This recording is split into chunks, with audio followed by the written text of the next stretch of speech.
All right. Let's see how this StreamYard thing works.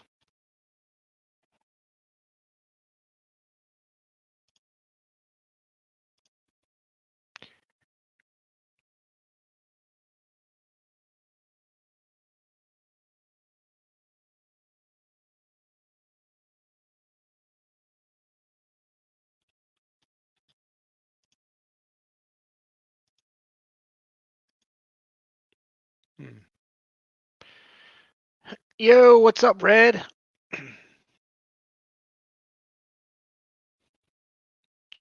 Welcome to the stream. I'm just messing around with StreamYard, trying to figure out how it works.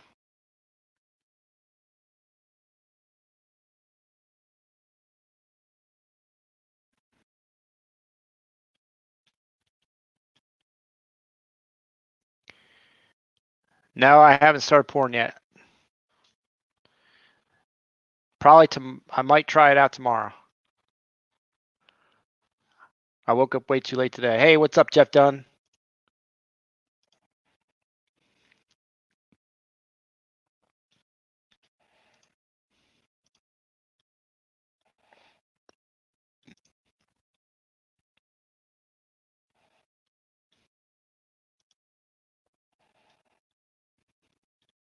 Yo, what's going on, Bradley Height?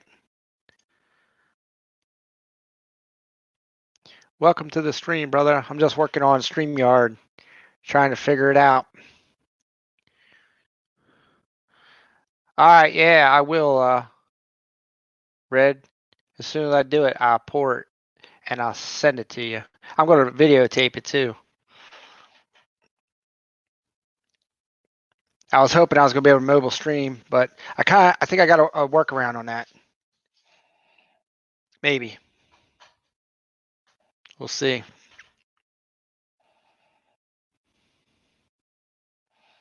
Ain't seen you in a bit, Bradley Height.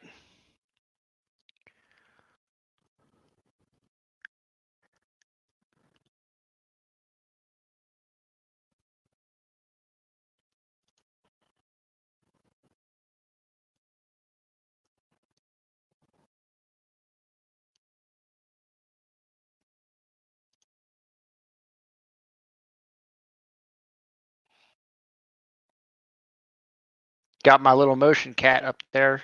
Let you know that the camera's still working.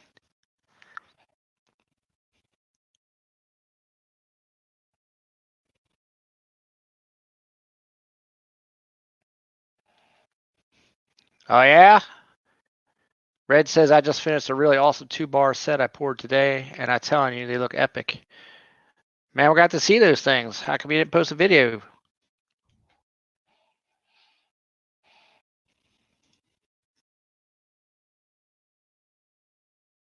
I see you just replied to my messages on your thing. Yeah, bro, so many screws. Could have cut that video almost in half. Oh, wife is editing the video. Cool, cool, cool.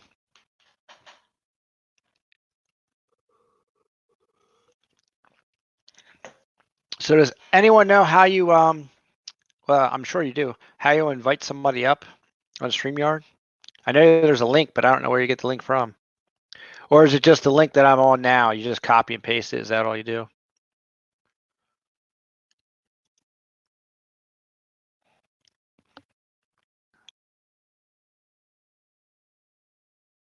Like if anybody wants to come up, I guess I could throw that. Anybody want to come up so I could try this thing out? Hey, what's up, George?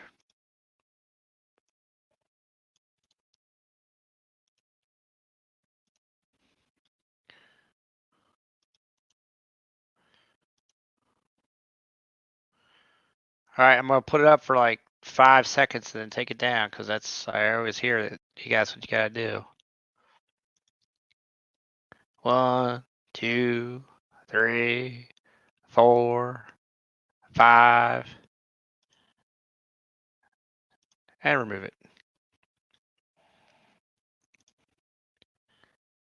Now, I guess it says, oh, there you are.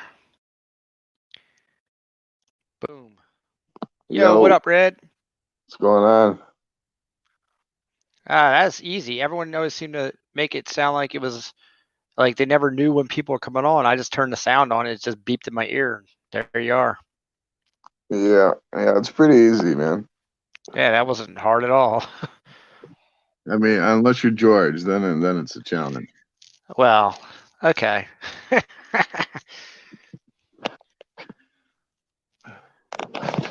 So we're gonna pour tomorrow, eh? Yeah, that's what I'm thinking about is trying it out tomorrow, busting it out of the box and doing all that. I got up way late today and then just kind of got lazy and sat around the house, did nothing but Right, right. mess around on Condon stream. And Yeah, I heard you got a mold, man. yeah, I got a mold Yeah, from Bradley Height. It's right here.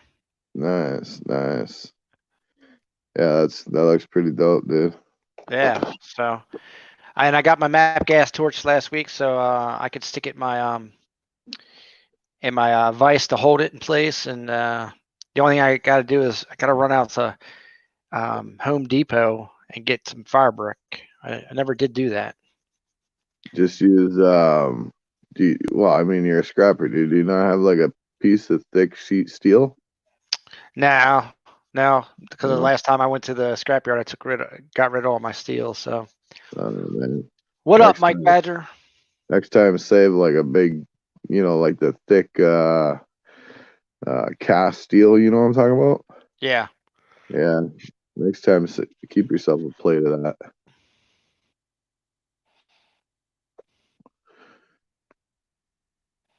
Yeah, but you can pick up them fire bricks pretty easy though. I mean, they're pretty yeah, cheap. they're cheap. And I got told that Home Depot has them. I think Home Depot's open. So, Yeah. So are you using a furnace or torching it? no, I have electric furnace, Okay, cool, cool. a tabletop guy. So, Oh, and so then kind of like mine. yeah, Yeah, and then I got a map gas torch just to heat up the mold. yeah. I mean, you could even use propane for the mold, right? I mean, it save you a bit on the price. Yeah, exactly. That's true. I mean, you only got to get it hot enough to pour one, and once you pour one, then you can just pour a whole bunch. Yeah. I just picked up one of the while I was out scrapping the other night. I found one of those toaster ovens. Yep. And I plugged it in and it works fine. I'm thinking about using that for the molds, like just sticking them in there while the silver's melting. Yeah, I thought about the same thing because I didn't understand why everyone wanted to use map gas. I thought the exact same thing there. Yeah, George, I'll plan on staying for a couple hours. So if you got to go and come back, that's cool.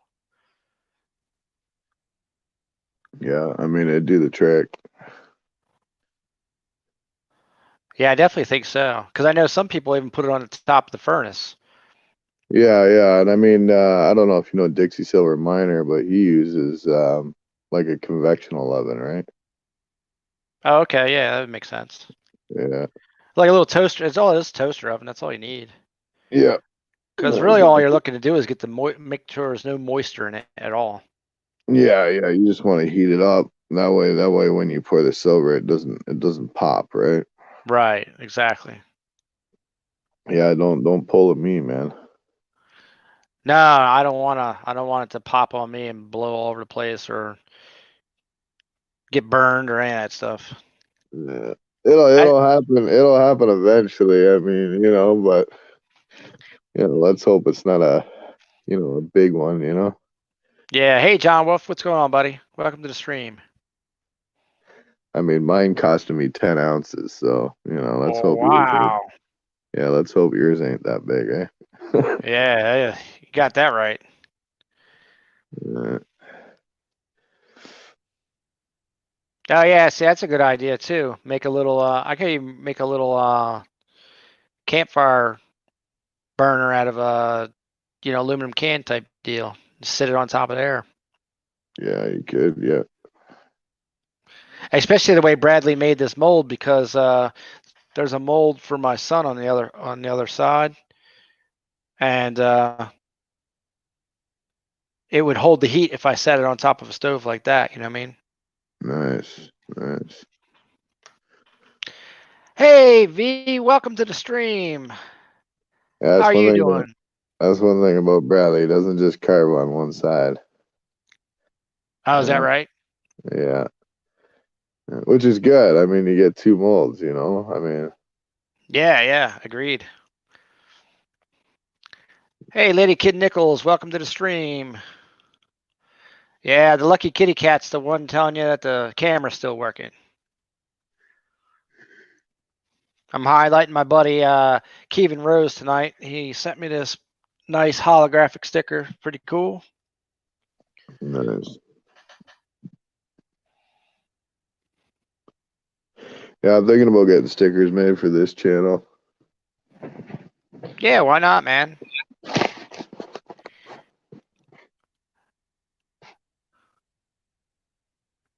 That's a lot of work running 2 channels. Yeah, yeah, I've been kind of slacking on my other one a bit now, but trying to get this one to 1K. I mean, Yeah, my other one's almost 1.6. So sweet. yeah, but YouTube say they won't monetize it. So Which one? my redneck stacker because of the word redneck. Yeah, I was gonna say because of that. Well, heck, I just found out today that I needed 4K viewing hours just to mobile stream. I thought once you hit the 1K subscribers, then you were good to go, but not so. Oh, you don't have the hours? No, hell no. Are all I, your videos in a playlist? they are not, so I probably need to do that. Yeah, man. Once you put them all in a playlist, like I'll run all your videos.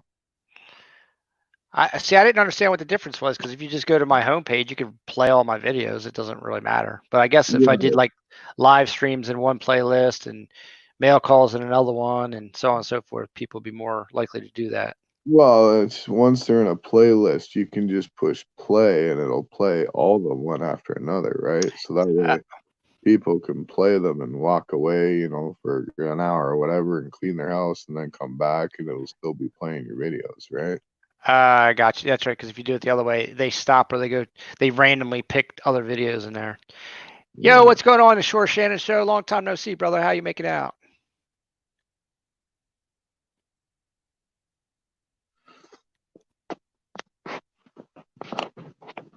But I mean, streaming gets you hours too, so. Yeah, exactly. It seems gotten me more since I started doing that than anything else. Though I don't put out enough videos either. That's my other problem. So there's a whole host of problems with the whole trying to work the analytics. I'm not working them right. Yeah. Yeah, John Wolf, I got both packages, man. I think you messed up on the first one though. For some reason I got two things of pay dirt, not one. I'm not complaining. Don't get me wrong.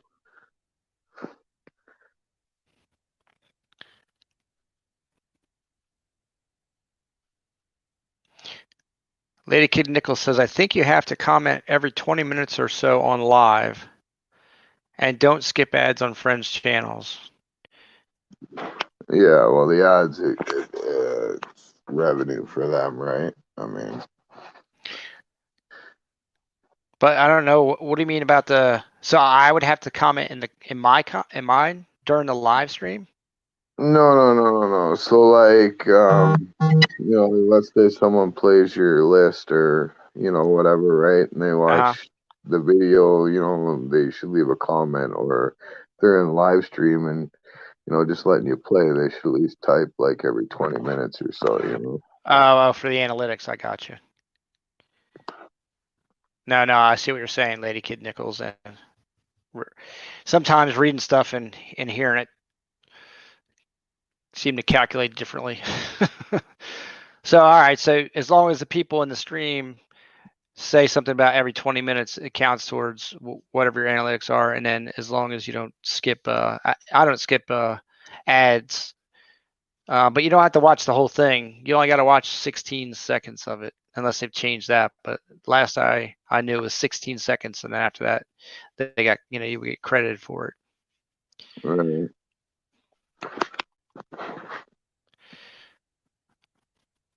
Yeah, it's a good question. I don't know why you're not blue, Bradley Height. Thought you were before. Maybe kick my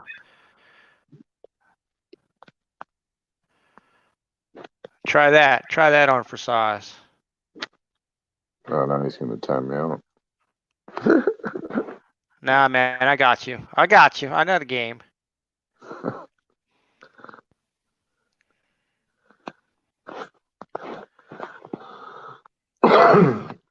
Hey, Journey with V, I appreciate you so much. I know it's super late there, and we'll catch up maybe in the morning. We can have coffee together. All right? And we are staying safe. That's why we're on the tube. So have you got any recent pickups or?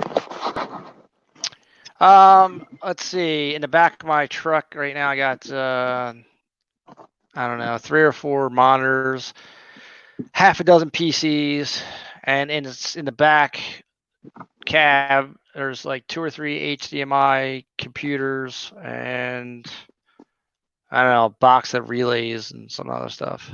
How you get all this like e-waste? Through a place that I work. I work as a contractor, but they used to have it piled up everywhere. So I said, hey, if you give me a ticket to take and get rid of the stuff, I get rid of the stuff. So I said, okay, no problem. So now it's like almost I got a Connex box that's starting to fill up of e-waste of like server, switches and stuff. And I'm like, I gotta. And my boss is like, hey, this stuff's starting to get a little ridiculous. I'm like, I know, but it's coming too fast. They're getting ready to get rid of an old phone system, and I looked in the back of it yesterday, and it's got like each one of these bricks probably has about 10 or 15 slot cards in it, and on the back side it's got all these gold pins where they would plug in some kind of cabling. So I can't wait till they shut that shit down, and I'm carting that out. Are they like the doll gold pins or like the really shiny gold pins? Nah, they're really that's a good question, actually. I don't. Because what I've noticed is the duller the pins are, Yeah. the heavier gold plating it is. Yeah. They're really that darker gold color, not that light. But as far as dull or shiny, I'm not really sure. I didn't look that close. Yeah, the darker. That's kind of what I meant by like doll. Yeah. Yeah, I mean the PBX systems are like 20 some years old, 20 or 30 years old. So Yeah, that'll be good gold plating there. and then there's all those slot cards with all those IC chips on them and stuff. I'm like, yeah, buddy, put it in the back of my truck. Yeah, you'll get some good gold corner BGAs out of that, and gold fingers too. So it's nice. Yeah. See, I have a hard time finding e-waste, so it's like whatever there is on the curb, I get, right? But Yeah. Yeah, Onkyo that you took apart today. I have one in my basement actually that works, but good to know what's inside of it. yeah, there's not a whole lot though, I mean, it's more like low grade boards, I mean, yeah, there's a couple chips, but not anything to get excited over, Yeah, that big giant heatsink was pretty nice. Oh yeah, that was probably a good pound and a half itself. So, but I mean, I melt all that down anyhow, right? Yeah, exactly. Hey, what's up, Jonathan Reese? Welcome to the stream. Just in time, flipping. Welcome to the stream. We were just trying out StreamYard here, so I brought on my man, Big Country Scrapper. We're just talking about scrapping and pouring. Hey, Jeff Dunn, Justin, how's it going? Jonathan, The Shore Shannon Show. Bradley Height. Saw any silver pickups lately? Silver, yeah. I picked up if you saw you probably didn't see the video. I mean, I just posted it, but shout out to Badlands 44. I picked up 2 of his channel rounds. Nice. Yeah, pretty cool, right? Yeah. I think they're like 1.4 ounces. Nice. Yeah, those are pretty dope. Yeah. Otherwise than that, I got a 10-ounce silver gold bull that I just got like a week ago because I had a good spot deal. Yeah. And then after that, man, you can't really find anything that's not ridiculously over spot. Yeah, it's getting pretty scarce right now. Yeah, I mean, I'm not paying like $10 over spot for stuff. There's just no way. No, no. Like I mean, my LCS guy, like I went there the other day, and all he had was like a bunch of scrap 925, right? So I told him, I said, "Well, I'll take it, man." I mean, it's the same thing as buying 90% silver, you know. Right. So yeah, I picked it up. I paid 20 cents a gram for it. So That's cool. Hey, Jimmy Lacari, welcome to the stream. Here you go, Bradley Height. He says he's going to come on and do a live pour. nice.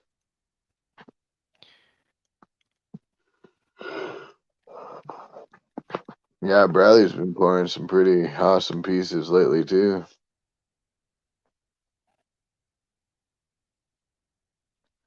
We gotta get you pouring, man, so you can pour with us, bro. I know. And believe it or not, and that's going to sound crazy, but my wife wants me to do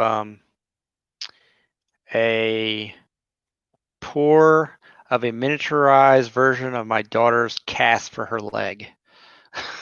I was like, okay. She wants to make a keychain out of it or something. Are you gonna get into sandcasting? Oh yeah, I got the stuff to do that too. Nice, nice. And then I think in a couple months I'm gonna pick up a hey, what's up, Graphite King? Bradley Height in the house. I'm gonna pick up a 3D printer. So that'd be Nice. cool. I'll tell you, man, once you go sandcasting, man, you ain't gonna want to go back to graphite, dude. It's a whole nother game, man. Oh yeah, I know. I took I don't agree with that. yeah, you're stealing Bradley Height's business. Stop that. Oh, Hey, even Bradley Heights sandcasting now, man. what's going on, Well, REC? I love doing graphite still too, though. I love engraving it, but sandcasting is a whole different fucking awesome monster. Yeah. I love doing the sandcasting. It's flipping amazing. Yeah, that's what I'm hoping it's going to be too. I mean, I did it back when I was in like 8th grade.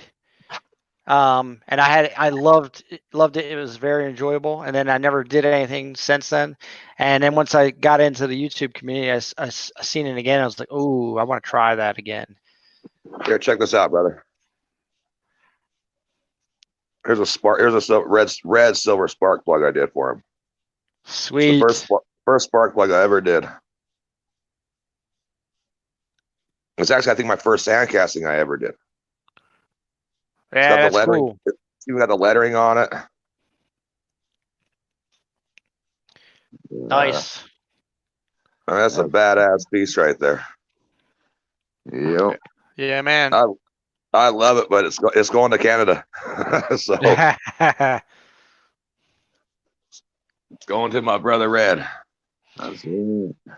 Now, the only thing I'll say that I don't necessarily like about StreamYard is it doesn't sync up well with YouTube, so I have to look at the YouTube chat and then go back and forth between it and StreamYard. Well, I can't even see chat no more, so sorry everybody in chat. You can split your screen, right? Yeah, I just popped the chat out from YouTube and then go over to the StreamYard. It's just stupid that it doesn't sync up, that you have to do that. Yeah. But it's all good. When I stream, I do it from my phone, so I only go by StreamYards, you know? Yeah, hold on a second. I got somebody. Just in time flipping says something about slot cars. What are we talking about? Slot cars. It says you just found some slot cars. Nope, I didn't say anything about slot cars. No, he's talking about the slot cards. Oh, yeah. Yep, slot cards. So those are like peripheral cards that go into computers. Yeah, he was saying some of them older ones are worth good money. Gotcha. They They are worth some good money. Yeah, that's true. Actually, those ones from that PBX system probably are worth money because that system's old, and if anyone has it, they would want those cards because they don't make them anymore. Yeah. Gotcha. Justin Time says, "What kind of supplies you need as for melting?" I mean, supplies, you need silver and a furnace, really, and you need tongs and crucibles. If you're going to go sand casting, you need either Delft clay or what's the other stuff?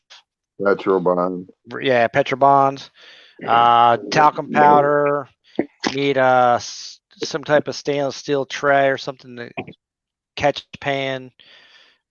Well, you don't really need the talcum powder. I mean, you can use cornstarch. I mean, you can use baby powder even, right? Baby powder. Okay. Mhm. Fire brick you need. A torch of some sort, or an oven if you're doing any graphite.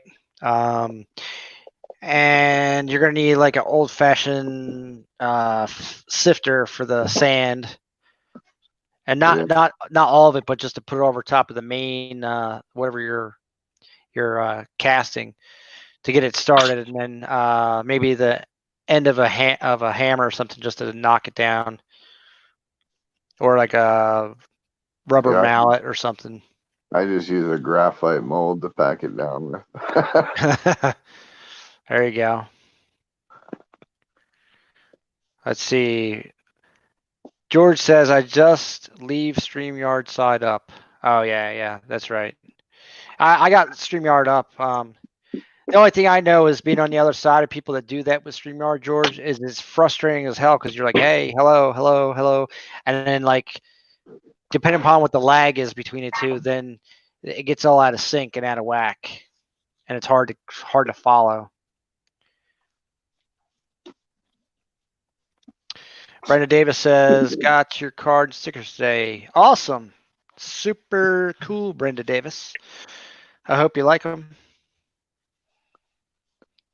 Lady Kid Nichols says, talc is carcinogenic. Yeah, if you put it in your lady parts, it is. And if you inhale it.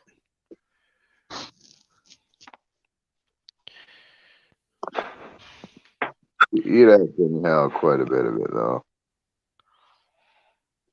So what's Bradley Height? Are you setting up for a pour? Is that what you're doing? I am right now, yeah. All right. We're going to see some of the Graphite King's magic. I'm actually doing a soundcast for. Oh, even better. So anyone that doesn't know what sandcasting is, you're getting ready to see what it looks like. At least the end result, not all the work that goes into prepping it. Well, that's not the hard part. The hard part is all the fine detail of filing and polishing. That's where it comes into play. Yeah, I figured that there must be a lot of that. Here, I'll show you this real quick. Like Yeah, this elephant I did is the first four-legged animal I ever poured. And sandcasting four-legged animals are really hard to do. Okay. Yep. That took me over 7 hours to file with my little small hand files. Just to clean that thing up. Over 7 hours. Wow. Yeah. See, and that's why when people criticize, like, oh my God, they're so expensive, blah, blah, blah. I was like, yeah, there's a lot of work to put into that, dude. There's a lot of work involved. Yeah. And doing graphite, yeah, it takes me hours and hours and hours to do a mold. Right. No big deal. That's no big deal because when I'm done doing all that work, I can pour it and it's there forever. When I have to do that with the silver, I have to file all that, man. Holy shazams. It's like, there's a lot of work. There's a lot of work to make this thing look sexy. That's right. Hey, what's up, Dennis Stewart? Welcome to the stream. We're hanging out.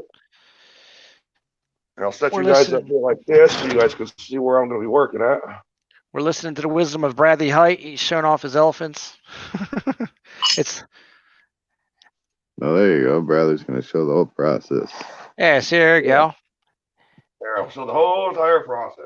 He's got his little catch pan like we were talking about. He's got he's got the things set up to put his piece in and his sand in. You see That's the little notches on there, so it lines up with the top piece. That way, when you pull the casting apart, they line back up. Yeah, that's called a flask. Yep. Here's my first pair of brass knuckles I ever poured. I'm not done cleaning them up yet, though, but it's my Cool. first brass pour I ever did. And I made a pair of brass knuckles. Yeah, man. It looks like they came out solid. That's Oh, there's supposed to- a little bit more cleaning up on them, but they're okay. That's supposed to show those, Bradley. Come on, they're not legit. What? So they're not legal. You're not supposed to show them. That's a belt buckle. What are you talking about? Okay, there you go. That's a belt buckle. Come on, baby. That's artwork, baby. We're showing off art up in this piece.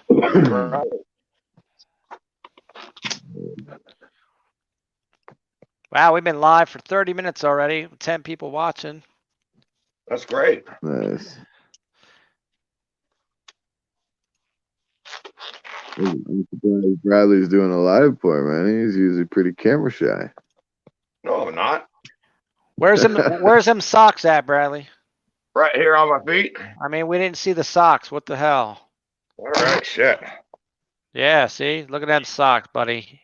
And got my Adidas shell tops. Oh, they ain't the shell tops, but they close enough. No, they're memory foam. Yeah. You don't want to talk about memory foam. That's I got showing your flat age. feet, brother. I can't wear those flat shoes like that anymore without some extra support in these fucking things. I'm 43 years old. I still skateboard. Oh, sweet. I want to get back into skateboarding. Hey, as a matter of I showed my sled off the other night, and Red was like, "Sled." He was expecting it to be able to go down, on snow or ice or some shit. I was like, "No, my sled, man, my deck." Yo, man, there's a guy I know on YouTube. He's a scrapper, and he skateboards, and he just started making his own decks. Nice. Yeah, man. I'm gonna get me one, and I'm gonna have to get back out there on the pavement. Yeah, my oldest boy, he skateboards. I made him a skateboard deck. Yeah, it was like 2-3 years ago. I did it for him. Hey, Aussie Corn Girl, welcome to the stream. In case you're wondering what we're watching the man Bradley Height setting up to do a sandcast pour. Yeah, them skateboards, they ain't easy to make, eh? Yeah, man, I watched him. He did a video on it. He like all these layers and glue and all kinds of shit. And then you got to I don't know. He had to make some kind of custom thing to for the back end of it, and it was cool. He's innovative, man. He made a whole because he does e-waste. So and he's a refiner, and he built a whole little camper into it looks like something out of Breaking Bad. But to do gold refining. What's that, brother? You got a Breaking Bad trailer? Yeah, I do. What up, B-Wham? That's what I use to sit my hammer and everything else. I use this 30-pound magnet on the backside of my metal mold for my Kit Kat bars. I use it actually a dent for a body work. This thing works so simple and badass because it's already heavy enough, so I ain't gotta put a lot of weight to it and just roll it back and forth inside there, and it works fucking badass. Ah, that's smart. And it works in there really good.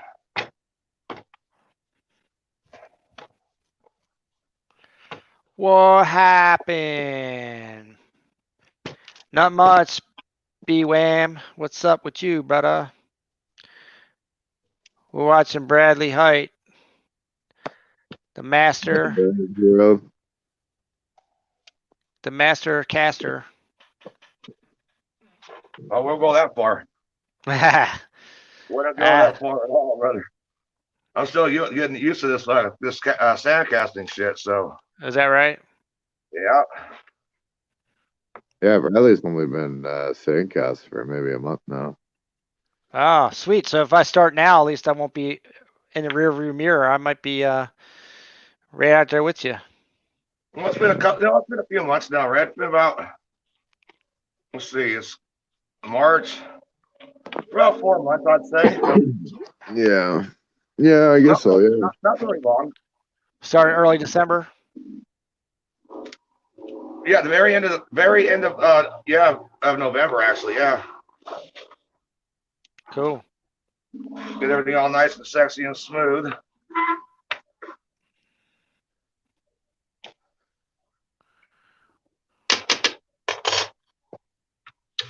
Yeah, it's sandcasting, it's fun doing, but sure the heck takes a lot longer to do a piece, you know.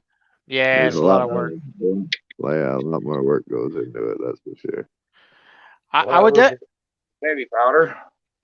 I would definitely like to Mahune. You ever see his Oh yeah, pieces? yeah. And that dude, He's actually the guy who's, you know, been teaching me. Menahune. And I got Right. Red teaching me. All right. Then I guess maybe Bradley Height could teach me. It's a win-win, baby. It's a win-win. That's right. Yeah, The man, win. some epic pours, that's for sure.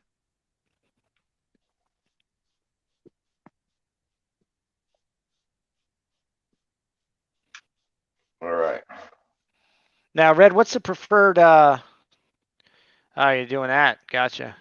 What's the Picking a golf preferred temperature for silver? Since you got So like the tabletop furnace, I usually have it at between 2050 to 2100. gotcha. Right. And then So I put mine at 795 degrees Celsius, yeah, which is about 2100 degrees. Gotcha. yeah. So and then by the time you're done making your mold and everything else, you know, like if you're sandcasting, then by the time you're done making everything, the silver is pretty much good to pour right away. Gotcha. Yeah. Right now we're at 609, and we're almost done here anyway. And now you just put the silver right in, just heat it up as is, wait for it to hit temperature, and then you're ready to go. Yeah. Yeah.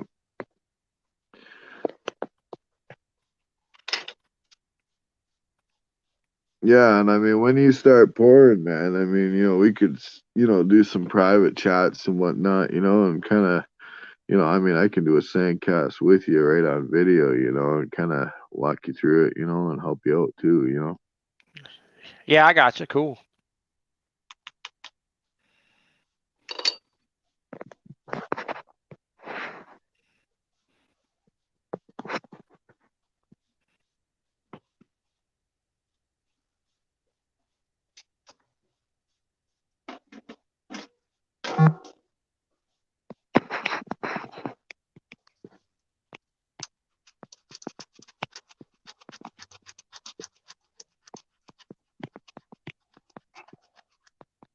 Now, Bradley, what are you using? Are you using Petrobond? Yes. And now 30 pounds for 70 bucks. You recycle that? Yep. Well, this is all still brand new stuff. The other containers got the recycled stuff in it that can be regerminated. And now, Red, you say you just use old motor oil for that? Yeah, non-conditioned motor oil.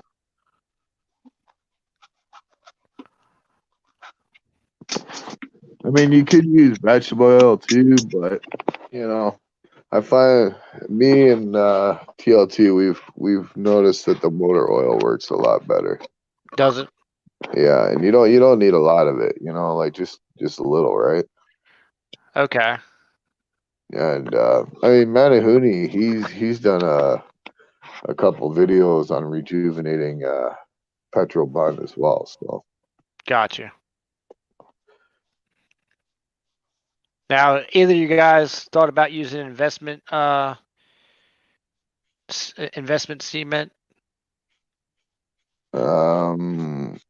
As in what? As in your sand? Instead of that, using that and doing like wax stuff, because you do wax, right? Yeah, I do wax. So like when I'm doing like lost wax stuff like that, I'm just getting into the Lost Wax right now. And I, foam. huh? And foam. Yeah, and foam, yeah. Oh yeah, But foam. Yeah. yeah, I'm just getting into the Lost Wax right now, so I gotta wait to get the supplies in. But like I do, like I carve my own wax molds, right? So Right. um, yeah. But it's pretty much the same process. I carve my wax molds, pushing into Petrobond, right? Oh, okay. Because I watched another guy uses it's called investment something cement, and essentially it's a water soluble like a foundry cement, but it's water soluble.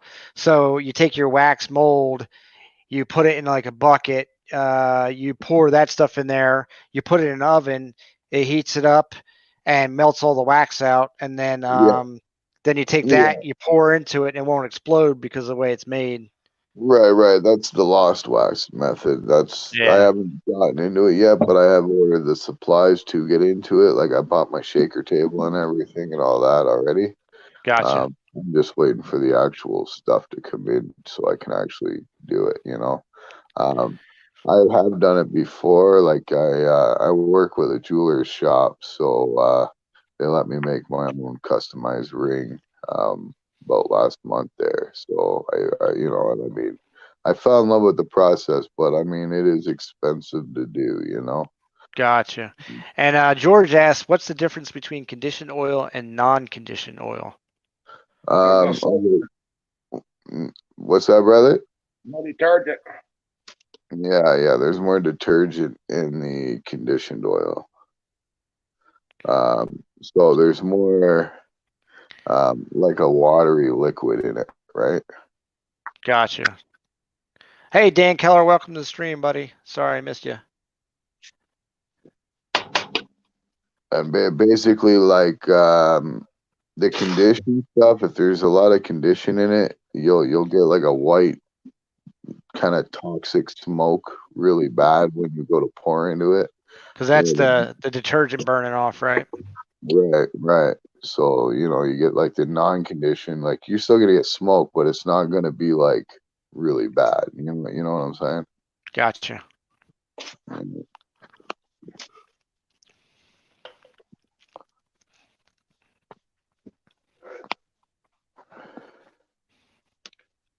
I mean, you can make your own green sand too, you know, out of like play sand and kitty litter too, right? But Yeah, I watched the video on that. I mean, it wouldn't work for, you know, detailed pieces. You know what I mean? Yeah, correct. Hey, Dan Keller, what are you thinking about the new format, trying out StreamYard? If anybody wants to come up after Bradley's done, let me know. I'll put the link back in the stream. Or should I say in the chat?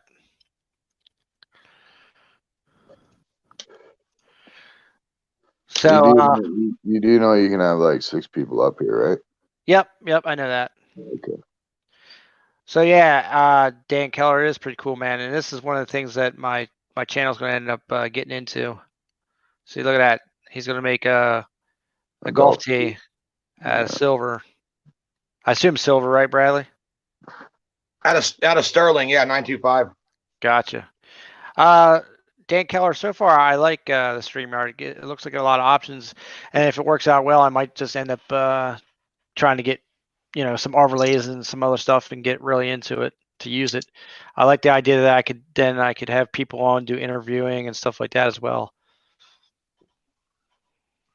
Yeah, StreamYard is a pretty good program. I mean, Hangouts was good, but StreamYard is pretty good too. So. And I assume what Bradley's doing now is putting vents in. Yeah, well, right now I think he's pulling out the mold. Now I put the sprue in. Oh, are you? Okay. Yeah, so he's putting the pour sprue in. Same thing, the vent, sprue, whatever. No, it's not. The sprue hole is completely different from the vents. Oh, really? Yeah. Yeah, the sprue hole is basically where you're gonna pour into. The vents that he's gonna be running off of that is basically, so if you have, say it's only a quarter ounce piece and you melt 1 ounce of silver, you know, like the vents give the silver another place to flow. That way you fill in the detail of the mold, right? Right, except for my pore hole's so big, I don't have to put no vents on the sides or nothing like that. Only because it's so flipping big. If I Right. want to do anything smaller, then I'd have to put. I call them channels, but Red says the right word. I call them little channels, little sprues on the sides, like little vents, you know. But not on this one right here because it's so small. Like anything bigger, like the aluminum grenades. Yeah. These have to be fucking double vented and all kinds of shit. Like the brass knuckles, I had Yeah, two sure. different holes on them and stuff. But on this little small piece right here, I'm not going to put a vent only because the pore hole is going to be so big that allows it to escape. That's why I put a little small one in here. Then when I do you'll see it in 1 second. Yeah, sure Yeah. thing. Like when you do something with a lot of detail, you want to run, you know, as many vents as you know you can on it, right? Because Like that Glock pistol we did, Red. right, because once you pour that silver in and it fills up that mold, you need that silver to flow other places so it fills in all the detail. Sure. So, you know, I mean that way it's not pushing out of the spout or out of the sprue hole. You know what I'm saying?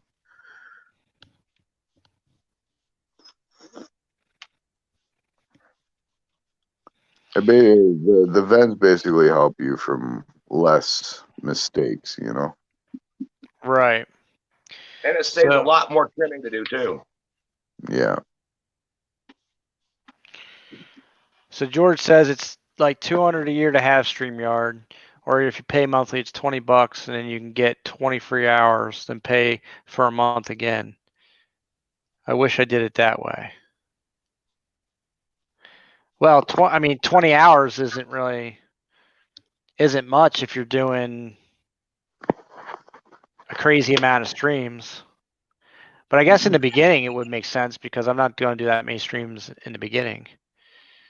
But I'm kind of looking at setting it up like how Kandan does his stream, where he kind of leaves it on 24/7, and it becomes like a chat room when he's not there. Okay.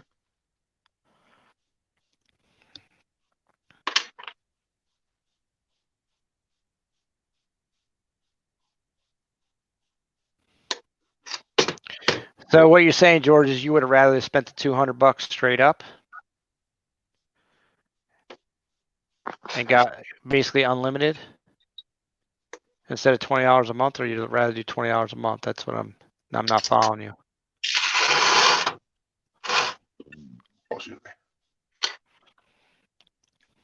So now he's adding in the tray so that way when he pours, it'll flow down evenly. Yeah, raise it up just a little tiny bit. Yep. Yeah, I got you. Now you don't have to do that with all your pours, but the ones that are, you know, a bit longer, right? It just helps the process. I'm just waiting on the silver right now, you guys. We're at 987 out of 1095, so we're almost there. Yeah, you're good, man.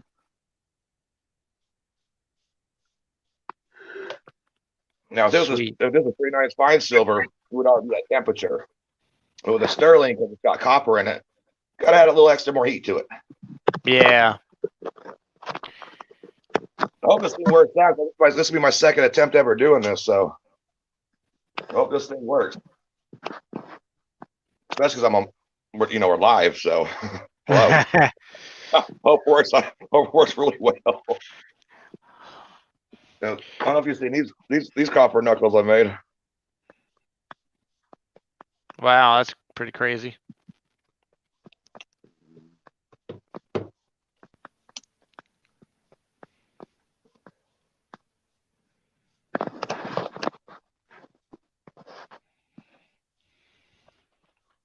It's one of my favorite molds I did. The fire hydrant. That's cool, bro. Fire hydrant and that little anvil on the back. Nice. like Red said earlier, when you get a graphite piece from it, you don't get just one side of the mold, man. I can't waste a side, so it doesn't make That's right. sense to me to have a blank that a whole side of the mold that we can put another design in. So when I did your son's, that's why I threw yours in there like that too. So Yeah, man, that was awesome. I appreciate that. Where your That son sounds on like gold, YouTube channel? So yeah, he changed his over to gaming. That's what he plays games and stuff. But he kept talking about wanting to get a mold for Christmas, wanting to get one. So we got it. Now I'm just I got to get this thing up and going so I can pour them around. But his is this. His is the other side. I can't see it, dude. You got Bradley on present. Yeah, that's my fault. yeah, uppresent Bradley. So Oh, okay. yeah, Nice. and that was just like a picture that I sent to, or snapped a picture and sent to Bradley, and he made it. That's cool, man. So I'll probably take a couple of his silver rounds and melt them down. What do you think, Bradley? You think they're about 2 ounces? Yeah, ounce and a That's half, what- 2 ounces. Yeah, that's what I figured too, based on the thickness and stuff. Yeah, ounce and a half, I'd say for sure. So I figured my first shot I'll take and throw 4 ounces up in the crucible, get it down, pour one side, pour the other side because it'll be hot, and give him one and I'll have one. That'll be our prototypes. Nice. So did Here's you get my a block. Here's my did block that Red helped me do with all the sprue pours on it and everything else.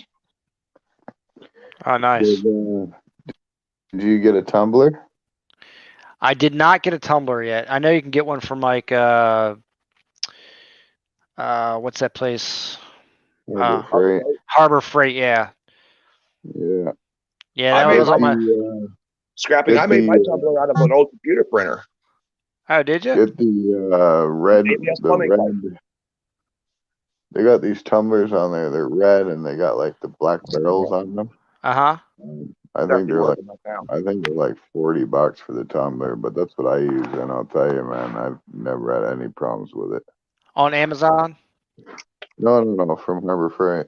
Oh, Harbor Freight, yeah, because they got one on Amazon too, and I think it looks exactly like the one from Harbor Freight. ABS pipe, a dollar plug, and an old computer printer. Oh, sweet. That's what I made out of. That's what my rock tumbler I made, man. Yeah, you I just put stainless shot in it, right? Yeah. Well, hell, I got about 10 of those fucking printers sitting around. That's what I made mine out of, dude. Didn't it cost me a damn thing except for a $2 piece of dollar plug. Nice. Well, I think I know what I'm going to do. Now that'll be part of my tinkering, making small machines, because it makes more sense to repurpose that stuff than just trash it and buy stuff. Yep. Because I could use a piece of 3-inch or 4-inch PVC pipe, right? Plug one end. Yeah, I put a cookie on one side and a dollar plug on the other. Right. Yep. Cool. Digging it. Yeah. Well, I wish I would have actually got some 4-inch pipe. Nautical Silver, right? Yep. Okay, so a while back his tumbler broke on him. So what he did is he took the top off of his dryer and basically grabbed like a peanut butter jar, put the stainless steel shot and the solution in there, and put his silver piece in there, and just ran his dryer machine and put the peanut butter jar on there, right? So like that way the drum actually, moved the peanut butter jar, Okay. right? That's crazy. Yeah. Aussie Girl says, "Are you using silver shot or old silver?" And if you're doing 925, old silver, like old spoons and forks and shit.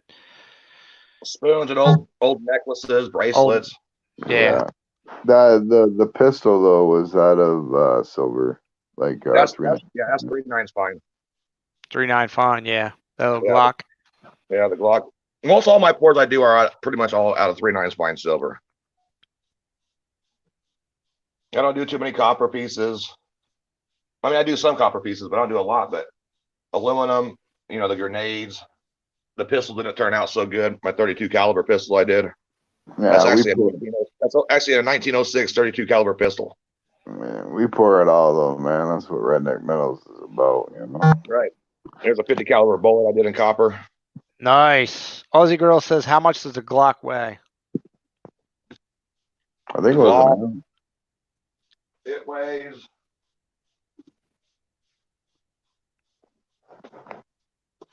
Let's find out. It was like 1.3 or something. Yeah, it wasn't too much over an ounce. 1.514. Good, so an ounce and a half. But I'm almost done. I still got to do a little bit more trimming right here on the very bottom. So it'll be almost exactly about an ounce and a half. Cool. Yeah, 1.517. And there's a couple other things I need to get. I need to get a bandsaw, and Aussie Girl's trying to buy that Glock from you, Bradley Height. That one's already sold. That was the first prototype that was just sold to Shane and the nieces. Yeah, but he can make you one.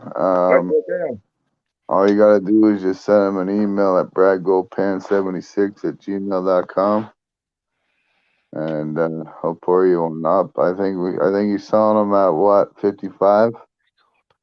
No, it was $60 for that one. $60? Okay. That includes shipping though. Yeah.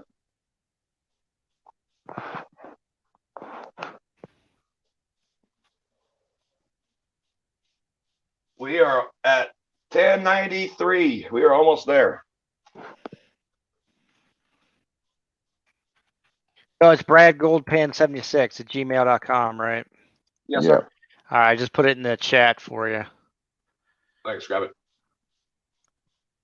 You have at like, it looked like A+, and I was like, what the hell is that supposed to be?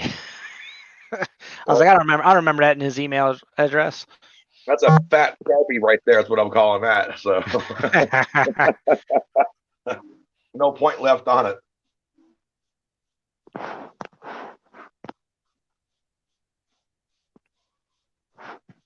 Yeah, I'm going to send this thing right here to Red, so Red can cast this for me. It's my fishing pole spatula. Nice. The whole thing? Dude, I'm not casting no more fishing poles, dude. I've already done too many. Brother, we're not talking about this fishing pole right here, this tiny little fucking thing, which is badass as hell that you made for me. I appreciate it so much. But no, you're gonna cast me one of these fucking things right here, baby. Yeah, yeah, brother. The whole thing out of silver. Oh hell no, we're not. No. He's got enough silver to do it, but I can't afford that shit. Come on now, Bradley. You just got to stop buying socks for a month. Even at Spot, I couldn't afford that.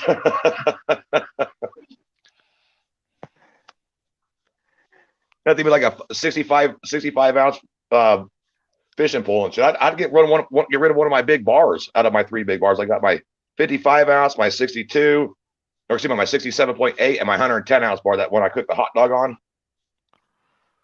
Yeah. Brian's World says, "Have we poured this thing yet, Bradley? You're dragging your feet." Oh, Nate's trying to act like me when I talking shit to Red. I can see what's going on here. Just everybody in chat to say what's going on, FNB. All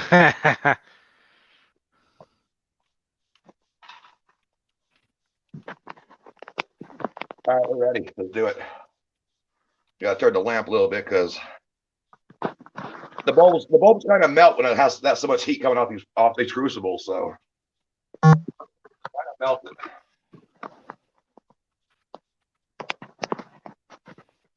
We got Todd Miller lurking in the chat.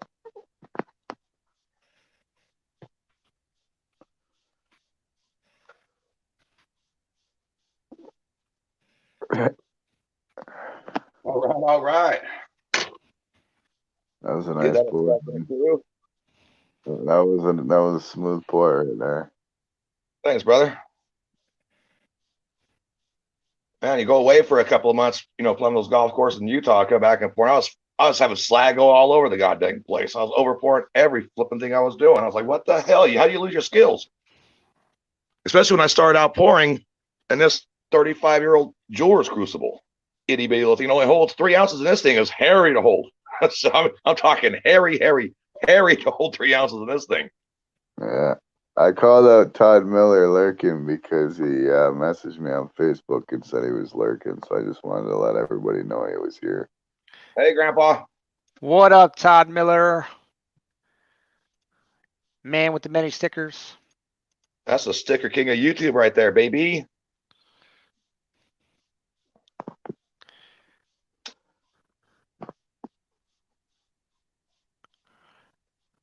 All right, that's long enough. The big reveal.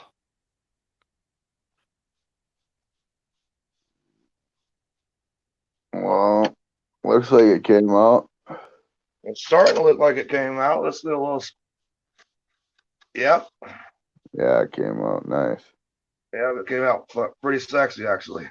I got a lot of extra trimming now I didn't want to do, but it's all good. Let's quench it real quick. We'll cut off the sprue, and we give you guys a look at it. Get some of this vegetable on off here. That stuff likes to pop in your face.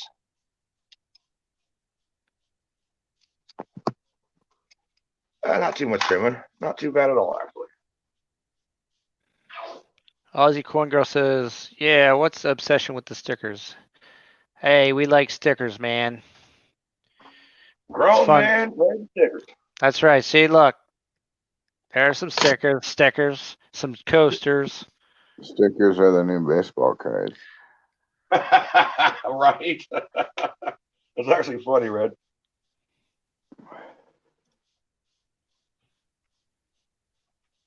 All right, let's cut this damn thing off. God damn. Yeah. 30's a little harder than. God damn. That was probably last night. Damn. You need a real pair of dikes, bro. Those cheap ones ain't gonna do it. What do you mean? They're husky. Yeah, exactly. That's your problem. You need a pair of Kleins, brother. They got stolen out of my work bag on the Con X show. The bastards.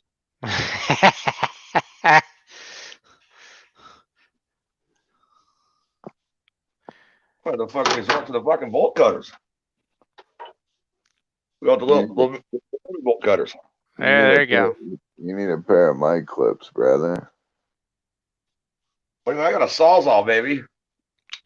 Yeah, Hell yeah.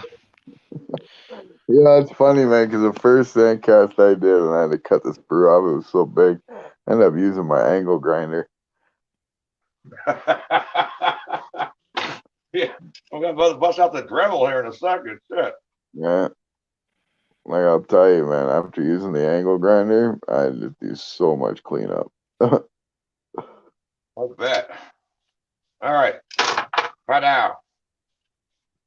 So Bradley, when you're filing and doing all that, are you doing it over a catch pan and saving all that stuff, or are you just saying it's not worth the aggravation? Oh, no, I put it over a piece of paper when I'm hand filing everything down. Even with my Dremel, or not my Dremel, but my drill on, just low gear, and this knocks all the files down right to the ground. Like you might lose a tiny bit, but you're not losing more than you think. So it's actually worse actually saving your fucking shavings. So Yeah, it is. Gotcha. Bradley never used to do that until I told him to, and then I always put them in my 925 bucket. Yeah, and then after a couple days, he ended up with like 2 ounces of silver. Yeah, it was ridiculous. I couldn't believe it. I was like, holy shit. I couldn't believe how much I was actually throwing in my 925 bucket. I was like, oh, dumbass. But yep, this is it right here. It doesn't look too bad. I mean, there's a little cleanup, of course, to do. Yep. That's the way it goes. There's a poor spruce. So yeah, I'll just take the Dremel, knock it all down, take some 3,000 grit, 5,000 grits, and 10,000 grit sandpaper to it, then throw it in the tumbler, and it'll be coming out looking like a mirror. Yeah, it looks good, bro. Thanks, brother. Sweet. Thanks for sharing all that. Hey, no worries. You can take me off the main photo now and everything. I wish I could read chat, but I can't. Like I said, I'm lucky we're even doing this right now. Yeah, we're gonna start doing weekly pours on our Redneck Metals YouTube channel. Yep. Oh, gotcha.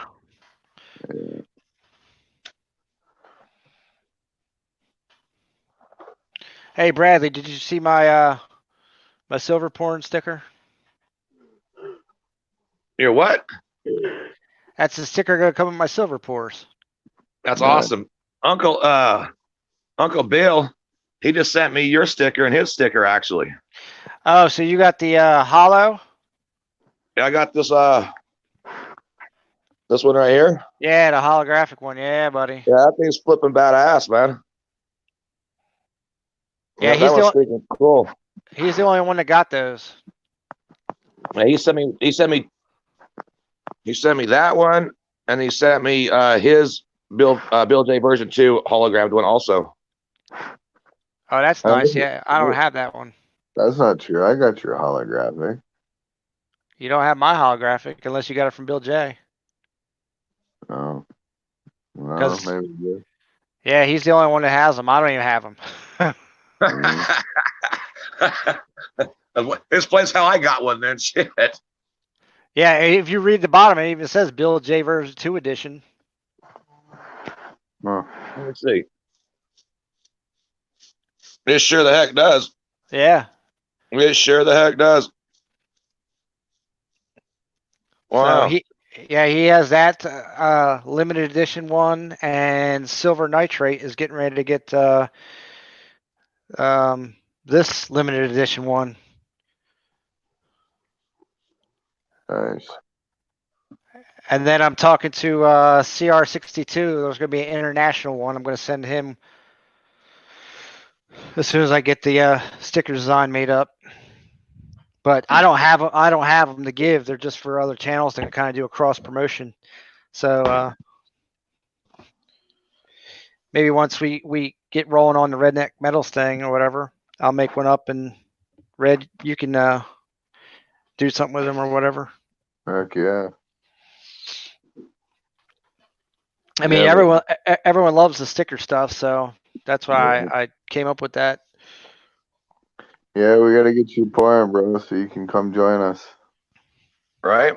Here's grabbing. This is that aluminum pistol. Here it is right here. This is a 1906 32 caliber pistol. Nice. It's a 114-year-old gun. That you stuck in the sand. Yeah. Well, I plugged everything up with packing peanuts and everything else and stuff like that. So then I took it apart and cleaned it, of course. But Gotcha. Was that an Army Yep. revolver? that was my great grandfather's. Yeah.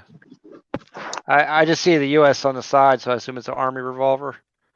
I only keep 3 shells in it for a simple fact because these rounds are fucking more expensive than this gun are worth. All right, So- guys, I gotta That's jump. not a fucking joke, man. The fucking $25 a round for this ammo right here, like $300, $400. The gun's only worth like $200. I gotta jump off here, guys. I gotta hop into a private chat. All right, big country. All right, have a good one. You got it, brother. Later, bro. Thanks for stopping in. Let's see. The chat says Ohio River history. First time here. Pretty cool stuff. Yeah, thanks, man. Right now we got Bradley Height on the screen. He just poured a golf tee at a 925 silver. Showed the process of doing sand casting. Just the beginning process of it, not the finishing touches. But let's see. And then Aussie Coin Girl says, how much does it cost to get stickers made up? So the guy I use, it costs $25 for the design. And then I usually catch Sticker Mule. And that answers the next question. Sure Shannon Show says to use Sticker Mule. The answer is yes. And I usually try to catch them at the $19.95 or $19 for 50 when they would do those. Hey, let me interrupt you real quick, Scrapping. Yep. I go to Uprint. Okay. Last summer they have great deals. You gotta just keep looking for them. But I'm gonna show them to you right now. Here's 1,000 stickers. I got a total of 1,075 for $49. Well, that's a deal. Here, I'll show you guys so you can see them. They're 3x2s. They're decent stickers. You know my stickers. You have a couple of them. Yep, I sure do. I got 1,075 for $49 on Uprint. So you just got to look for their deals. It's got 1,075. Like I said, for less than it was actually less than $50 for 1,075 of them, and those are 3x2s. Do they also do die cuts and stuff too, Bradley? Yes, they do. All right, I'll have to check them out. Because I noticed that the newest deals that Sticker Mule is doing now is $29 for 50, and I'm like, well, 29 isn't the same as 20, so they must be raising up for some reason. Mm-hmm. Like I said, I got a good deal. Don't get me wrong. I found a great deal because when I first ordered my first 100, I think it was $39 for the first 100 of them, and then I was running out of stickers. And then I was like, shit, Mom, what site did you go back on and everything else? Because my mom came down to Las Vegas one year and just seen I was doing my YouTube thing and I'm pouring with my old 35-year-old jeweler's crucible that I got from Papa Ben. And she's seen some people pouring at a tabletop furnace. And she goes, "Are Hardens good?" I'm like, "Yeah, they're great. They're great tabletop furnace." "Well, yours will be here next week." I was like, "What?" Yeah.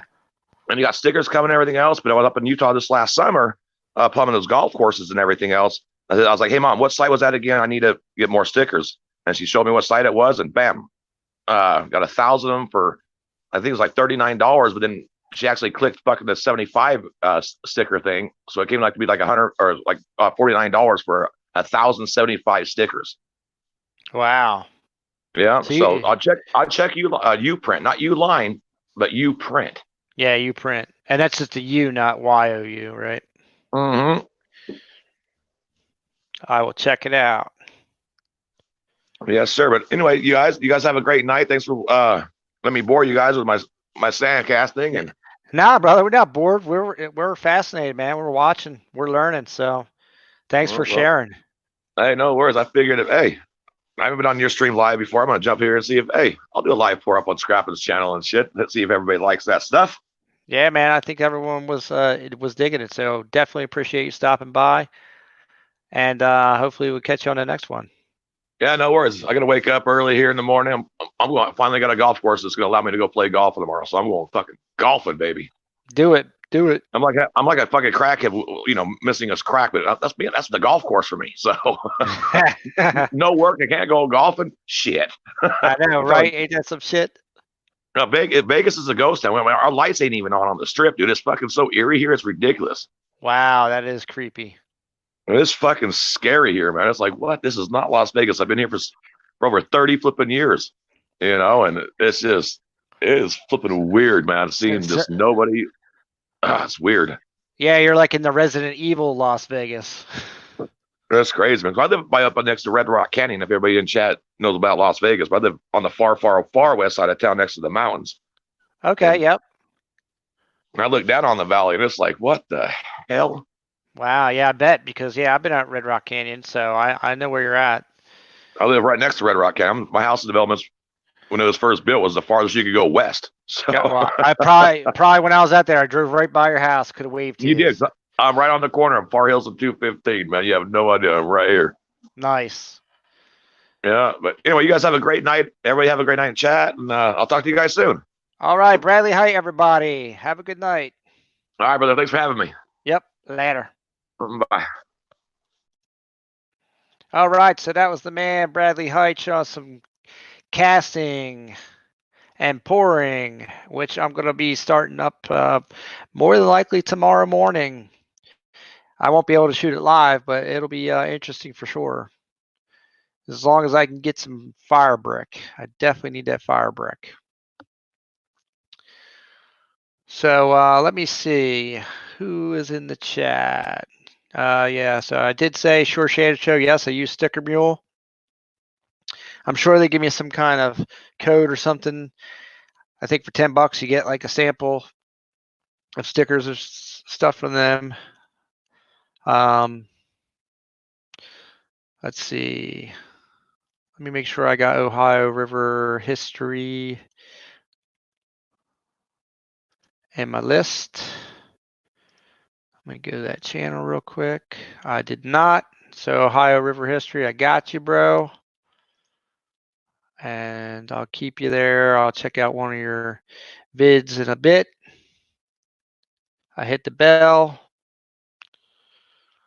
Go back to my StreamYard. JT Coin Rings, what's up, buddy? Welcome to the stream.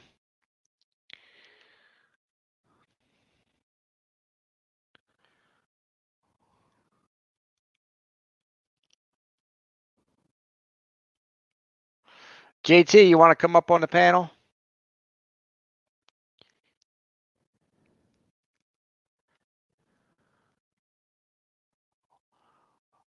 Anybody? Anybody want to come up? Say what's up?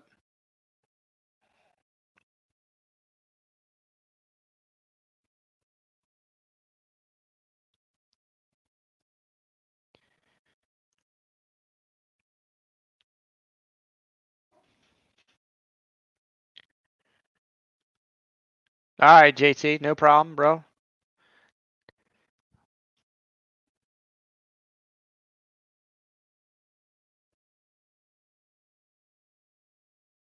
Hey, thanks again, Bradley Hype. Appreciate you, brother. Thanks for stopping in.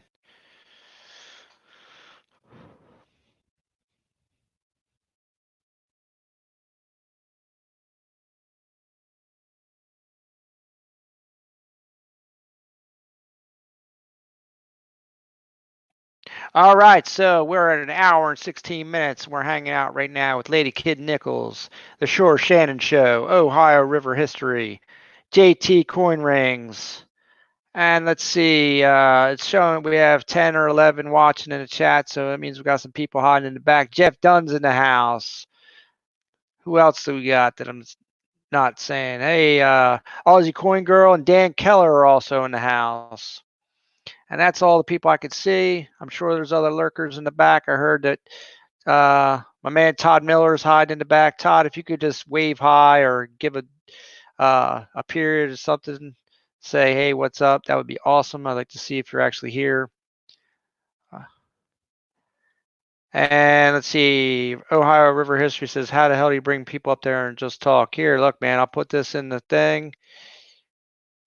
Click on that and come on up and introduce yourself to the stream, Ohio River History.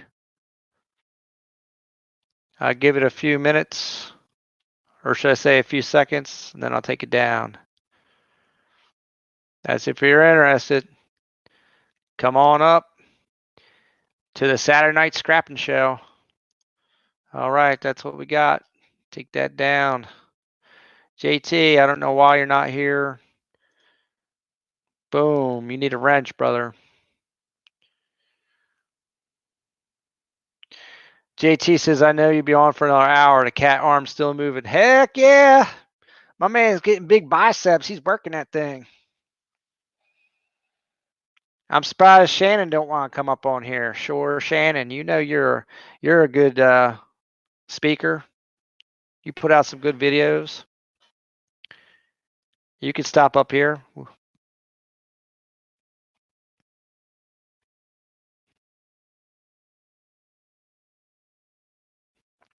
Oh, that's okay, Lady Kid Nichols. You don't have to.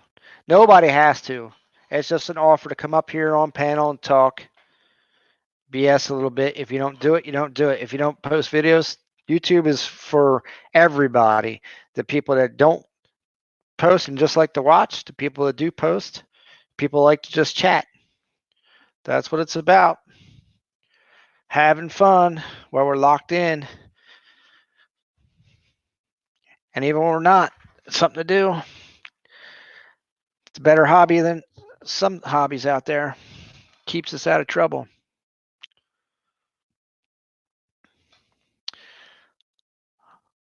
Ohio River History says, doesn't like my microphone setup, but this is cool as F.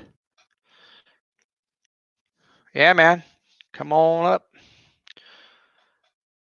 So Lady Kid Nichols says, I want to do a video, but I need more research. All right. Here comes Ohio River History is in the basement. All right, you're up. Welcome to the stream. Still trying to figure out how to make my mic work. Is that working? Yeah, man, I can hear you. Hey, this is pretty cool. I didn't even know this existed. Oh yeah, man. StreamYard, we could get 6 people up here if anyone else wanted to join in. No, I was just hanging out tonight, watching some different streams and stuff, looking at different things. My buddy and I got a kiln at work, and we made out of a helium tank and balloon and put some basic fire brick from a boiler in there, and we melt brass and shit at work. Oh, sorry if you don't like the cussing, my bad. But anyway, it's I seen this and I thought it'd be pretty cool just to come in here and see what y'all are about. Oh, nice. So my channel is a little bit of everything. If you watch any of my videos, though, it's mainly just mail calls because I started mobile streaming, and then like literally the next day they took it away, and so everything is out in the garage, and it's just kind of a pain. And I like to do that stuff live. The reason why I do live stuff is because anxiety gives me issues when I try to do recorded stuff. If that makes any sense, it doesn't to me. But that seems to be my problem. So I can get on live and talk for hours. I did an 8-hour stream last week, not a problem. Then I go to sit down and record a video, and my mind's just like, I can't do this video. So. Hey, whatever helps that anxiety, brother. Do what you got to do. I got a friend of mine that when I go to work tomorrow, I'm gonna really turn him on to this. So he's a real tinkering type of guy. Cool. He has a channel called Take It On. We do history and metal detecting, but he's like a mechanical wizard, and I just kind of hang out with him a lot because he knows a lot of stuff. Yeah, that sounds awesome, bro. And so it sounds like you made your own like homemade Devil Forge, essentially, right? Yeah, we did. We were gonna buy one, and so we cut the top off of a helium tank, and we got these big boilers at work. And when they come in, they put this. It's like an insulator. It's like a fire brick kind of, but we just cut it out and made a circle in there, and we made our own little kiln. We melt brass and make ingots and stuff. Yeah, that's cool, man. I plan on doing some of those ingots with like the old school cast iron like butter dishes and stuff they have. I know my grandmother's got some of them out in the barn somewhere of like, corn or cows or whatever. I don't know. I've seen them before. I did like the silver tea. That was really cool. The sand casting, my buddy does a little bit of that. He likes to play with that stuff. I'm more of a watcher, but I come into these streams and meet people and stuff. It's something to do. Oh yeah, man. It's an amazing world out there, isn't it?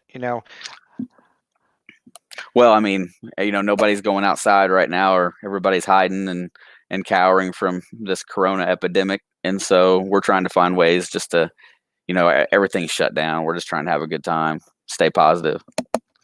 Hell yeah. So let's see. Lady Kid Dickle says there needs to be officials everywhere, every mile or so, tossing out Xanax. No, I'm good. I'm good, sister. I don't need any of that. I just work around it myself, and since the live stream seems to work, then that's what I'm going to stick with. I mean, I'll still do videos because I just put out 2 videos today. It seems to be one of those things where I usually would shoot like 3 or 4 videos in a row, and then like boom, okay, that's done, and then like a week or 2 goes by, and I do 0. Yeah, I like to make videos pretty frequently, but the thing of it is that it's sometimes it's kind of tough, especially when you work 6 days a week. But I think it's a great outlet. I mean, I've met so many cool people on here. Yeah, I'm ready to check out your channel here. I just pulled it up. Yeah, and, the one I did today, I was basically screwing off in my backyard because I couldn't go nowhere and nobody would let me on their property. So I was just making a joke video just to entertain myself, more or less. But the ones before that, a lot of it's some of them are pretty good. We find a lot of old relics and stuff, coins. We got into the whole melt in the forge thing. That was basically once what we do with our scrap. That's the reason why we built that little kiln. So yeah, but we have a good time. Awesome. I'm excited to check it out. I've been getting into some of the metal detecting channels and stuff like that. I find it interesting because everybody finds some crazy items or old coins or something somewhere, and I have a couple of spots picked out myself that I know there's going to be something cool there. I just got to get all the equipment and get into it. Well, man, if you're definitely have a little bit of anxiety issues and stuff, it's a great hobby that you can do by yourself. Recording the video becomes real easy after a while, and then it gives you a way to share it. We were talking earlier. The reason why I started was because my parents are getting elderly, and I don't get to see them all the time, and it gives them something to do because they're retired. They just watch the stuff I put on the internet. That's how it all started out. And then you start getting other people talk to you, and you realize that people may like what you're doing or they may not like what you're doing, but they're watching it, so it's kind of cool. Yeah. Do you ever run across any problems trying to detect anywhere? Oh, all the time. If you go to parks, people look at you like you're a leper. A lot of times they'll call the law on you. The first thing is you got to know the laws in your area where you're at and what you can do and what you can't. So we know we're safe where we go. I mean, we can go just about anywhere on public property in this state, except for like Louisville. You can't on the city parks and stuff. But people like to give you grief, and you can just kind of stick your middle finger up and go on because you're not hurting nobody. Yeah, amazing to me that people will give you grief, right? For just doing what you're doing, and they just don't mind their own business. Like I don't understand why everyone's got to have a problem with something and just can't focus on themselves. Like a really quick story. We're down at this public park here, and these old people have this house right there, and they called the cops on me, and the cops came out there, asked me what I was doing. They said I was vandalizing, and it came down, and I was like, hey, there's people that sit over there at that shelter house and make drug deals every stinking day, and you're going to let somebody come down here and grief me for just minding my own business basically on public property? Yeah, it's crazy, right?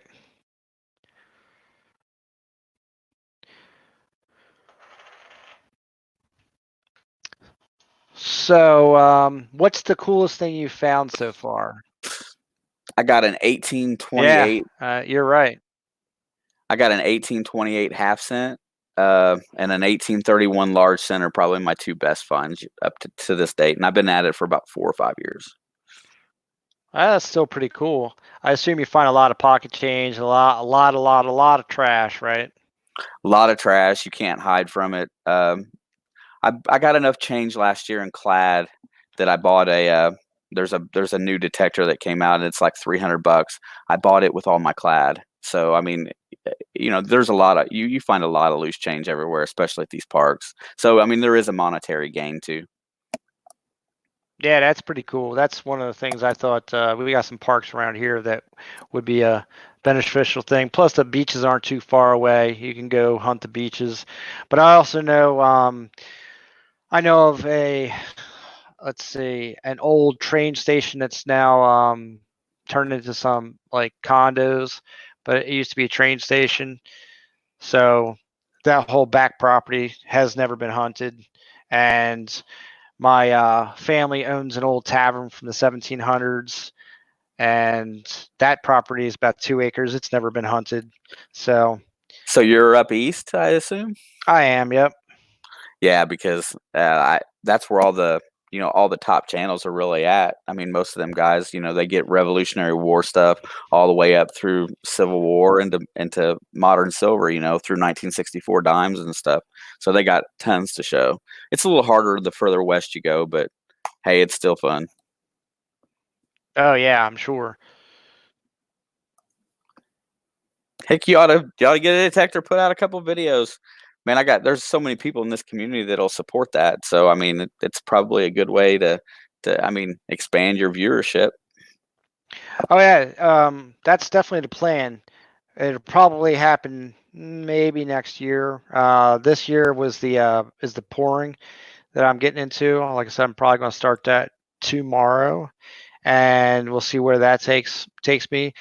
After that, the 3D printing is going to start because I want to do some lost wax, and you can actually get a printer that prints in wax. So I think that'll be pretty awesome. And then I want to get into the metal detecting piece. So heck yeah, I'm pretty glad I found this tonight. This is pretty freaking cool. Hey man, I'm glad you stopped by. How did you find? Was it just popped up somewhere? I'm just curious. I must be subbed to somebody that was in here that was either running it or part of it, because when I looked over my list of channels, I was looking for live streams, and then there was one that I was just on before I got here. I'd been there for a while, and then I saw this one and I didn't know what it was. So I came in and listened for a while, and I was kind of intrigued because it does kind of hit on some of our hobbies too. So I sit and watch for a while, and then I seen that when you brought up bringing people up here and to talk, I was like, how the hell does that work? So I've learned something today. Cool, man. Well, I'm glad you stopped in. I'm glad you stopped up as well. I wish I was set up for to do an interview with you. Heck yeah! Or you do this like every Saturday? Yeah, probably every Saturday, or I did one last night. Monday nights is usually coin roll hunting, but right now we're out of coins, so I'll probably be on a Monday night just BSing. Now, see, the coin rolls, man, it's hard to get silver out of them anymore. I haven't had any luck with that for a while. Yeah, I mean, right now it's been pretty dry for everybody. I just started, and out of, let's see, 7 boxes, I found 2 40%ers and 2 proof coins and maybe 6 NIFCs, and that's it. Well, when I get off here in just a little bit, I'll hit that bell, and I'll definitely come back and check it out. If anything I can do to help when I'm here.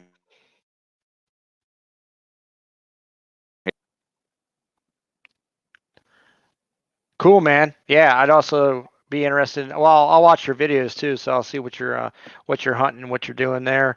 I saw you had an unboxing video for Yeah, guess- that's that $300 detector I bought with Clad. And what do you think of that detector? I like it. It's if you listen to the sounds more than the numbers that it gives you, because everybody, the VDI gives you numbers, it helps you figure out what you're digging, but the sound tells you a little bit better on that one. The VDI is a little off, but man, it hits deep targets. I mean, you won't need to go any deeper. It'll hit a 9 or a 10-inch quarter easy, and that's all you need to find good stuff.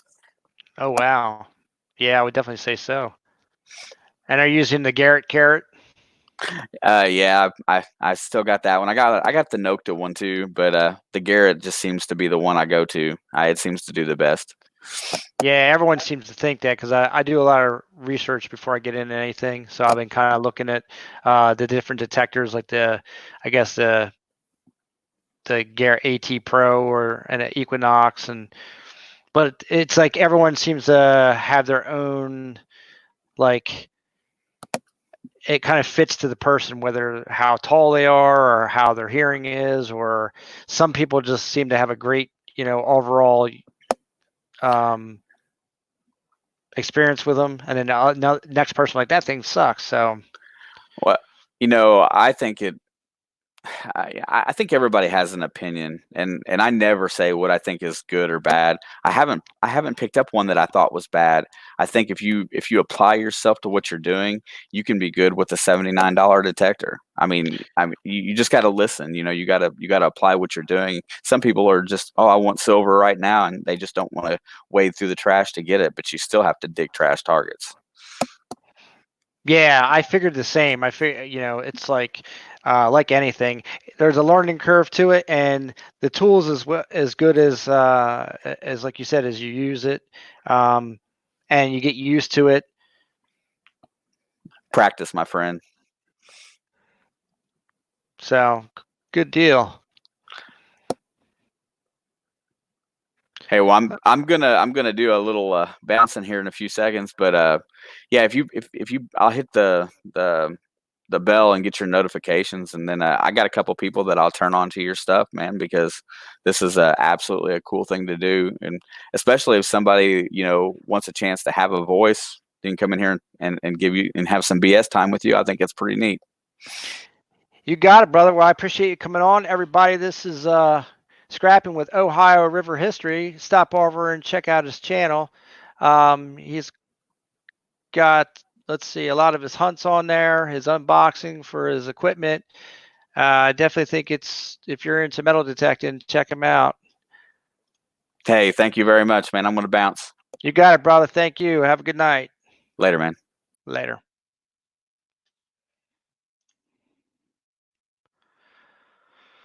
All right, let's see what's going on in the chat.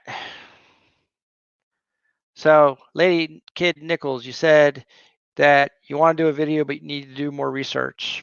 What kind of research do you need to do before you do a video? Because I'll tell you what, if you go back and watch the very first video I put out, it's terrible. And I think if you do that on almost every YouTuber's channel, they're terrible, and they'll tell you the same thing, or they've already taken them off their channel. So I'm curious as to what kind of research you have to do. Hey, what's going on, Hidden? Hidden, did you ever get that coin from Phil? I'm just curious. I paid him for that from that one night. I forget what the coin was, but I'd have to look back at the streams. Lady Kid Nichols says it's a twist on silver. So are you saying that there's something that I guess there's something you want to do, but you're not sure if it's going to work, so you don't want to video it and it be a fail?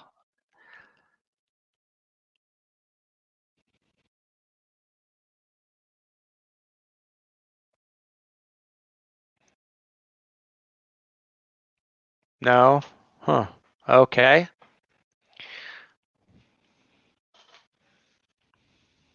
More like history. Ah, okay. Gotcha. Gotcha.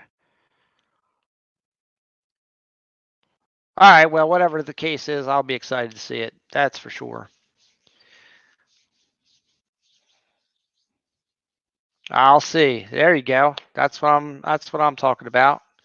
We'll be looking out for your channel, Lady Kid Nichols. We're ready to see some new content out there. So we're at an hour and 36 minutes hanging out with Hidden Numismatist, Jeff Dunn, Lady Kid Nichols. I don't know if Ohio River History is still here. He said he had to bounce, so he might be gone by now. JT Coin Rings is probably hanging out in the background somewhere, working. Sure Shannon Show. Hopefully he's still around. Yep, there he goes. All right, Ohio River History, man. Thanks for stopping in, and we'll catch you on the next live.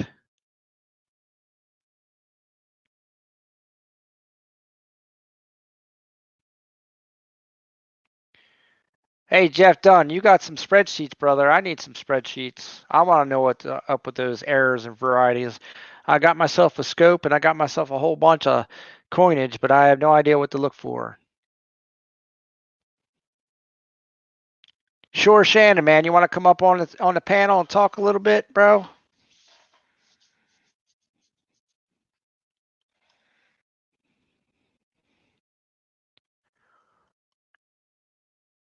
All right, thanks, Lady Kid Nichols. I appreciate you helping me out with my hours. I got to get them 4,000 hours so I can get my mobile streaming in. I thought the 1K was going to help me. I mean, it's one piece of the puzzle, but it ain't the whole thing. Hey, I appreciate you saying that. I try to be fun. That's in my name. Scrapping, hoarding, tinkering, fun. I try to bring the fun to the fun. You know what I'm saying?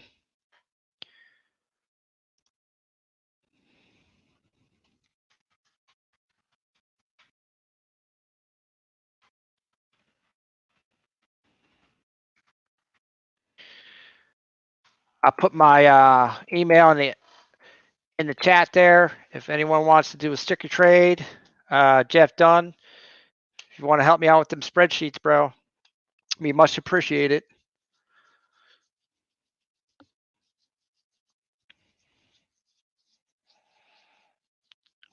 Looking like we got 8 in the chat, or should I say 8, 9 in the chat, hanging out on a Saturday night. I don't know who the big boys are on. Probably a whole bunch of streams going.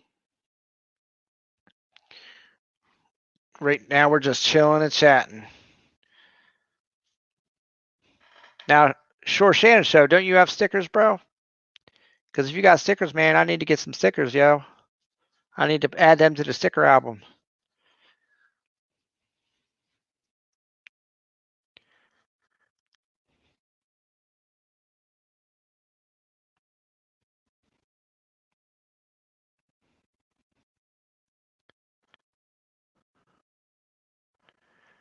Hey, thanks so much, Lady Kid Nichols. I appreciate you. Remember, I appreciate all the time you put into hanging out with me because the most precious thing you got is time, and you just spent some on this live chat. All right, sure, Shannon. So, what's up, man? You want to do a sticker trade or what, bro? Send me an email, man. We'll hook it up on the outside.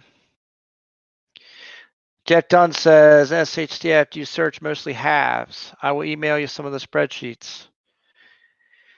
Yeah, man. Anything. I'll take all the coins. About 5 or 6 penny boxes, and then I did a box of nickels, and then I just started doing $half. But I'll do them all, man. I'm down for errors and varieties. I just need to make sure I set my time, get my time set up right, or else I'll get backed up and I have $50 bazillion worth of change sitting in my house I can't get rid of, and that'll be a hot mess. Nobody wants that.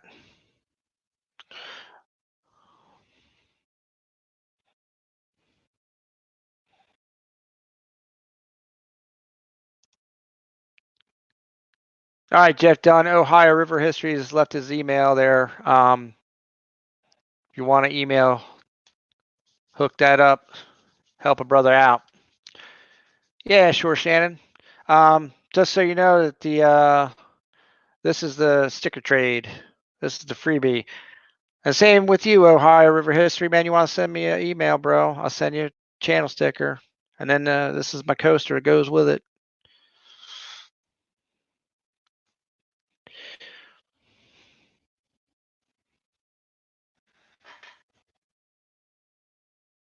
Now, y'all know when I do the live, I work off the chat. So, sweet. Jet Dunn's going to hook up Ohio River History. He's getting all kinds of wins tonight just by stopping in. Anybody want to come up on the panel, just let me know you want to.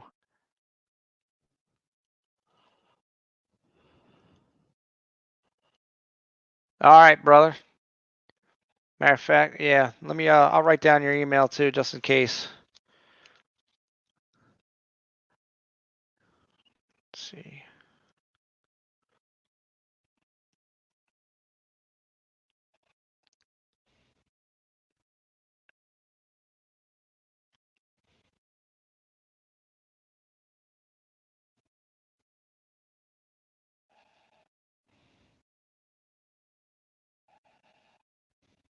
Hey, thank you, Ohio. Have a good night, brother.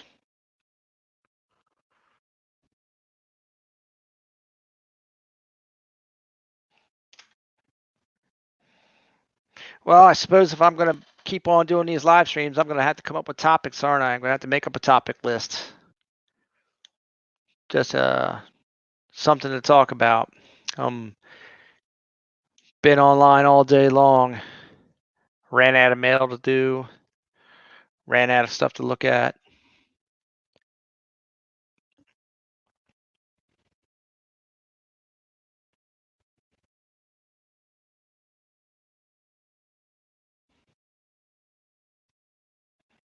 That's right, Jeff Dunn. That's what we do, man. We help everybody. Hey, how many of you people know Novus in here? Novus Stacker.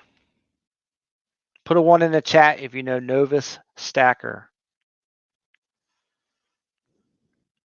Because it's possible none of you do, but if you do, put a 1 in the chat.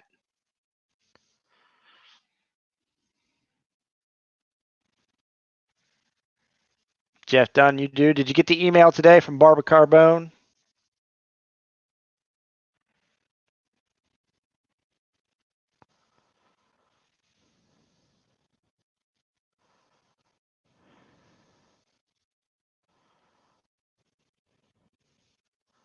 I'm not sure how big the lag is. That's the one thing I'm not too keen on with the StreamYard and YouTube thing. Okay, you received the email? Good. All right, for anyone else that doesn't know, Nova Stacker was well, he still is a member of the community, a hilarious guy, very much an adult-oriented midnight, late night streamer. I mean, the 3 a.m. chats are just off the chain crazy. Funny dude, man. He would keep you laughing. He'd laugh at himself. I mean, good times with that guy. But he was in a serious accident last year, and it's kind of left him with some medical issues that he's been working through. And recent events with the coronavirus has, needless to say, left him without income and medical care. So I figure I'd give that little update about Novus. He needs your prayers, man. I'm telling you. He's struggling right now, and a good dude.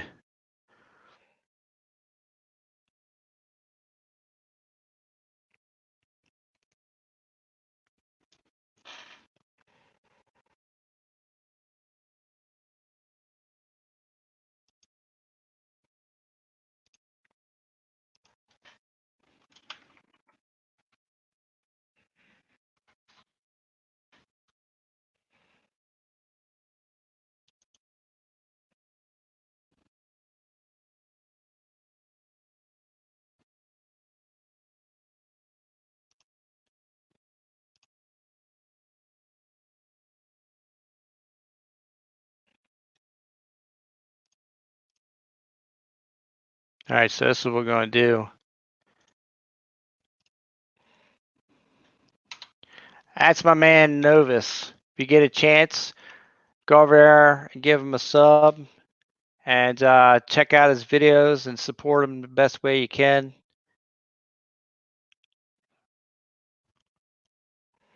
I think it'd be awesome that even while he's on a hiatus like this, if we could push his channel up over 1K, that would be awesome. Because that way, when he returns, he won't. It'll be a good surprise for him.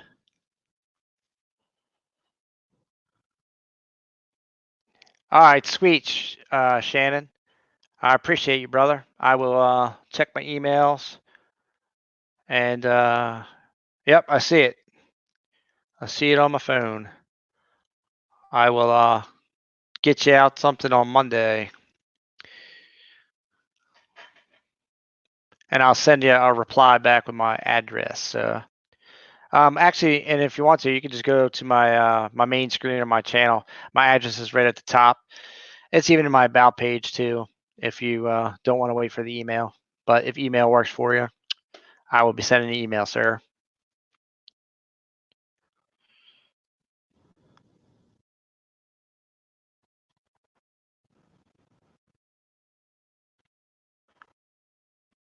All right, sweet. Will do.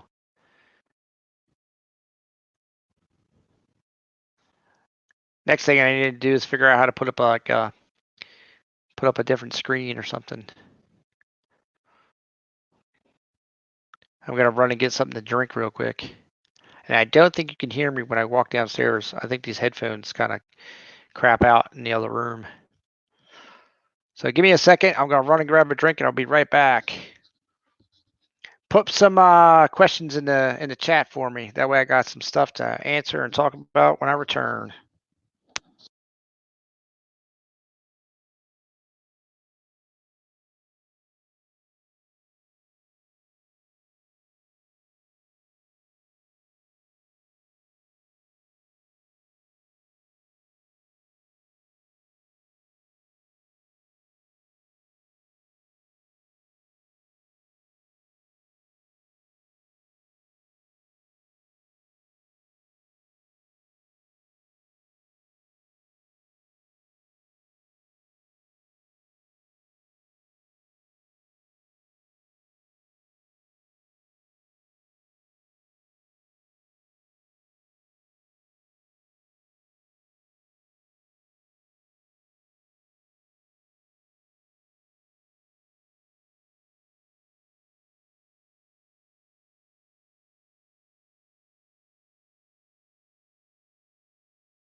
All right. I returned, and it looks like 4 people left me, and there's not one single question in the chat. So I guess there'll just be coffee to drink and watch hours to be had.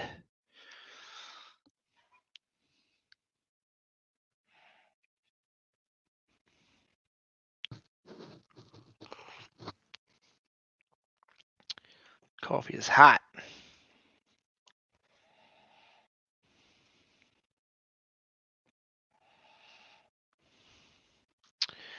Well, I suppose I could always do some mail.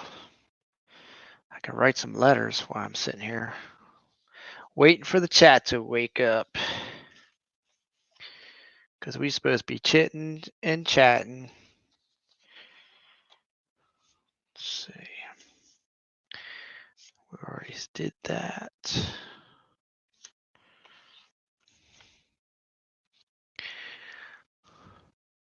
All right, so who's still here? Anybody here?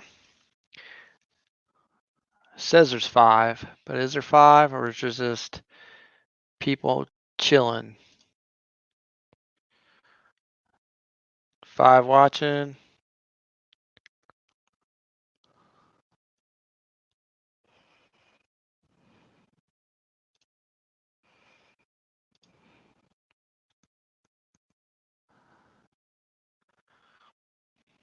Oh, I see some movement in the chat.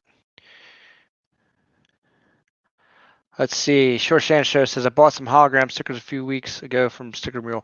Hey, I'll tell you what, those hologram stickers, Shannon, are awesome, bro.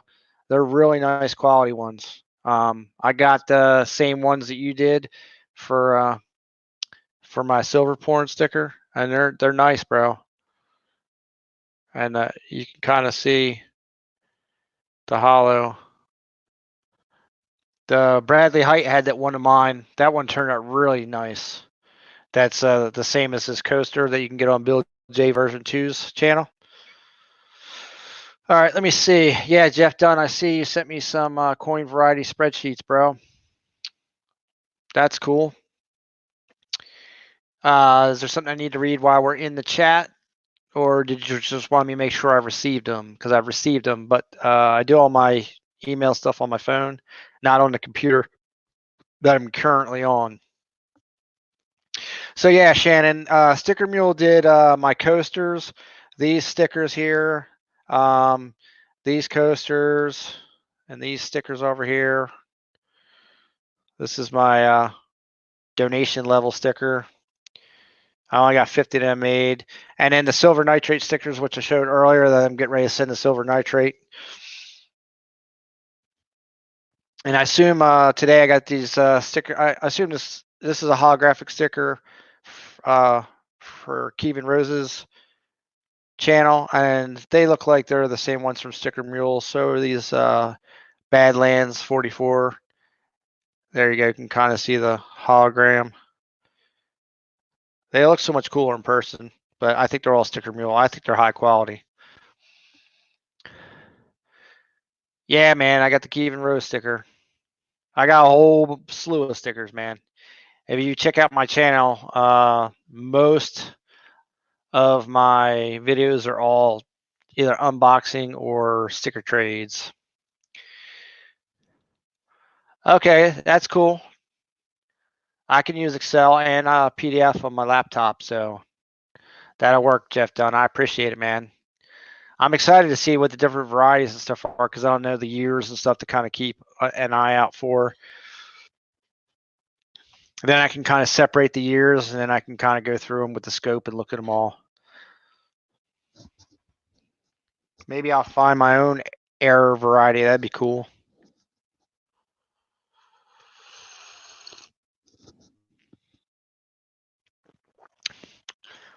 I'm still not educated enough to know the difference between like machine doubling and an actual doubling. I don't kind of get that. So no, Shannon, Silver Giveaways has been out on hiatus for a while. I believe Susie had some kind of neck injury. So they've been out, and they did recently post a video maybe a week ago that they went on like a bike week thing, but I'm not certain why they haven't gotten back into the and it might have been 2 weeks ago, but I'm not sure why they haven't gotten back into their live streaming. And it's possible it was an old video and they just posted it. And George says, before you had come on tonight, I was so bored being stuck in the house so much. I was going to go live. Then lucky day you came on. Well, is that because you didn't want to use your 20 hours up on StreamYard, George, or were you just looking for someone to hang out with? Because you can come up on panel, man. You want to come up? I could give you the link. That's not a problem, bro. Come on up and say hi to the people.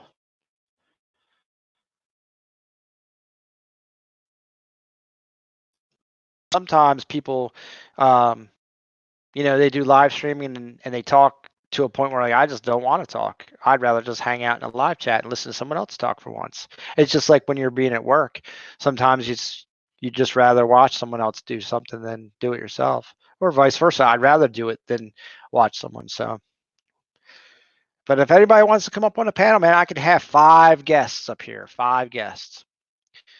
So if you're interested, you can come on up and we'll chit chat about whatever's on your brain. See, there you go, George. That's what I was figuring. That's why you just want to hang out and chat in the chat and watch the watch. I unfortunately don't have anything really cool to do. I mean, I could go get a laptop and a screw gun and bust it down in pieces, but I don't know how much prep time that would take, because I'd have to move all the coin stuff and the camera around and all that. I think I've only done one of those where I was breaking down a laptop, and I think I broke down a bunch of keyboards and stuff.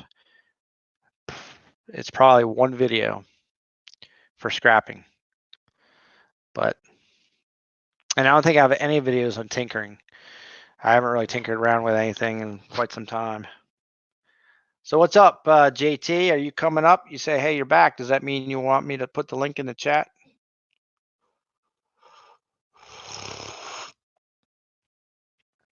Because I'm having some coffee right now, brother.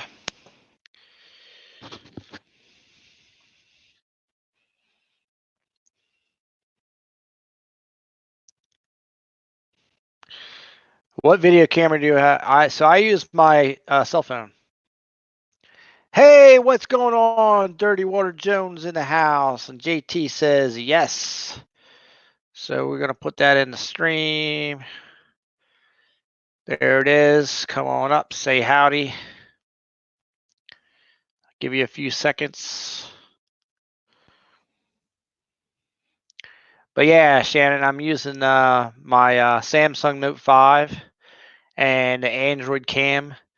And I've just got it on my Wi-Fi, and that's how it works. It's pretty cool. I can walk around and do mobile streaming within my house with it. The only thing that sucks is you can't hear nothing. So you have to have a headset, and the headset starts to blink out. Like I can't get out to the garage, so then I can't hear nothing. So that's why the mobile streaming was going to be awesome until I found out I had to have 4,000 watch hours to use it. All right, I'm going to take down the link, and it's down. So what's going on, Dirty Water Jones? No, sir, I'm not an Apple person. I am not an Apple person.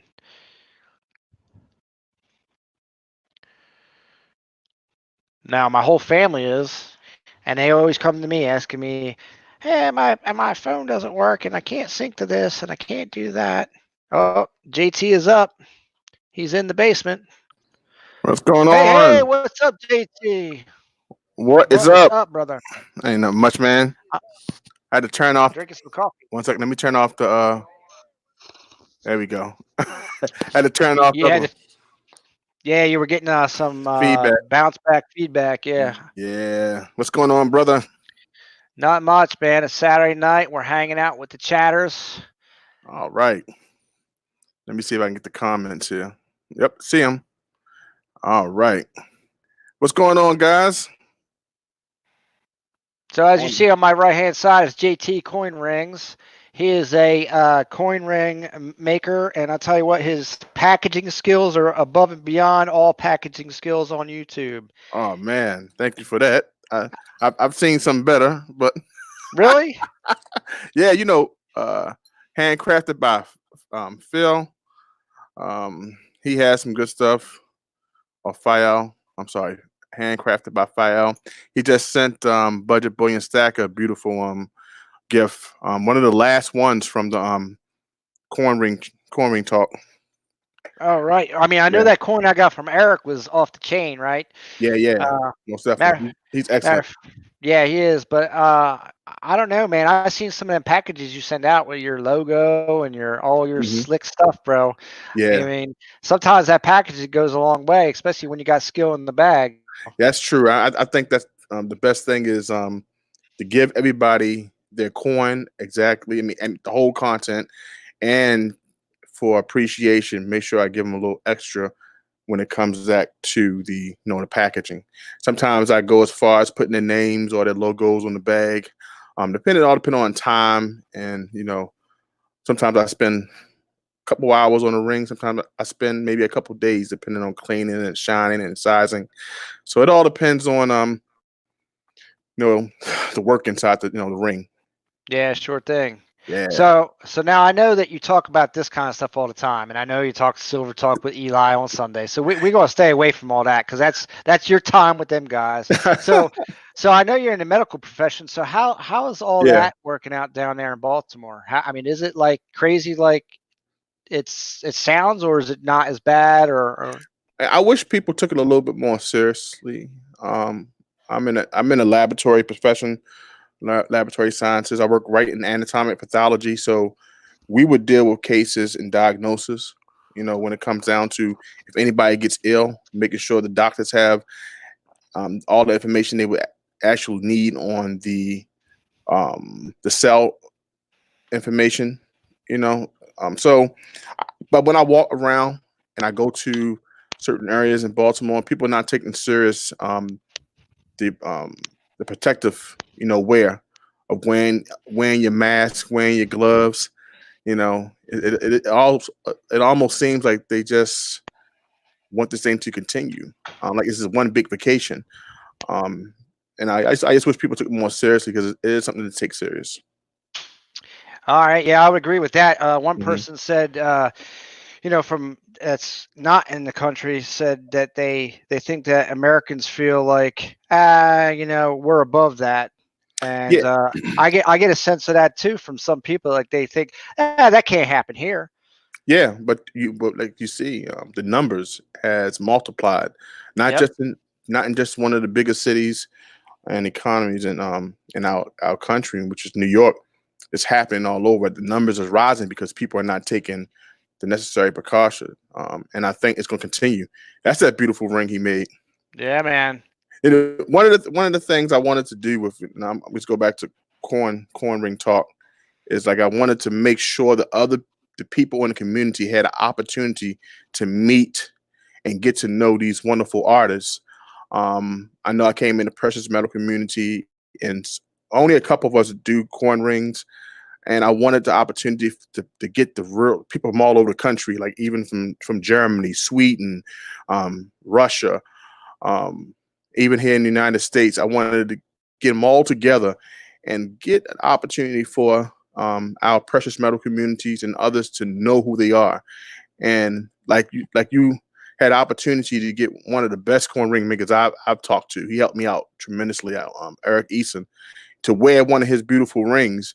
And I wanted the opportunity to get for free. You know what I'm saying? I wanted that opportunity because I know that it's a pleasure for someone to wear their work and wear it, for years to come, because that's how long corn rings can last.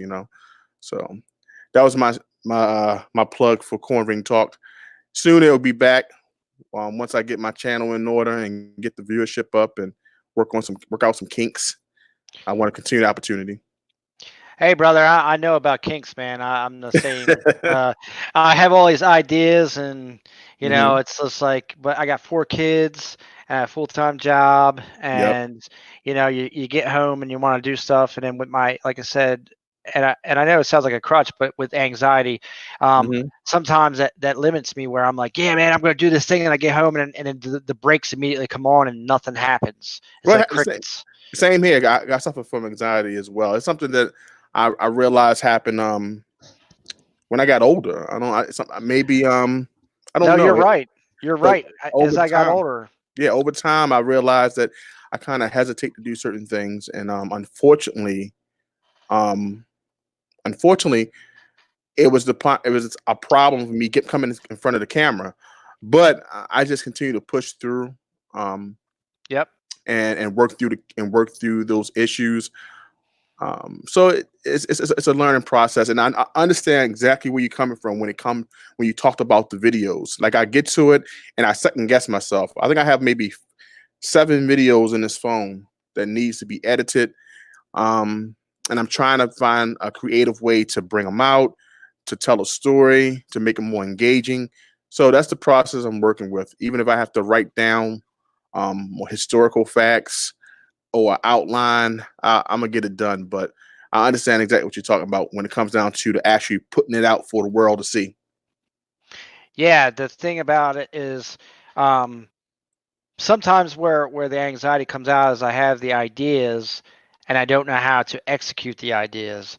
And then I start to do exactly what you said, second guess things. Then I start to, that's not exactly what I want. I get too particular, Mm-hmm. and then I just got to just put the video out. You know what I mean?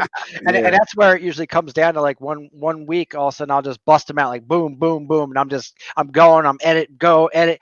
But then what happens is I'm too impatient, and I put them all up in one weekend instead of spacing them out. And then it's like Mhm. all that work is not spaced out, so now I have no content for the next 2 weeks. That's why my watch hours are down, because Right.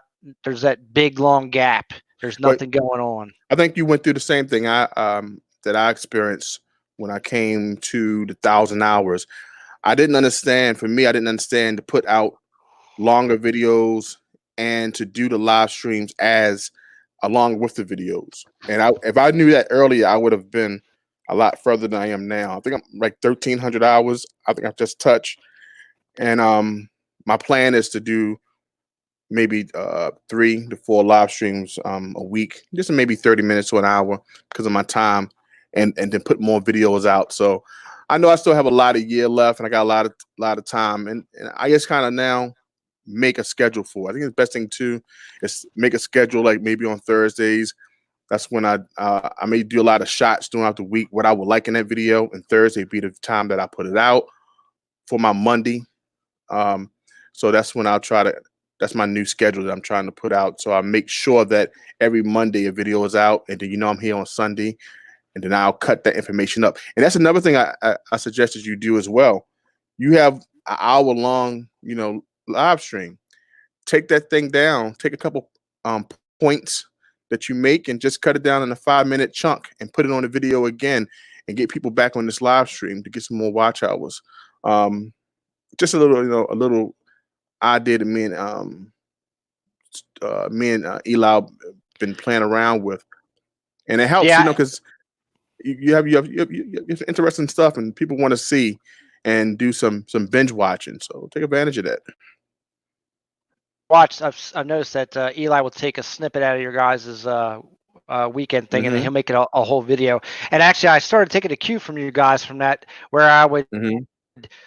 kind of like introduce and do some stuff. That way I knew there was a stopping point and a starting point where I could snap those out. I just started Yeah. doing this live streams. Like I did an 8-hour live stream last weekend, Wow. and I did. But the other problem I'm having recently Yeah. is during the week, the internet here sucks. So you'll Okay. probably see that I have like part 1, part 2, because the stupid thing keeps kicking me off. Yeah. So it Okay. kind of breaks up the video when you're trying to do something like that. Yeah. I suffer from it too. Being in the city, being in Baltimore, everything is connected. I'm semi-attached, but all these houses in the neighborhood, everybody's sharing the same, you know, connection. And Comcast has the worst wiring in the city. So when it comes down to squirrels running up and chewing on the wires and all that stuff like that, you have to worry about poor connection. It's just the bandwidth and everything like that too, and StreamYard being straight from the bandwidth as well. I'm sure that has something to do. And if you don't have it like right into your computer, it's going to be some internet disruption. I'm sure. Yeah, I've talked about that. How I'm going to run some new Cat 6. I'm going to run Cat 6 from outside to Mhm. my modem. Yeah, And then from my modem directly to the PC which makes sense. to eliminate all those issues. Right. Now, the Shore Shannon show says, JT Coin Rings, do you do custom logos on rings? I don't. I do not do that. I wish I could. That'd be awesome. Maybe if I could etch them, laser etch them in the future. So I do not. But I have a friend, and we think we know him as well as the Gold Spartan. He makes coins. He can make a coin or make your logo. Maybe there you go. Pretty small on a coin that he makes, and I can turn that into a ring. We have a partnership with that we turn some of his special rounds that he make into rings. So I'll be pushing that real soon too. Yep, the Gold Spartan. The Gold Spartan. Yeah, the Yeah. Gold Spartan sent me some pieces that didn't have the weights or sizes on the bottom, and he said, "Oh, those were for coin rings." Oh yeah. And now it makes sense because I was like, at first when I said that, I was like, "Yeah, right, dude, you just forgot." But he there you go. Yep. Yep. There you go. Because So- some of them I didn't get back yet. Oh man, where is that? Oh man, I left it. It was this one here. Yep, there you go. The double. That's And the one. I made that for him. Gotcha. So that one there, and then on the back it had nothing, and I was like, "Well, I don't even know what it weighs or anything." Oh, my daughter losing another tooth. Oh Lord. And then I got this one too. What's this? Oh, that's nice. He made that one. Yep. Oh, that's Back. nice. Oh yeah, I like that. When Yeah. did you have that on there? I don't know. I probably had that for about a month. Oh man, he be holding out. Okay, I'm glad to talk to him. Got to talk So you to said him. you said your daughter lost a tooth, man. Well, it's loose. She just came down the steps Yeah. doing an Man. made all the noise. It's crazy, man. When kids start losing teeth, it's like they're losing a tooth every second, man. Like, And how do you have that many teeth in your mouth? That's what I'm talking about. Now I have to soon. I'm gonna have to buy another piece of silver and hide some money on her pillow. It's ridiculous. Yeah, that's right. The tooth fairy's got a pony up. Yeah, and I started this little tradition, and when she did lose them, I buy her a piece of silver, and I put like $5 inside the little bag with her tooth, take the tooth out, so she can put the silver inside her stack and take the $5 to Five Below. But since Five Below is closed, I guess she'll put it in a piggy bank until she can get out the house.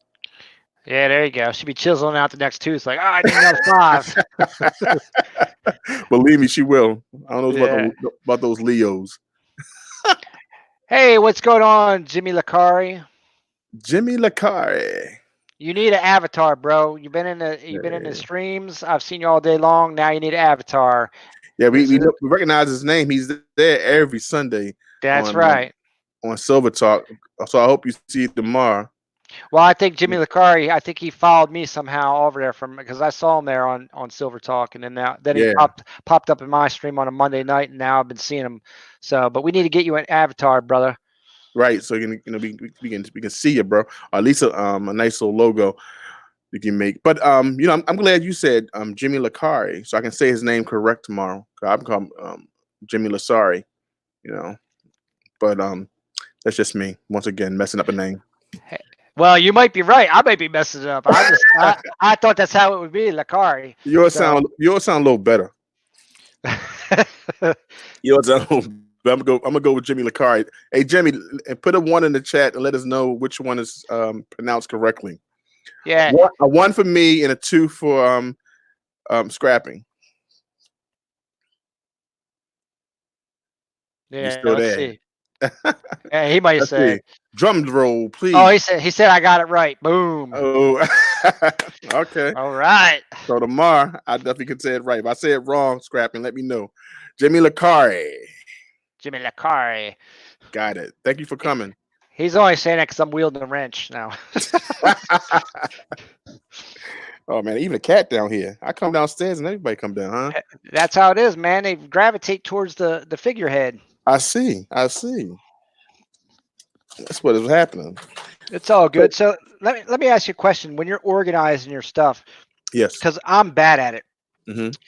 How do you have a certain way that you keep track of like your giveaways? Yes. Yes. All my giveaways have to be put inside a booklet because everything costs. And that's one of the things I look at. Well, my book is right over there. I have how much I spend for postage. I also got to replace my my mailers. Oh wow! So you keep track of all that. I have to because running a channel can be a challenge when you're trying to run it like we are now doing live stream. Like StreamYard costs me $25 a month because I want the logo, right, and stuff like that. So you're talking about that. You're looking about the mailers when you do giveaways. You're talking about the envelopes because I do black envelopes. I do black stickers on those envelopes. Bro. See, so. You know stickers. You come out the stickers every time you get an email. You feel kind of compelled to go to Sticker Mill and buy some more.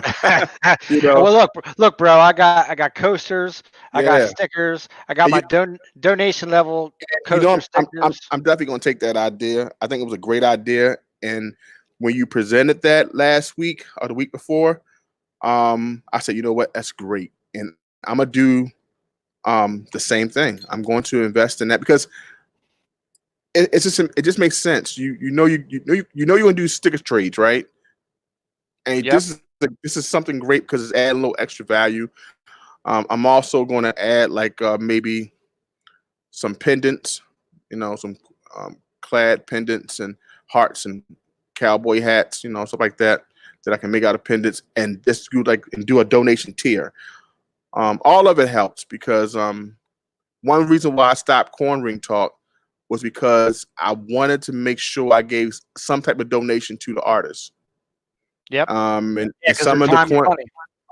Yeah, you're talking about time. Some of these corn rings cost upward bounds of $350 to $400, depending on who are like the one budget bullion one is like $300, almost $400 that it cost that for Scholar to make. So I want to kind of offer something, even if I say, hey, I'll take care of shipping, I'll take care of packaging. And even though they say no, when you're running something, you want to make sure you run it right. And I was doing stuff from people all the way in Germany. So I don't want them to take that whole cost. So all of that helps to run a channel. Look at the mics. I got sets of mics. I got lights. I just bought a new background. I got shirts, headphones, screens, webcams, all this stuff. You look at it to maintain cost, just to give out good quality and that you want to present. So that's why I always say, donations. That's why I give super chats. That's why I do donations, because I know how hard it is to run a channel.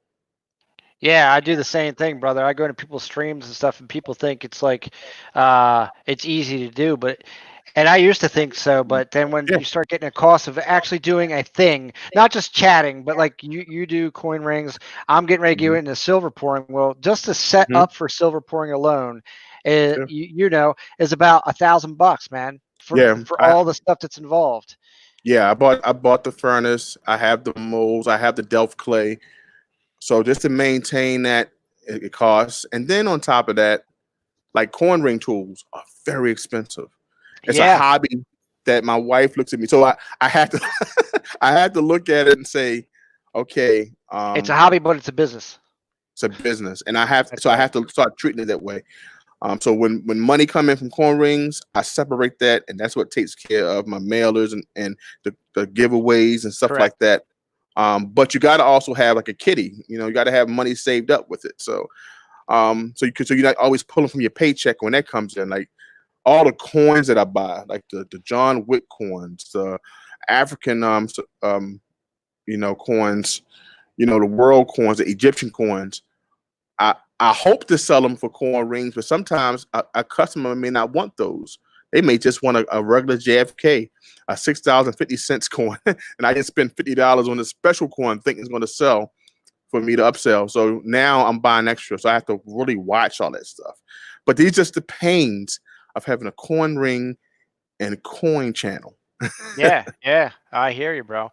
I mean, that's the know? thing. Even if you made silver pouring a business, with the market right now, you're paying, crazy differences between that and spot. So if you do like, some people were doing $10 over. It used to be $10 over spot, but then spot got crazy, so you couldn't do that. So everyone's at like $30 an ounce straight up. Yeah. But even if you look at that right now, American Silver Eagles are selling at like $26. Yeah. So if that's all you had to melt down, let's say, and because you can't get silver and you had to fill an order, you're going to make a $4 profit over a Silver Eagle. You know what I mean? So it's, I mean, it's all about like, I got to buy in the dips and I got to do this and got to do that. And, Yeah. and like if your camera takes a crap and you've got scheduled live streams, well, you got to buy a new camera. Or if your headphones, you break the cord and all of a sudden it stops working. Yeah, I had to buy a new computer. My computer went out, and luckily my sister had one of these extra iPad iPhone, excuse me, Apple Mini. And as you remember, when I first started my live streams, man, it was horrible. When it came down to it was buffering. I had people say, "I can't take it. I got to roll." Yeah. So Yeah. it was in the beginning, and then also because I didn't have the right computer that can handle the strength of the internet, and I would get the fastest internet. But so you're talking about now $800, hardware, the camera, the monitor I have in front of me. Yep. Look, I love it. I love doing it. It keeps me, like you said, it keeps you out of trouble. It's something fun to do. But it can be costly. But like you were gonna say, but donations are appreciated. Because we're technically here to entertain the masses. We're here to entertain all the guys in the chat. We're here to entertain all the people that stop by and want to see what we're doing, right? So That's right. as we may be on the bottom of the totem pole, but we're entertainers, and and we're self-employed entertainers, and we do as much as we can that our paychecks and our family will allow us to spend on our hobby. You perfectly said that. That was perfectly said because it just makes sense. We do it because we love it. It's not because, like you said, we're looking for people to like, hey, you know what, fund it. It's not a cable company, but this is something that we love to do. But we want to make sure we put the best thing out. Yeah. But I just wanted to let it know it is a challenge. It can be a challenge sometime. And I really love doing a live stream, and I really wanted to give out awesome gifts, but at all costs. Even when you come down to giveaways, like I know you get your giveaway together. Yep. And the giveaway, man. Gold. Let me move my you want to know why I put this cat there? You know why I got that?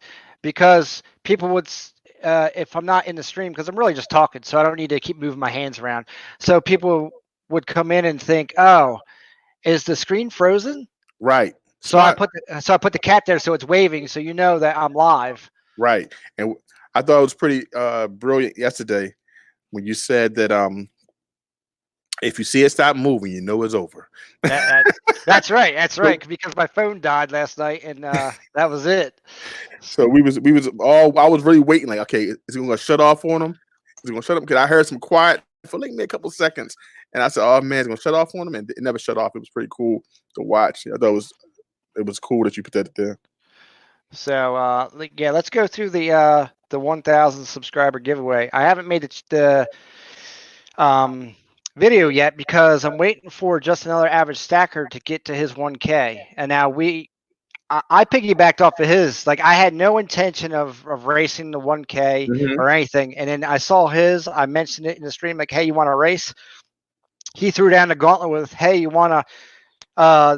The loser has to pour a 5-ounce piece and give it to the winner. I said, okay.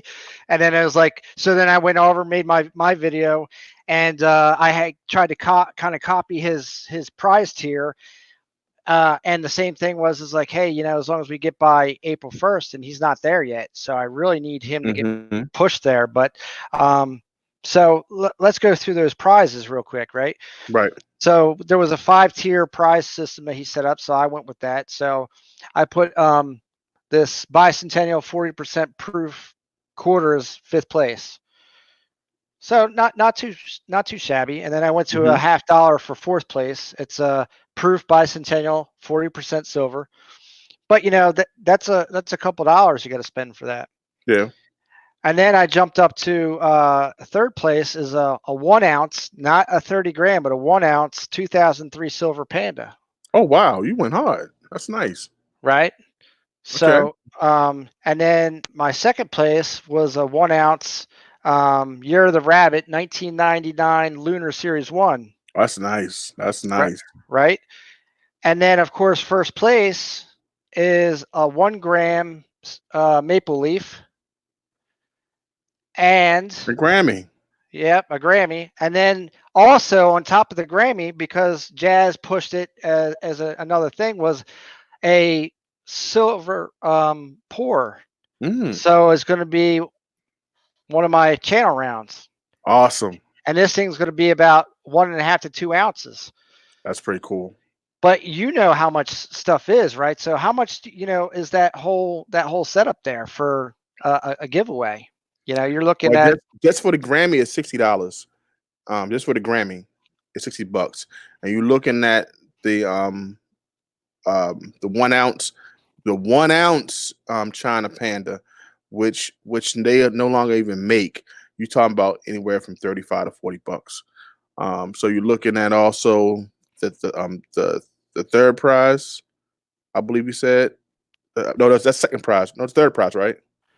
The 3rd prize was the Panda. Rabbit. The 2nd prize was a rabbit. Yeah. Okay, the rabbit. I don't know that's the price, but I know the Lunar Series. You're talking about $25. If I'm not mistaken. Well, right. So that's Lunar Series 1 from 1999. Oh wow. So they don't it's even like make it no more. Right. So it's like a $60 coin. $60. Yeah, $60 right there. Golly. Yeah, you're looking at it, and we do the totals. You went over, was clear $200 easily.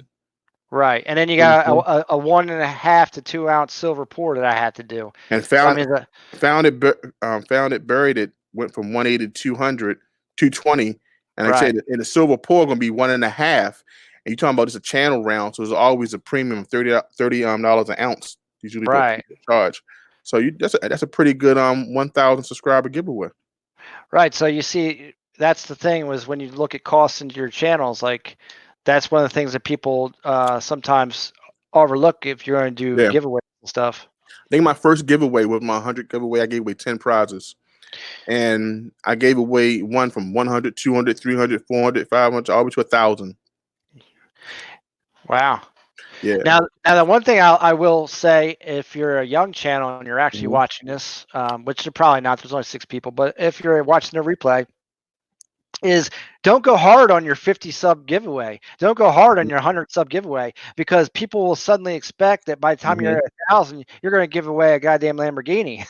Look, let me tell you something. I start off giving gold, and after my second one, after the 150th, I started giving gold, and so everyone expects. That's about Eli always jokes me like, JT's gonna give away a full ounce. A full ounce buffalo, right? Yeah.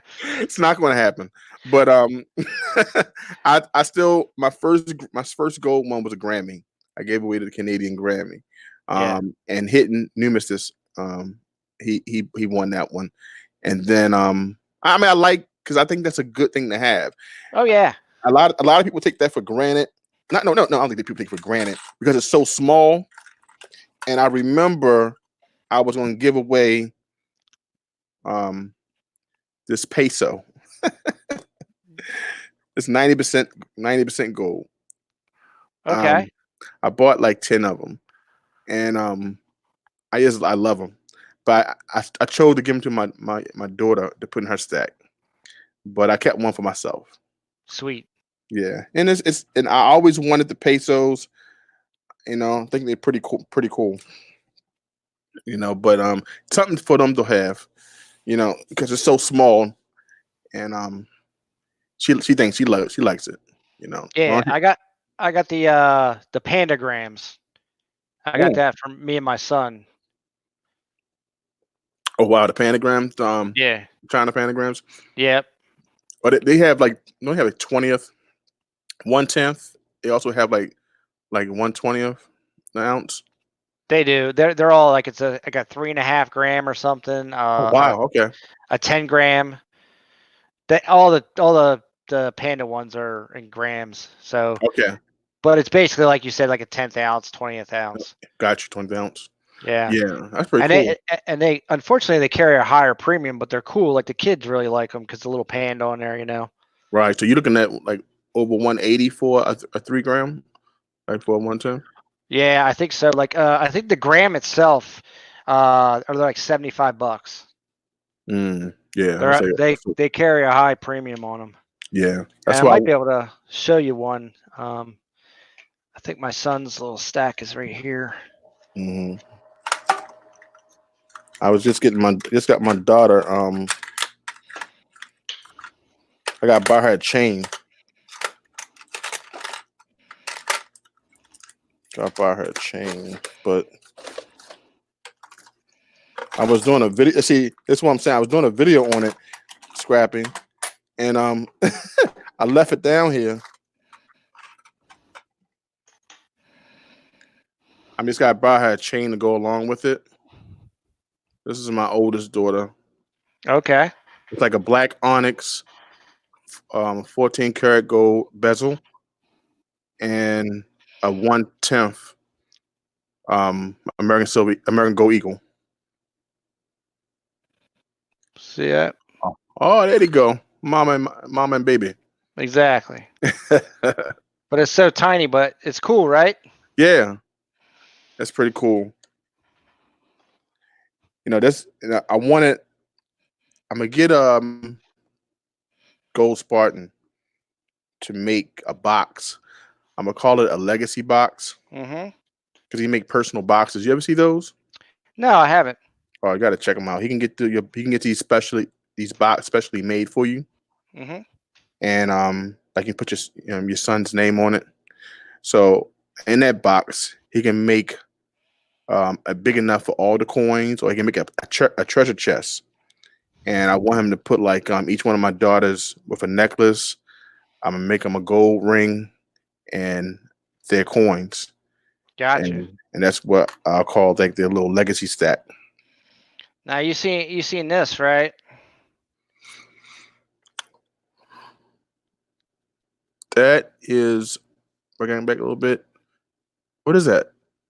It's my logo. Oh, you got a stamp. Yeah, brother. When you do that? I'm stamping bicentennial $50 and putting them out into That's the cool. world. That's pretty cool. Counter stamps. That's pretty cool. And then- You got that stamp made? Where did you make it? You got just give me email. Let me know where you got it made from. Yeah, I will. That'd be And cool. then I got a 12mm stamp made for my silver pours. Oh, that's nice. Let me see it. Oh, that's nice.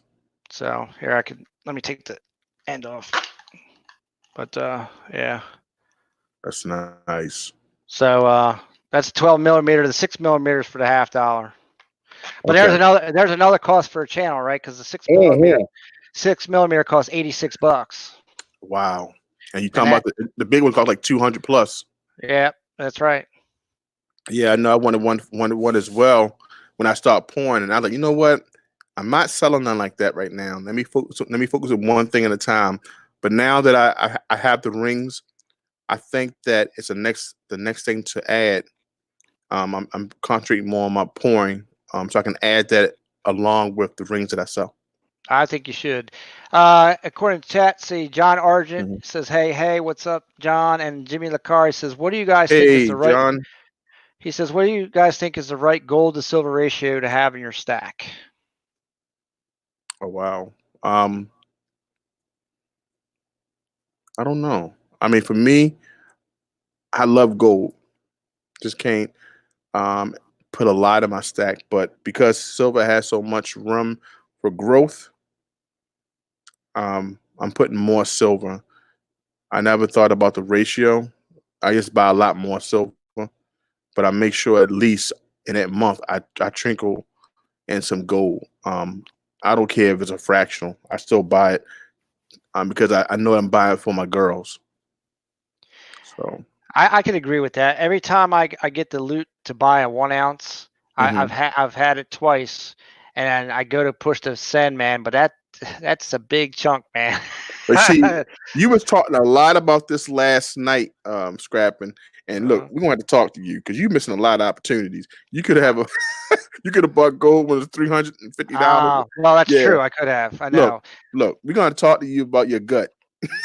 Well, you're right. See, that's the thing. I should listen to my gut because, man, I'm telling you, I was sitting in a room full of just graduated high school kids at that time, telling them about Roth IRAs and talking about precious metals. And we're talking in 2003, I guess it was, Oh, wow. right?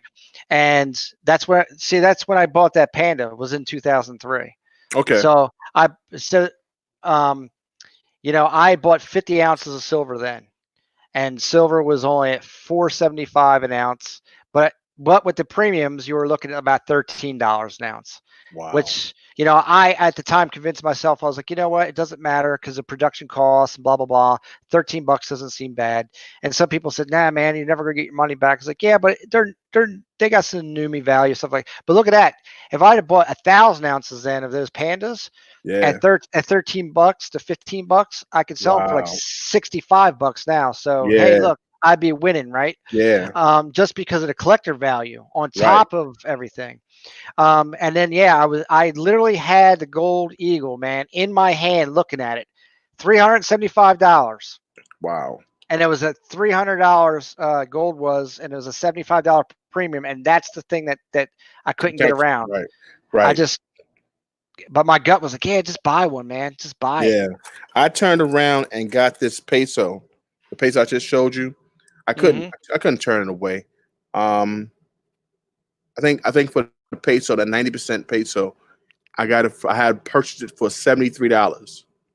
Now, spot for that 90% was, if I'm not mistaken at the time, like 65. I think it was close to, because he wanted to make his money back, because this is before stuff started going down. It was a couple of dollars, maybe $5 I paid over. He called me as soon as he got it. Someone brought it into the LCS. He says, JT, I got that one of those that you're looking for.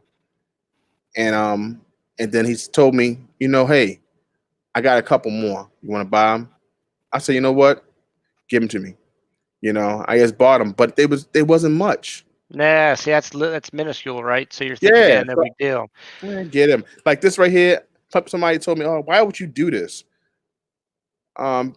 Because it's still a 1/10. Yep. And it's 14 karat gold bezel and black onyx. Yeah, so man, now that's nice. So now you're jumping up to about $230. It's and it's still something my daughter did not pay for, so she gets all profit. So that's right. It doesn't really matter, It doesn't. That's right. Hey, Malone Money Mindset's in the house. What's up, buddy? Thanks you so much for that. Congratulations, man. How's that portfolio looking, man? I mean, I know the stock market's been down and hurting, but you should be buying in them dips, brother. You're gonna see those returns when that thing returns.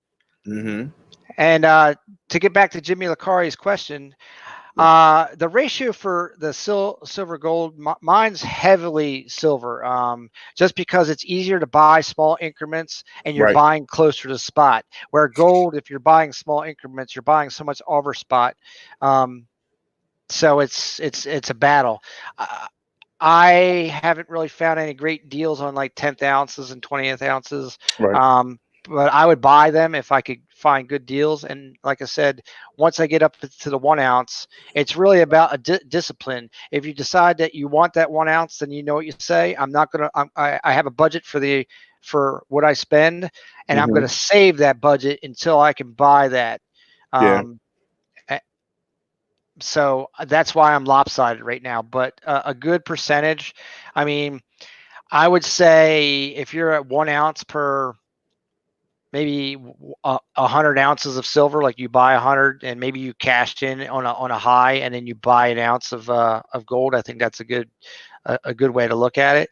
Plus, based on where we're at silver ratio now, it's probably 100 to 1 anyway. So you're going to save all that space in your safe. One coin versus 100 ounces of silver.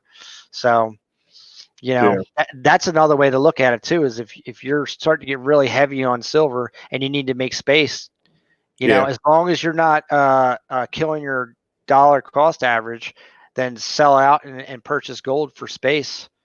And that's, I looked at it. I think I traded some for my daughter's I think a quarter ounce. My oldest daughter, I wanted to give her some gold when she graduated. So every year I wanted to buy like a tenth, a quarter, a half, and buy it like that. I didn't want to go to a whole yet, but just buy them each year. That's what I wanted to present to her for graduation. Yeah, but JT, your situation. See, what you're doing though is you're buying for the future for someone else. So it doesn't even matter. It matters not at all. If you have the money to spend, guess what? You have that in your possession for someone for the future. That's what it's for. They could get it, and it doesn't matter as long as you educate them in either in a will or while you're still on this planet.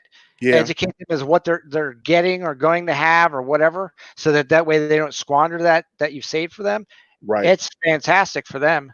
I agree with you 100%. That's the whole focus, is because that's what I first started doing it for, to make sure that they both had something, and also for myself. So I pick pieces for myself, and I stack my American Silver Eagles and stuff for myself. But I really make sure it's almost like any, mini, money, mo. I say, this is for you, this is for you, this is me, this is you. That's how I do with my purchase of silver. Like I found this one the week of, we couldn't find anything in the local coin store. I found this 1/10 maple. I got it for $165. Oh yeah, see, I'd have picked it up. Yeah, and it's in a nice little teeny container with the dimensions and everything, specifications on it. I couldn't beat it. It's the only gold he had left, and I grabbed it because goes with one of the girls. Now see, not last week, but the week before, when silver took that first dip, man, I picked this up, the 10 ounce silver gold bull for spot. Oh wow! I mean, that's the thing. So spot was 1438. Oh, you can't beat that. You can't beat that at all. Where you grab it from? Silvergoldbull.com. Oh, okay. So now, of course, with everything now, I don't know that anybody has a spot deal going on right now. Yeah. And then I like those little 1 ounce bars. They're cool. Yeah, I do too. You can pick them up here and there. A lot of places have them in their generic pile. They're just neat to have. So you'll be able to pour them too, and put your stamp on them. Yeah, man. And then of course I love the hand poured silver stuff. And that's hand poured. That one you just dropped down, the Badlands. Yeah, man. That's a hand pour. That is nice. Who did that for him? Now that I don't know. He had them manufactured. Someone did them for him. That's they nice. They poured them, and then they stamped them on the back. So it's nice.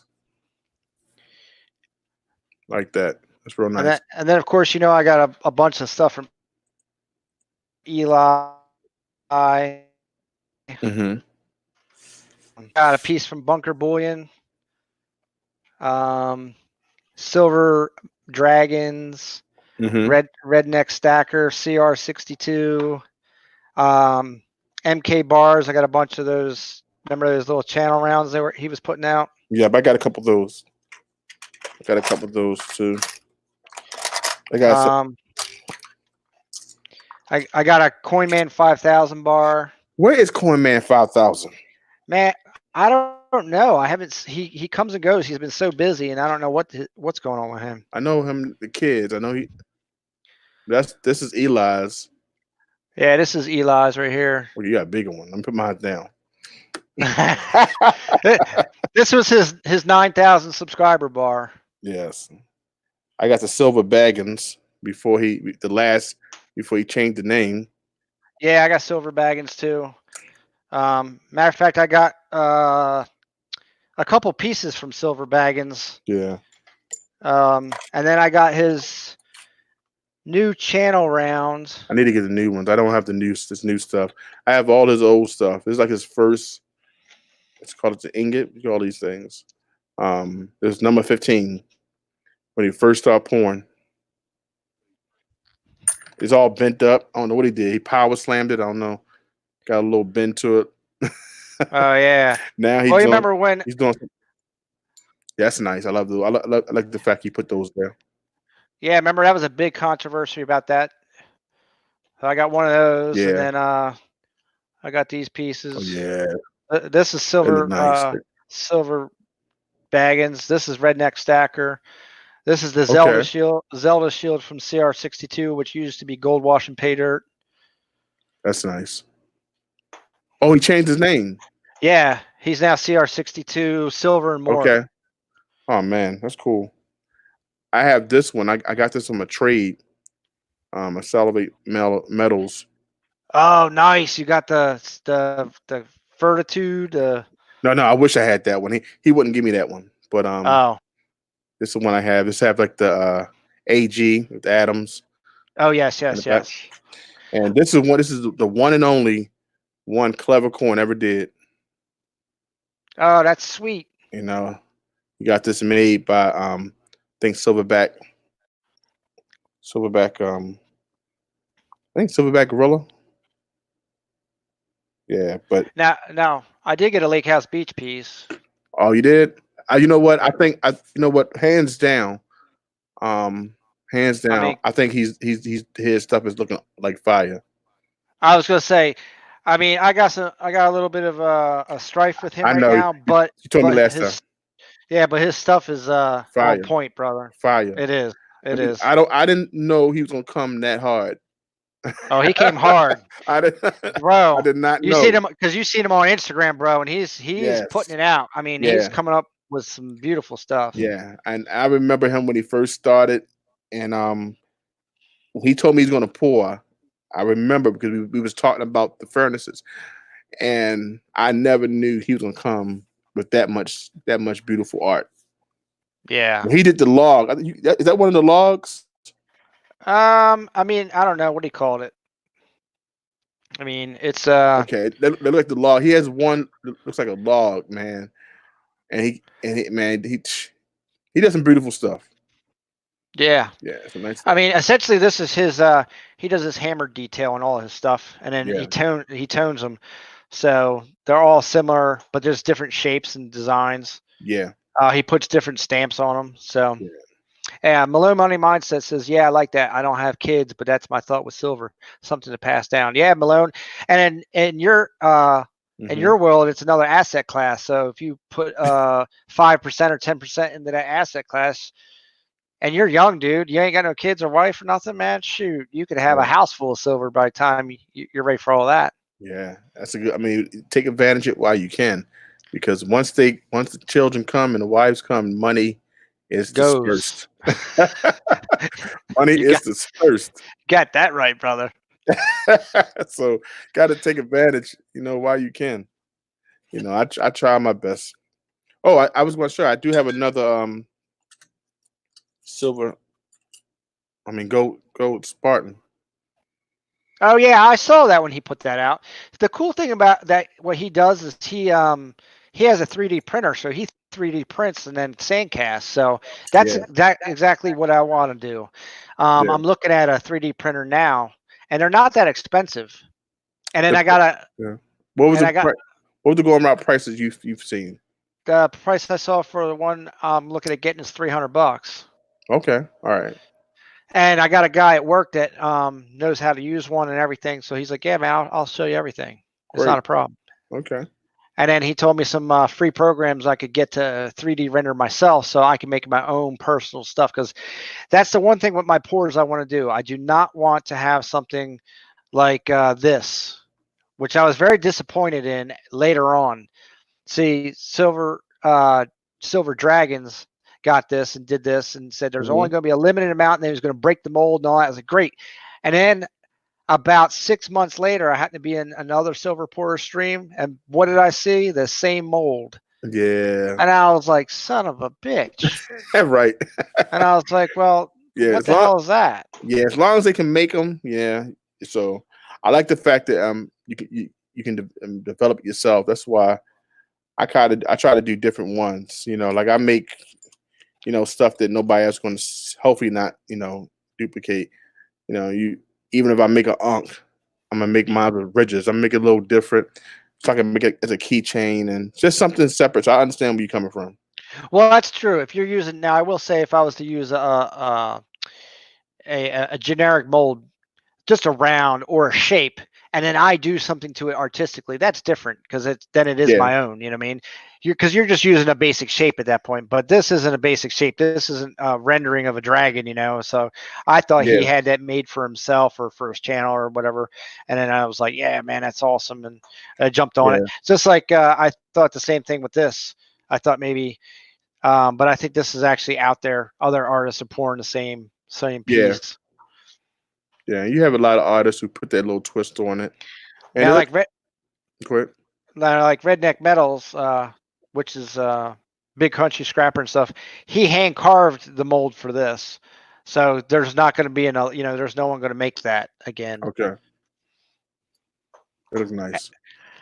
And the same thing with Gold Spartan. Now he designs his and prints them out and does that, but unless he gave those files to someone else, no one's going to have them. And he's got his insignia, all his stuff on there. Right. So it's not like he's going to give it away. Right. There's nothing that I can do with that. I can't make nothing. He put it right smack dead in the middle. Yep. But yeah, I'm making I have here the Kobe Bryant coins. So I got the coins. I have this. I have the doll. And what else I have? I think a picture. And I'm gonna put it in a shadow box. And then eBay. So that's what I've done with that one. Because I've done a couple shadow boxes. Anything I put on my channel, like I've done like Black Panther. I've done Iron Man, and because some people want gifts, and I give them as gifts for my relatives and co-workers, their grandchildren. And I said, you know what? I'm gonna do one for him, and see how it goes. So I got Spartan to give me that, and I got some other stuff made, and I'm gonna put it all in a shadow box and put it up. You say you're gonna put it on eBay? Yeah. Gotcha. See how it goes. I may not. I bought it to do that, but I haven't made no moves to do it yet. So I may keep it for myself. I don't know. I was gonna say it'll be on the wall behind you. During Yeah. Silver Talk and be like, "Yo, there it is." Yeah, I'm gonna tell you what it is. I'm telling you the truth because I am. That's how I move. Like I made one for the I was gonna make one for the Iron Sheik, Oh yeah. and I haven't done it yet. But Gotcha. I bought everything, autograph, picture, and everything. Well, see, I'm a comic book person, right? Mm-hmm. I used to have a comic book store. Oh and, wow. Yeah, and I'm a fan of the Flash. Oh wow. Okay. That's my boy, right? So, you'll probably see some, and those pieces will be just for me, but you'll probably see me pour some silver Flash pieces. Okay. Because you can get them round with the lightning bolt in there, so it's basically a round. You know what I'm saying? Mm-hmm. And they have a lot of pieces that like keychains and stuff like that out of the DC stores. Like different places. So perfect fodder to do sand casting of. Yeah, I agree. So I'll be turning these little silver bars into silver pieces that I'd rather look at than just little bars. Yeah, that's smart. You're gonna have fun with it. I think you're gonna have fun with it. Just don't burn the house down. Yeah, that's it. Key is don't burn the house down. Yeah. And then see, as getting all the scrap wire and stuff, I'll be able to do a lot of copper pours just to sell to people. Just because the metal won't cost me anything. It's just the time to clean them up and pour them. Yeah. Get yourself a tumbler if you can. I'm gonna. And plus I know like the copper stuff. A lot of everyday people on YouTube will purchase them because they're not. There's not a lot of expense to them. And I think I lost you. On in and out. Yeah, I went in and out. I'm still there. I'm back. Oh yeah, you're back. Yep. Okay, I went out a little bit. Yeah. Yeah, I agree with you. Just not. I would like to do some copper myself, but I don't know if my furnace can do it. I've never done it yet. I mean, I know when I purchased mine off of Amazon, Mm-hmm. and in the description it said it could do copper. So Yeah, mine did too. I think up to 2,400 Fahrenheit, if I'm not mistaken. yeah, I think so. Yeah, but I haven't pushed it that high yet. Which you got a 3? Which one you got? 3 kilograms. Graphite. I haven't even opened it up, dude.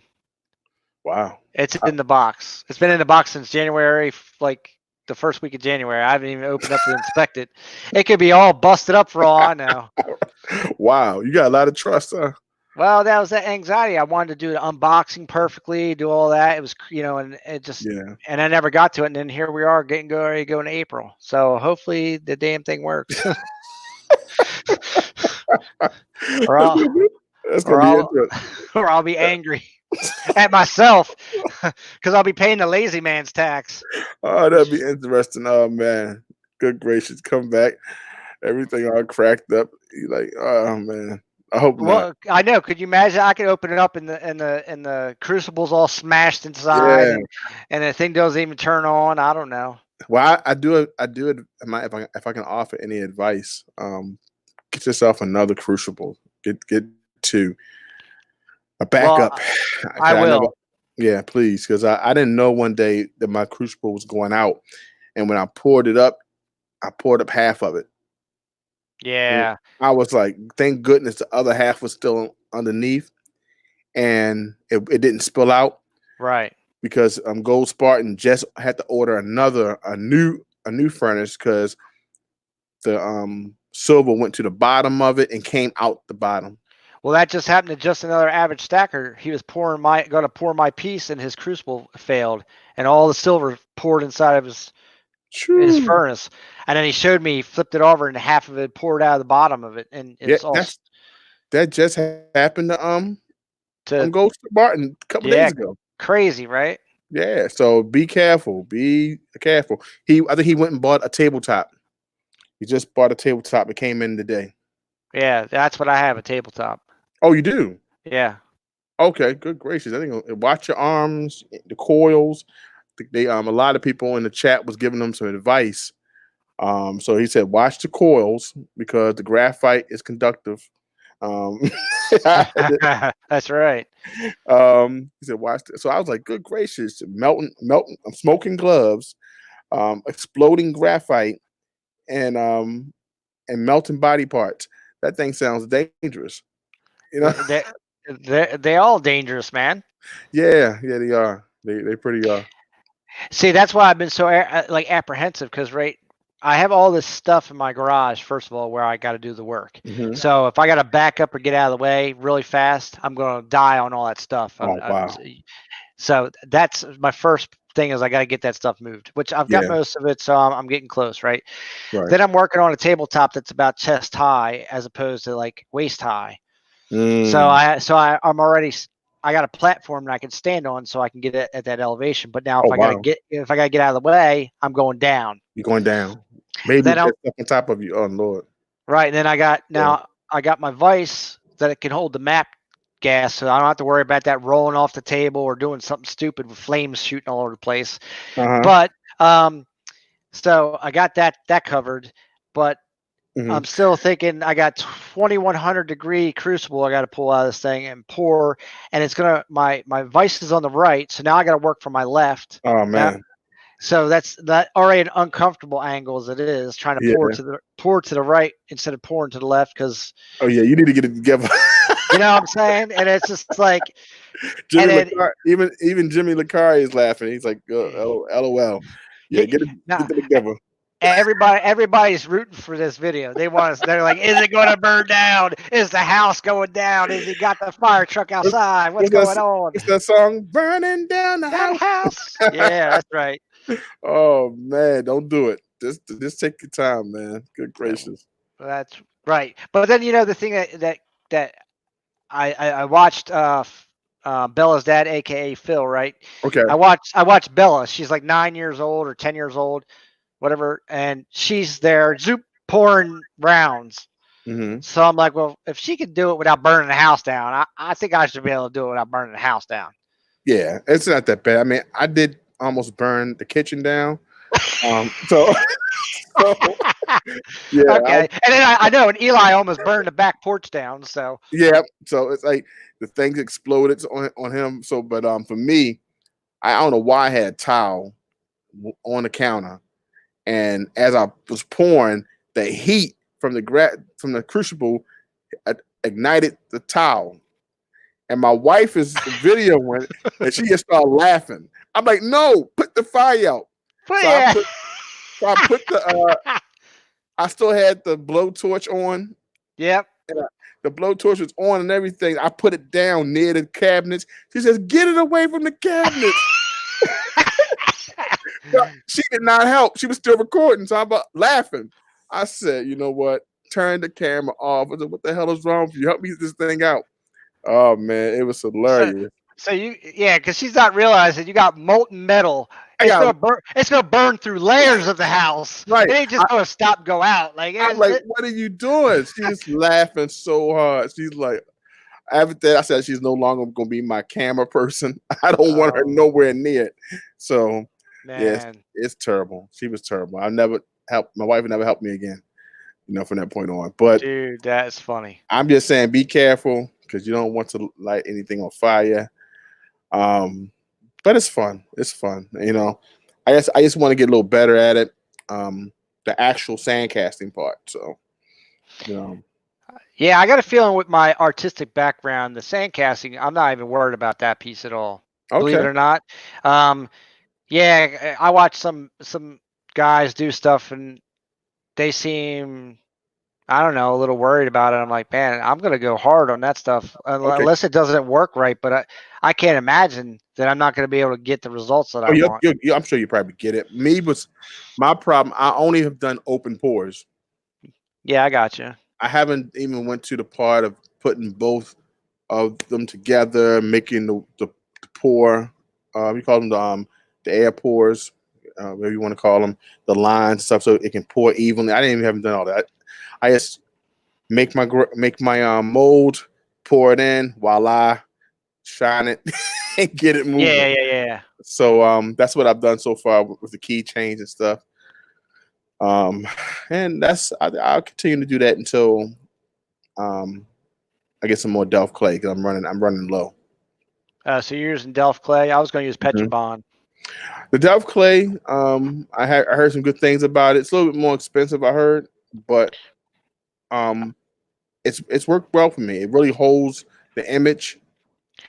That's one thing I have heard, that it holds the image better, a little bit better than the Petrobond. Right. So it holds it. It's a stronger bond, and I haven't had any issues with it. Now I did get some advice from someone putting a video out. He told me to make sure I put some talc powder Yes. on it so it can it would be better. I get more detail and stuff from my pours. So I'll be working on that now. Next. Yeah, plus for the separation of the halves and all that stuff. Mm-hmm. You know what's crazy, man, is this chat went from like 10 to 2. There's 2 people watching. Yeah, it's probably me on my other And phone. me. It's probably me and you. Yeah. Because I'm watching in another tab just to make sure, we're not getting a circle of death and all that stuff. Right. Is there anybody in the chat? Anybody home? The last person I seen comment was Jimmy Lacari. So, because see, sometimes I wonder, like we're chit chatting on StreamYard, and I'm not really bopping over to YouTube. If they got a circle of death, they might have just left, thought the stream was over ended, but I didn't see it, and I was kind of checking on it to make sure it was all right. Yeah, they probably bounced. Yeah, it's a possibility is another big channel might have popped up and said, hey, we're doing this. And what's funny, I do find with the live streams is YouTube buries you down so far if you're Yeah. looking that you get lost. And unless you're on a computer and look to the left and see who's live, right? You don't know it because on your phone you can't see it. Yeah. And I found that when I would be getting kicked during the week, I get an half hour to an hour in. If I Mhm. got kicked and restarted, I'd have a whole new group of people that probably wouldn't even came in, but they saw they got the alert bell. So, oh look, Scrapping's on. Let me go over and check him out. Right. So sometimes the restart's not a bad thing, I guess. Yeah. But the good thing is that I saw you come in. I said, oh, let me go check you out. I was spending some time with the family. We had like a little movie night. Mm-hmm. And I said, oh, let me. So I know Eli called me earlier, but I was sitting down at the table eating crabs and stuff with all over my hands. I said, well, I called him afterwards, and I'm sure he went to bed. But I said, oh, good, I have something to do. I can go down here and listen to you on here. And when I got the crab smell and everything off me, showered and came back. So that's why I said I needed a little bit of time. But definitely want to help you get your watch hours. I understand that dilemma, and putting as many hours that you are doing, it's gonna be helpful. Yeah. It's gonna So, be- what are your thoughts about the monetization of your channel? I mean, is that a thing you're looking forward to, or is that a thing that is just kind of a bonus? both. It's a bonus. I'm looking forward to it. I just have to be more proactive in getting it done, and I think that live streams definitely, because it's almost like taking a shot in the dark to getting that one video. It's going to give you thousands and thousands of views. You can get it, I'm sure. But if you're banking on getting that 20,000, 30,000 views, you really got to put that type of content out. Right. Something that people are going to be searching for. I haven't got to that point yet. And then something that YouTube is going to say, hey, go over there and look at him. Let me recommend him. So I just think the live streams is definitely a sure way to do it, and so I take advantage of it. So I'm looking forward to getting monetized, hopefully, and it helps the channel. Yeah, I hear you, man. So it looks like Jimmy Licari is the last man standing. I appreciate Jimmy. Jimmy says, thanks for everything that you guys do. It is really appreciated. Definitely appreciated you coming by and spending your precious time on a live stream. Appreciate you watching and supporting. Dude, and I say it in every live stream that I do, that the most precious thing we have on this planet is time. And the fact that you gave me the most precious thing you have in your entire life means the world to me. I don't even know how to express that. There's no way I could express it other than saying thank you so much for hanging out with us. That's most definitely. That's the truth. And it helps. It helps with everything,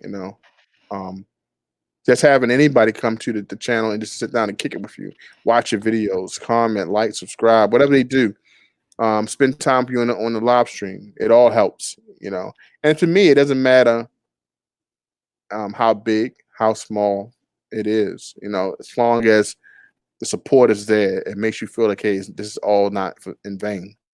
Oh yeah, that's right. Yeah, because even if you got a guy like Jimmy just sitting in the chat, he's your last guy, but he's been hanging on he might have been here since the beginning, so he could have been here for 3 hours. Mm-hmm. Even the guy that comes in for 10 minutes and says, hey, even the lurkers that don't even say anything ever, they Mm-hmm. show up, they disappear, but they helped you out and they supported your channel just by dropping a thumb, a comment, a subscribe, those things. That's really all it's ever about. Yep. And I don't ever want anyone in any of my streams to ever feel like pressure or feel like they have to do anything more than just those. They don't even have to do those things, honestly, but if I would hope they would. But as far as the money thing goes, I don't ever want anyone to feel like they got to give me anything like that. Just hanging out and talking and bullshit, and that's support enough. The other thing is a bonus, and I appreciate it, but that's it. Yeah, that's true.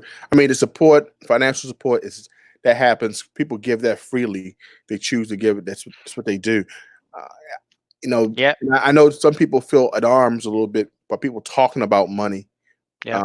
but it's the biggest thing is just talking about it and just showing how amongst creators to show, hey, we understand. Hey man, this thing can be a challenge just to produce, but it's not a sob story to make people feel, hey, you got to do something. No, it Oh just let yeah, you know no. it's a lot more in it than I thought. And someone told me this, but I didn't believe it because I'm saying, hey, I'm just using my phone and I'm doing this. Hey, I'm just showing this and showing that until I really wanted, and I start loving what I'm doing. And Right. I wanted to get better. I'm like, oh my, I didn't know it cost. Yeah, that's right. That's where we all start, right? Because I did the same thing. I was like, oh, you could just shoot this stuff from your phone. Okay, this is cool. Well, Yeah. I have to have a phone anyway, no problem. Then it's like, but you have to have content. Okay, well, we're a coin people. All right, well, Mhm. let me get some coins. Oh, Right. coins cost money. All right. Well, I'll just be I'll be a stacker because that's not a coin guy, but it kind of Right. is, and it's investment. So I could just, That's if it doesn't work out, I could just sell it back. It doesn't matter. And then you right. start going, ooh, well Right. that thing's kind of, look at that, man. That is cool. Right. All right. Well, I gotta get me one of those, and That's right. then you go, hey, look, 2 more people watched that video. Well, what happens if Yep. I buy a couple of these? Oh, look, man, like 5 people watched that video. Oh man, Yep. hey, look, me and this guy be talking a lot. Yo, Yep. let me get up on that. It's like, and then it spirals, and the next thing you know, like, oh Uh, man, I gotta eat ramen noodles or that's what I'm saying. or take a That weight loss fast. challenge. That fast. Because look, I was on Instagram and someone had so Jimmy. He said he's from New York. Yeah, New York, man. be Most safe up definitely. there. I got family up there. Most definitely. Much love. I had was on Instagram and something told me don't buy no more coins this week. I bought enough, and I couldn't find any deals on silver Uh-huh. when it comes down to buying it and for melting. Right. Not the prices I'm looking for. So I said that money just sit there and wait until I can get a good deal on some shot silver. But this guy had a double this dragon coin, and it's different from the double dragon that that we used to seeing That one? from Australia. Yeah, that one, not that one, but that's the one I want. That's from the Australian Mint, right, or the Perth Mint? Yeah, it's from the Perth Mint. Yeah, from the Perth Mint. So he had something, but it was an older 1984, but it had 2 dragons. I said, you know what? I need that. Why? Because I want to make a ring. Now, did somebody put an order for a ring in for that type of ring? No, they didn't. Nope. But I had to send 40. And this one, dude, this one is perfect for that ring because you knock that centerpiece out, and then the dragon's right around it. You have to see Eric's. I mean, that thing's hot. You have to see Eric's ring. He made one. It's on his Instagram, and it is everything. It's everything. I can't because, man, then the pocketbook starts cooking in my pocket, and then next thing you know, I'm like, then I convince myself, that's content, man. We can have content. I'm telling you, you have to treat yourself to watch his ring, man. That ring, he did something so special to that ring. I didn't even think that you can do it, and it looks beautiful. He down to the dark black patina, down to the shine that he puts on that thing. And he took all the rims off it. Oh man! Hey, all right. So let me tell you,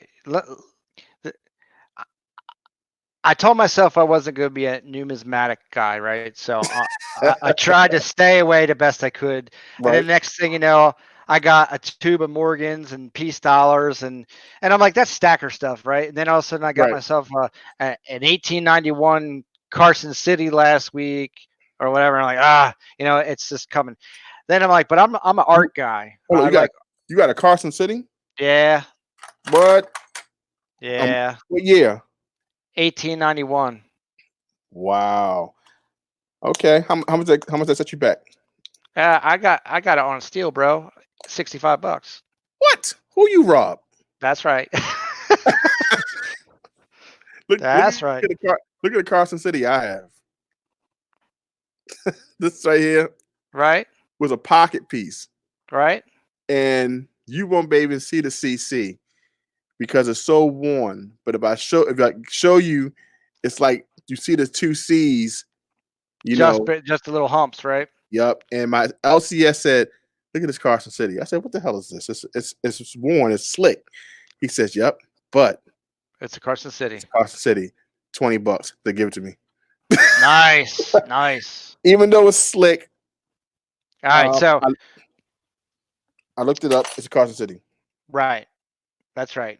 So I'm a art. I'm really into art, right? So I'm on Mhm. Michael Kittle's stream because he just helped me out. He got me like 30 subscribers. It got me up to 997, right?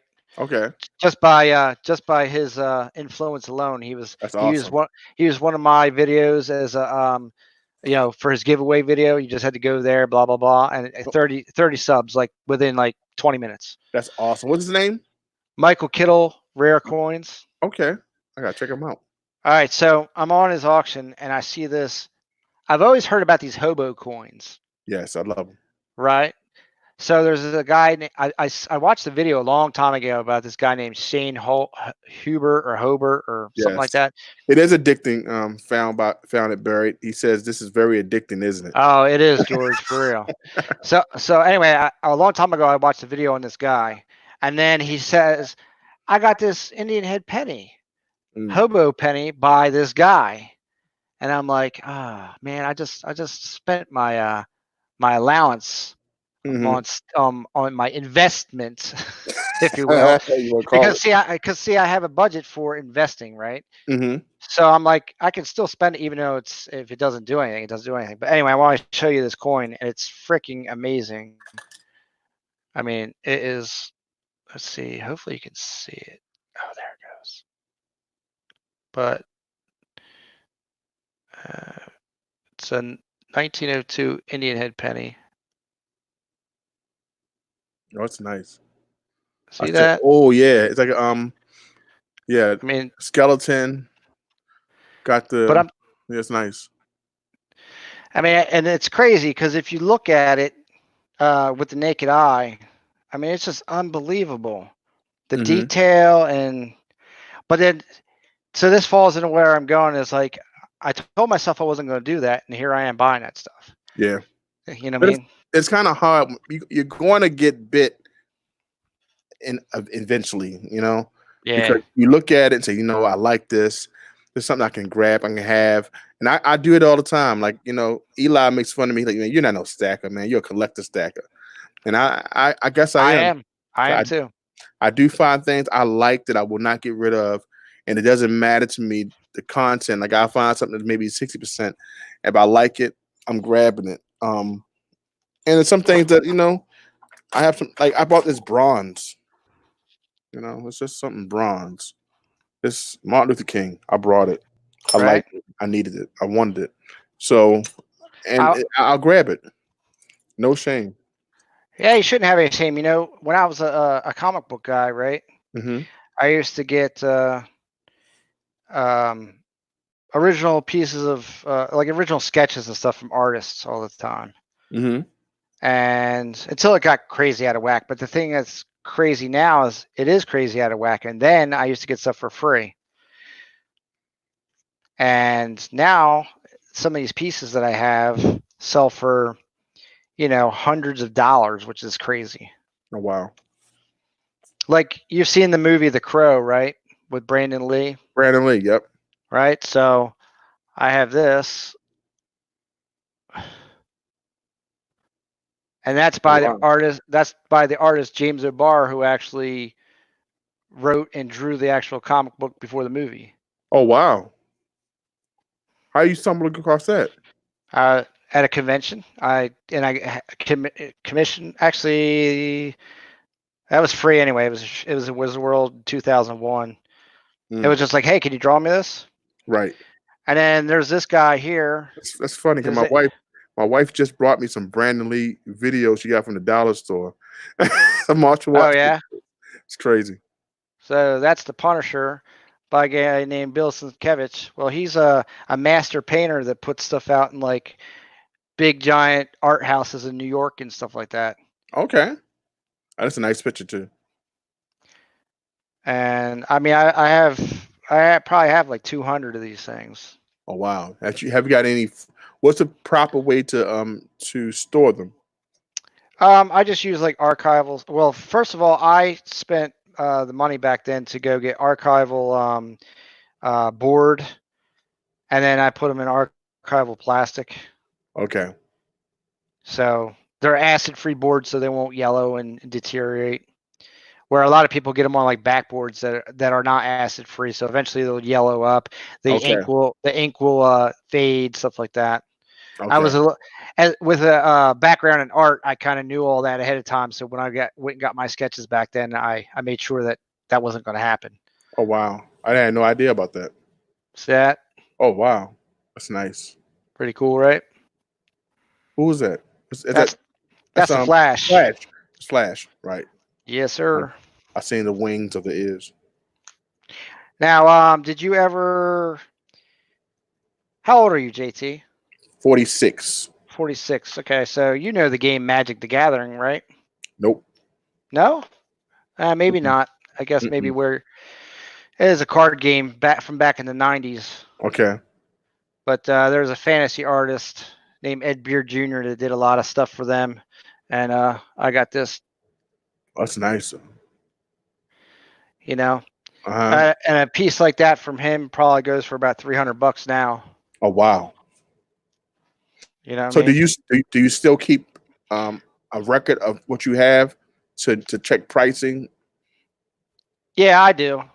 Okay. I do. As a collector of the Flash and comic book stuff, I have some first appearance pages. Like I bought a piece. There's a character called Impulse, Mhm. and in Flash 92, it's the first appearance of him. So back on eBay, many years ago, I bought that piece, original comic book art.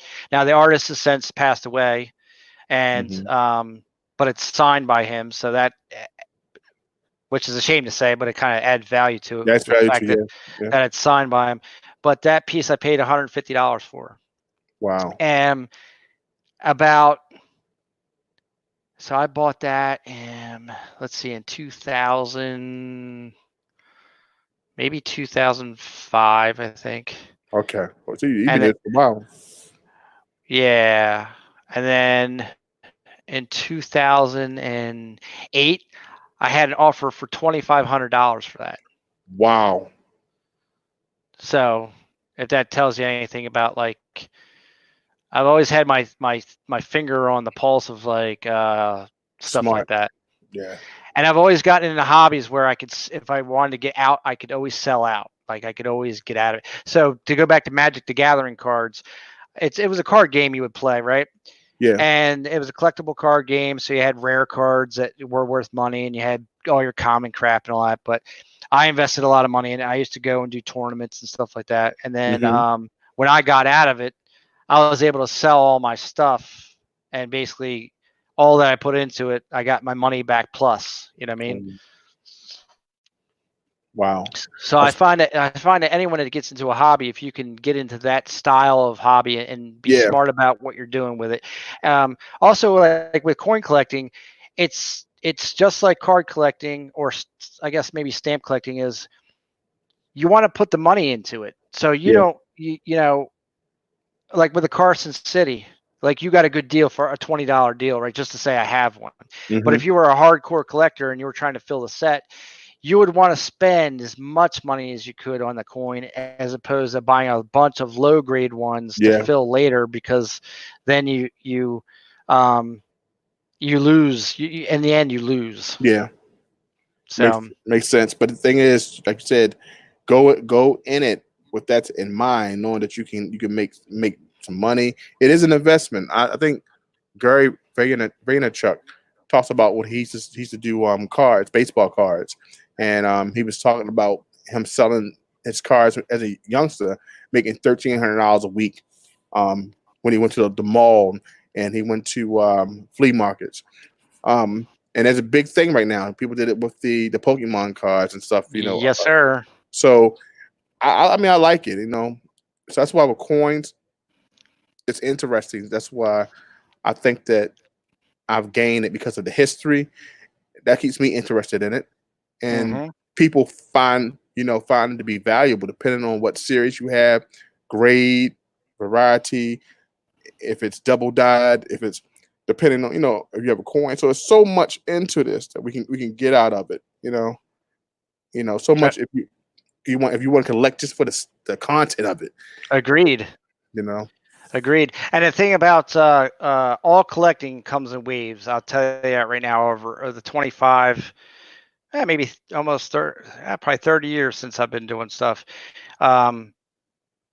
Collecting has been where coins were on top at one point, and then they kind of went away. Baseball cards were on top, they went away. Comic books were on top, they went away. And now it's starting to come back where comic books were on top again. Yeah. Because of the movies and all that. They haven't went away, but they're back up. Coins now are back up because of like YouTube community stuff like that. Because of the economy, silver stacking, all that. That's back on top. You know what I mean? I don't know. I guess baseball cards are still a thing, but the only thing I will say that we won't see is the shops like we did when we were young. Right. Because I don't know if you remember, but I know there was 5 or 6 different baseball card stores around. There was coin shops around. There was never a stamp shop. Those were just nerdy people that whatever. That's never happening, right? They're either that or they're really rich people that have conditioned homes where they could have those so they didn't fall apart and whatever. But and then after all those shops go away, it's like, no, it's all going to be online. I think our kids' lives, or maybe not even our kids' lives, but our kids' lives they'll never ever experience any of the things that we did at all. Not at that level at all. I mean, that's why I take advantage of sending my daughter to the local coin shop with me. Just for that experience of digging in the buckets. And even though those in the buckets don't have much value, maybe a dollar, maybe a $2. She loves that. She loves that feel. She loves going to, hey, Daddy, what's this piggy bank? He stores everything, from the old banks that was in Baltimore. So it's just that enthusiasm and that she loves the buckets. He invited us over his house. He said, hey, when this stuff clear, we come over the house, go in the yard, and have a barbecue. I said, well, as long as you brings one of those buckets for Leia, because that's right. She gonna see you and say, where's the bucket? Because she wants to digging them dirty coins to pick something nice. So get some kind of token or some kind of foreign coin or something. Yeah, I know my son likes that too. And unfortunately, at the local farmers market, the guy there, he just one day said, "That's it, I'm done. Close shop." Yeah. Wow. I was like, "What?" I was like, "What do you mean, John? I just happened to be coming in." John's like, "Hey, by the way, this is my last day." And I'm like, "What do you mean your last day?" He's like, "I'm out." I'm like, wow. What do you mean? What do you mean you're out? He's like, yeah, the guy that's going to take over my spot, he's upstairs now. He's like, I just can't do it no more. I was like, what? Wow. So I don't have a guy anymore. I got to go all the way to Dover, which is about 50 minutes south from me. Wow. Yeah, I lucked up and moved on the side of town that has a cool, very cool LCS. He inherited from his father. Oh, nice. So this is one. It's been around for 50 years here in Baltimore. Hartford Coins. Okay. And he's, like I said, inherited from his father. This is the second. This is the they moved from the original location to where they are maybe 13 to 14 years ago. I think he said, but they've been in business for 50 years. So, but his knowledge of coins. This is one thing I love going to the LCS. Even though I like dealing with other dealers. Online dealers, going to him, getting that information, getting that knowledge. I always love, what I'm saying. And he knows so much about every coin, Yeah. It's amazing. I mean, it is amazing when you talk to people. Like when I was into comics, people could talk to me and I could tell you the origins. I could tell you the issues. I could tell you. I basically forgot everything because I've been out of it for almost 10 years. But I could then. So I get what you're saying. When you go to talk to anyone in a collectible that you're interested in, that really knows their shit, it's like all inspiring. Like, wow, dude. Yeah. I mean, they'll tell you stuff. And you're like, Like it's almost too much. Like wow. Yeah. Yeah. Hold off. I can't take it all. It's a lot of history that goes into these coins, and that's one thing I love about it. It's like, man, I didn't know this. I have to make sure I go home and do some research on it. And he has helped me out a lot. I have a lot of the books, the red book. I think I have like a world book with every coin, its mintage, its year, that everything, anything you can learn. I think also I have a cherry picking book as well, just to learn about varieties and it's Sure. every bit of the coins. 'Cause I don't think we should stay, limited. I know we may be stacking for the content of the silver and it being a good hedge, being insurance and an opponent against inflation, but the history of it is something wonderful as well. Yes, Yo, what's slow going on, stacker. Slow Stacker? Slow stacker, how you feeling? Now, Slow Stacker's big Yankee stacking supporter, right? Because Yes, Yankee stacking always talks about Slow slow Stacker. stacker. Yes, he does. So welcome to the stream, brother. How you feeling this early morning? It is. 1:15. Someone told me I should call this Sleepless in Newcastle. And I was Hey, like, yeah, that's a pretty good one. hey, this is my thing. Like my wife, she gets on me because on the weekend I still act as if I'm at work, but my body is used to being up during this time. Yeah, I got you. Yeah, so I'm like, oh man, I could go to sleep early, but I need to get up early to knock out this work for Silver Talk before Yeah, I Eli, got you. because Eli will be calling me early in the morning. He gonna be calling you. You're gonna have half an eyeball open. I That's how he does. I was on all night with Scrappy. I ain't got time for this, Eli. He like, look, don't play with me, man. Hurry up, get up. Yeah. You're gonna have to run the show. What we want to talk about? But yeah, I suppose to sit down and finish reading this article from SD Bullion. Yeah, it's a good information. Oh yeah, I watched that interview he did.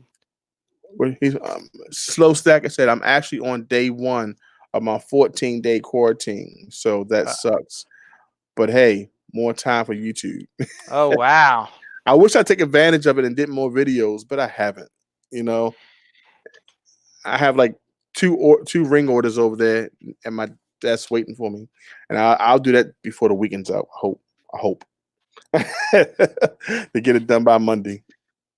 Yeah, I mean that's the thing. I'm actually working, so things for me have been the same. I mean, there's no change. I get up, I go to work. It's the same thing day in and day out. I haven't really achieved any like slowdown, just like you, because usually when I'm on at night, I'm here. I work. recently you're working, so Yeah. you're listening to my stream, Right. and it looks like we're picking up some people now. It shows 4 in the stream, so It must have been someone slowing. Just finishing one, maybe. yeah, maybe we're getting a little bit of people coming back from another stream. Yeah, invite somebody up. And I'll bounce out. Well, you don't got to bounce out. Oh, okay. You like we can have 6 up in this house, man. There's Well, plenty yep. of space. Yeah, there's a lot of space. Remember, it Listen. ain't just me and you. They could all come up. I mean, unless you got to go, because if you're trying to do your homework so you don't get slammed by Eli, I get you. I know I'm good. I can get up in the morning. And get this done. All I gotta do is set up a stream. I can do that in the morning. Hey, Slow, it's all right, man. Just send me an email anyway. I'll send you a sticker. So It's all good. I have the free sticker right here, brother. It wants to go on your slap wall. yeah, I showed you the picture of me, just of your letter that you sent me with my sticker. I did show that earlier. Oh yeah, it's a nice mail call you did for me. No, I didn't do a mail call. I know. That's why I called it a mail call. Oh. I just showed it on the stream. I know. I'm just teasing you, man. He's like, is it, man? Do me a proper call, please. Nah, actually, I've done that. I've done that same thing because, like I said, I'll literally have letters sitting here for like a month that I want to open, but I want to do a mail call, and then I'll see somebody like in a stream or something, and I'm like, oh, perfect time. Look, here's your mail, because I can do it. I can get it out, but else they'll just sit there and sit there and sit there. Because right now I have one from Aaron Kraus that I want to get out. I want to get it shot and put up. Because Okay. that one there wasn't a sticker trade. That was Mhm. like I don't even know why I got this. So somebody's hooking me up with something. Okay. Slow Stacking said he doesn't have sticker yet, unfortunately. Yeah, I know. That's why I was saying, go ahead. It don't matter. Just send me your if you want to. You don't have to, Mhm. but if you want to send me your address, bro, I'll send you a sticker out. It's about branding. So if somebody does a video or a stream, if you got the sticker in the background, That's that's right. awesome. People see it. It's funny how stickers for us grown ass men is a thing, right? You know what? I remember when it first became something big in this community, because Yep. it only happened a while ago, and people said, "What is this? Yep. Grown men doing this?" But Yep. it's all about brand. It's probably one of the best ways for us to brand by doing that. So my board, I have 2 boards, and I don't have. I'm about to put yours on here. I'm about to put yours on here on my other board. I just got to change it and got to maneuver it. But this is one, Oh, that's nice. took out the frame. So I got a smaller one over there, and I'm about to do another board. I bought some more, board Yeah. yesterday, so I can put the ones I have in, and I can hang it up down the basement. This is unfinished basement. I gotta make it look nice. Now you're not sticking those, right? You're just double taping them or something. No, on this one, I stuck them Oh, you stuck them. Gotcha. because majority of these people here, I have more than one. Gotcha. So if I have only one, and like this magnet here is coming off, so I don't want them to come off and be. So I just stick them on here. I'm gonna be keeping these boards for a while. You got my man Yep. Eli here. You know what Yeah, I I'm got saying? about 500 of his stickers. The first Lake House Beach. You know Yeah. what I'm saying? Yeah, I got it. Man. Yeah. So you got John the Coins, Armando from the Vault. So I'm gonna put yours up here, and I'll be sending mine. I'll be sending yours out one day. I promise you. Yeah, Slow Stacker. I saw the International Stacker hoodies. PS hoodies. Yeah, he just put them on. I think if you go on his page, you can see him. It's CYOTNO. Catch you on the next one. Okay. So he has hoodies out. I have a couple hoodies. I have 2 of them from what's his name? He's over in Jersey. Mikey. Mikey. Yeah, Mikey. Yep. Mm-hmm. I got 2 of his. Don't you dare forget to smile. Yep. Okay. DYDSS. Mm-hmm. Don't you dare stop smiling. Yeah, don't you dare stop smiling. Yep. I got 2 of his hoodies, and I got one of Silver Chimp. And I'll tell you what, that Silver Chimp hoodie, dude, is so comfortable. Whoever he got making those, I think he is on has. point. Yeah, I haven't got one of his shirts, his hoodies, but I think he does. He does with Bella Canvas. I was at it. I knew it was through Amazon. His was a little pricey, but Yeah, I think he does with Bella Canvas. He gets kind of a little more expensive. That's a nice one of the nicer brands on shirts. bro, that hoodie is nice. Yeah. Anyone doing through Teespring though, they're very basic, so that's why I really don't buy much swag through there. Mm-hmm. I think I do all my shirts myself. Do So I do everything myself. I have a You little gotta- station. you got a press and all that? Mm-hmm. He pressed vinyl cutter. Yeah. And until I get me an embroidery machine, they don't want it. And then I direct the garment. That's my gift for myself, and hopefully by next year. Cool. If I don't get my my investment, the Lost Cast wax system, if I don't get that, I'll be getting the direct the garments next. So what do you mean? What do you got to get for the Lost Cast wax system? Well, like, what do you? Well, I want everything. Like before I even thought about doing coin rings, Mhm. that was the first thing I wanted to do before I even got in the coin community. A friend of mine made his wife's wedding band and wedding ring from the Lost Cast wax, and I used to give shows like jazz shows. And he came and played his guitar. He made his own guitar, wooden guitar. He did all that stuff himself. And he had this he told a story about how he proposed to his wife. He made her a band and he showed the ring. I said, you didn't make that ring, man. Stop playing. And he said, I did, man. I made it down at the spot right here, right here in Baltimore. And he made it. And he says, Lost Cast Wax. And I was so intrigued. I went home and I looked it up and saw. I said, oh my God, I can do this. And that's when I stumbled across Skylar Jenkins, and I saw him make a coin ring out of American Gold Eagle 1 ounce coin. But after studying Lost Cast Wax for like a month, then I stumbled across the coin community when I wanted to be part of it. I said, you know what? Coins. It's easier. Let me do that. And that's why I started doing this. Oh, cool. So that's almost like a stepping stone where you could use what you have now. You sell your coins, you make enough bank to buy your next step, right? See, that's what my whole deal is too with the pouring. Is I figured there's enough people that are interested in it at $30 an ounce. It's like, okay, so I make a bunch of designs, do stuff where it's an art thing for me, and it's also fun. But then it gives me the revenue to do the next piece in line, which is the 3D printing, which then I can incorporate into that. I want to do lost wax casting too, because I looked into investment. It's called, was it investment cement or whatever, where you do the wax and you put that stuff in the cement, you bake it out, pour it in, and then you put it in water soluble, and then just falls apart, and then you have the up. That's the first thing I've seen. Yeah, man.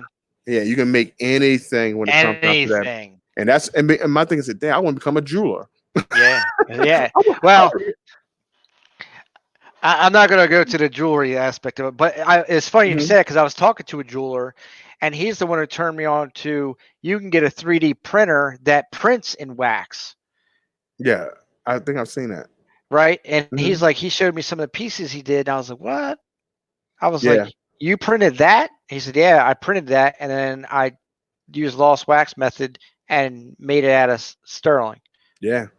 And it was like some bangle bracelets and shit like that. Yeah. And it had all this detail and stuff in it. I was like, what the hell? The possibilities are endless. Endless. So it's crazy. It's all, and the beautiful thing I thought about it, a slow stack, it says, oh, the JT Coin Rings origin story. That's right.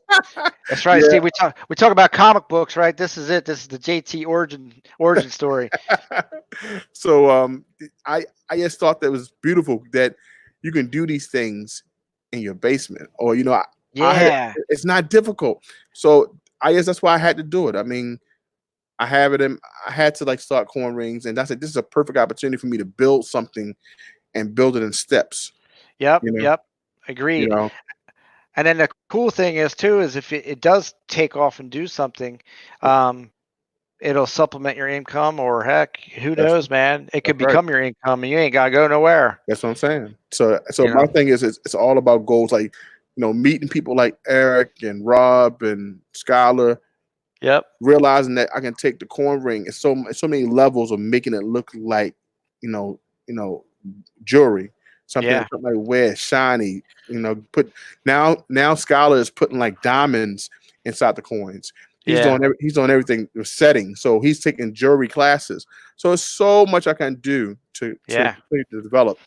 And you know what's even more awesome to think about this, JT, is long after you're gone, your pieces will still live on. They'll be out there. So maybe we weren't the Michael Jackson of our era, or the Kobe Bryant, or the whoever those big stars are. But you know what? Right. That piece of jewelry, or that whatever, these channel round things or whatever, they'll be on somebody's mantelpiece somewhere, or they'll be somewhere out there circulating around. And it'll be a story behind it, and it'll be the kids will be talking. Remember back when they had that thing called YouTube, and my dad was getting these things. He made these things. Remember, or look, your grandpa made all these things back when there was this thing. And they'd be like, "What do you mean they sat in front of what's a computer? What is that? What is that?" Right, exactly. What do you mean it's not virtual? That's so weird. It's old school. Hey, Yes, sir. Slow Stacker, we love you too, man. Stay safe, be good. I hope that you're okay. I'll check out that video. I hope you're not like stuck with the corona, dude. I hope you're just quarantining yourself because you got shit going on, not because of that. Yeah, Thanks for stopping in, brother. appreciate it. Pretty awesome. Pretty awesome. Yeah, but yeah, it's all a process, man. It's all a process. This is the next coin that I have to make a coin ring out of. It's a Morgan. It's a Morgan. Just like the Morgan on my middle finger. Yeah. I'm not making this for a young lady, and I have to find the right size band. So she has small fingers, but her knuckle, sometimes it's difficult going over her knuckle. I gotcha. So I can't make a big band, so gotta work my magic. I gotta do some measurements and stuff and play around with it. Now you know the coin ring I want, right? What's that? If I could figure out how to do it where I could get it for the original price, I want that 2019 reverse proof eagle. Woo. I want to make it into a coin ring. You're not getting me to do it. So that no, listen to me. I want to make it into a coin ring so that I can take a picture of me with the middle finger, with that on my middle finger, and make postcards and send them to the U.S. Mint. I want to do that so bad, but I can't find the coin for it's retarded price. Yeah, everything Even now people. if someone would donate it to the channel, dude, I'm telling you, that's what I want to do with it. I will not sell it. I'm going to send it to JT Coin Rings. He gonna punch that something down. We're gonna make that coin. I'm gonna send those things to the U.S. Mint. Oh man, you know what? They were like, "What is this guy doing?" Hey, whatever, man. I'm making a statement. Right, this coin here is worth thousands. Who cares? It ain't Right. worth thousands. It's bullshit. Yeah, it definitely is. It's the marketing tool, man. Yep. A $65 price coin really worth only 19, whatever the price of silver's worth. But hey, they $12. Yeah, let's take it to the real. Yep, it's crazy.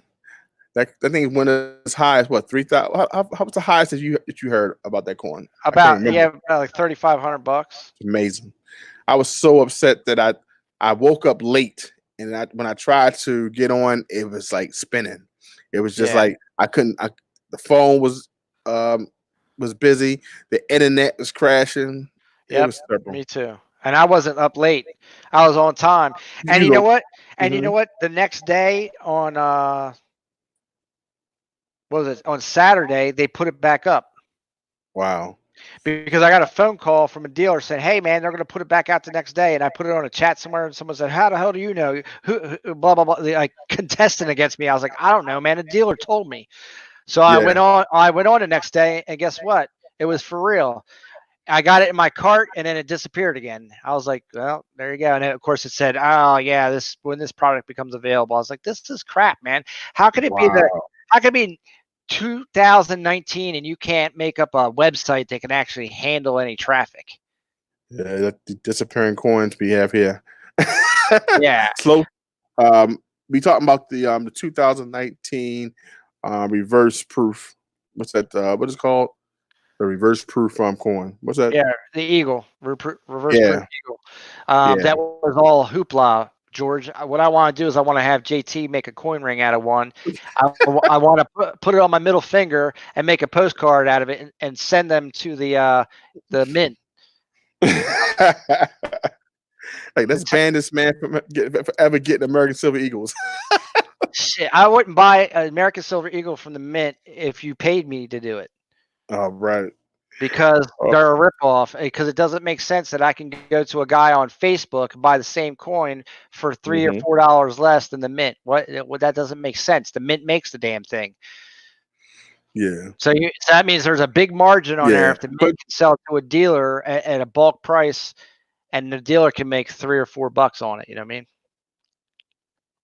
Yeah, but that's what was explained in detail with the the SD bullion, James Anderson on Eli's channel, he was explaining why that price was what it was. Well, he was and I explaining didn't know. He was explaining how the prices now. I mean, I get why the prices are how they are now. I totally get why they're out of whack. It's all supply and demand. Totally understand it. So I'm not butthurt over it all. But I'm saying that reverse proof coin's a bunch of bullshit is what I'm saying. And I'm saying the everyday pricing, when the market is stable and you look at the US Mint, they might as well be the guys at Littleton Coin Company or on QVC selling you shit. Yeah. Based on what you see on the markets outside of that. Even at APMEX, I would go to APMEX and buy Silver Eagles before I go to the Mint. And you go, well, that doesn't make sense. Like, you mean to tell me that the Mint is? I mean, I know as a comic book retailer, it's based on volume. They're going to buy. You're going to buy one coin from the Mint, and SD Bullion or APMEX is going to buy 1,000 coins. So they're going to they're going to discount them because it's based on volume. But and they got to make a margin. But what I hear from my LCS, and he says that the Mint probably makes like 10 cents off the sale when they sell it to wholesalers. To wholesalers, right? So think about that. So that means they're making 10 cents over spot, let's say, to the wholesaler. And then the wholesaler is making the rest of the margin. So if spot is $14, they're selling it for $14.10, and then the wholesaler is selling it for $25. What the fuck? And I know it's all about free enterprise. So it's not. I wouldn't say it's So if someone has to make the money, but the Mint is selling so much of it that 10 cents it's like, I'm selling 2 million of these. So right. So they're making 200 grand in the first week. Yeah, I mean, I get it. I totally do. I understand it's all about volume pricing. And then the APMEX guys that are higher price are going to sit on it and sell them out.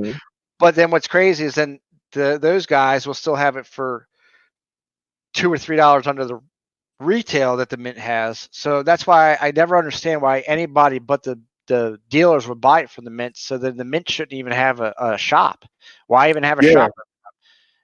Well, I don't know. It's so much. I didn't even know you had to have the contract to even buy from the Mint. You need to buy like 50,000 ounces. Right. So it's like even to touch stuff. You can't even come to me, small man, unless you can buy hundreds of thousands of ounces from us. Right. Yeah, that's right. It's all about liquidity and stuff like that. It's just like if you're in a restaurant market and you want to open up a chain restaurant, a lot of times you need $1 million liquidity to even sign the contract to become a franchisee. And then you got all the costs that go into the renting the equipment and all that stuff. So it's the same thing as any market. You have to have a certain amount of money buy-in. When I was a comic book dealer, you had a threshold of how much you had to spend weekly, how much you had to meet all those things. You had to have a storefront, and if you didn't meet those requirements, then you can't even step up to that table. Right. So how did you learn about business so early? So let's see. I've been working since I was 11 years old. Oh, gracious. Isn't there laws against that? Well, I worked for a paper company rolling up newspapers.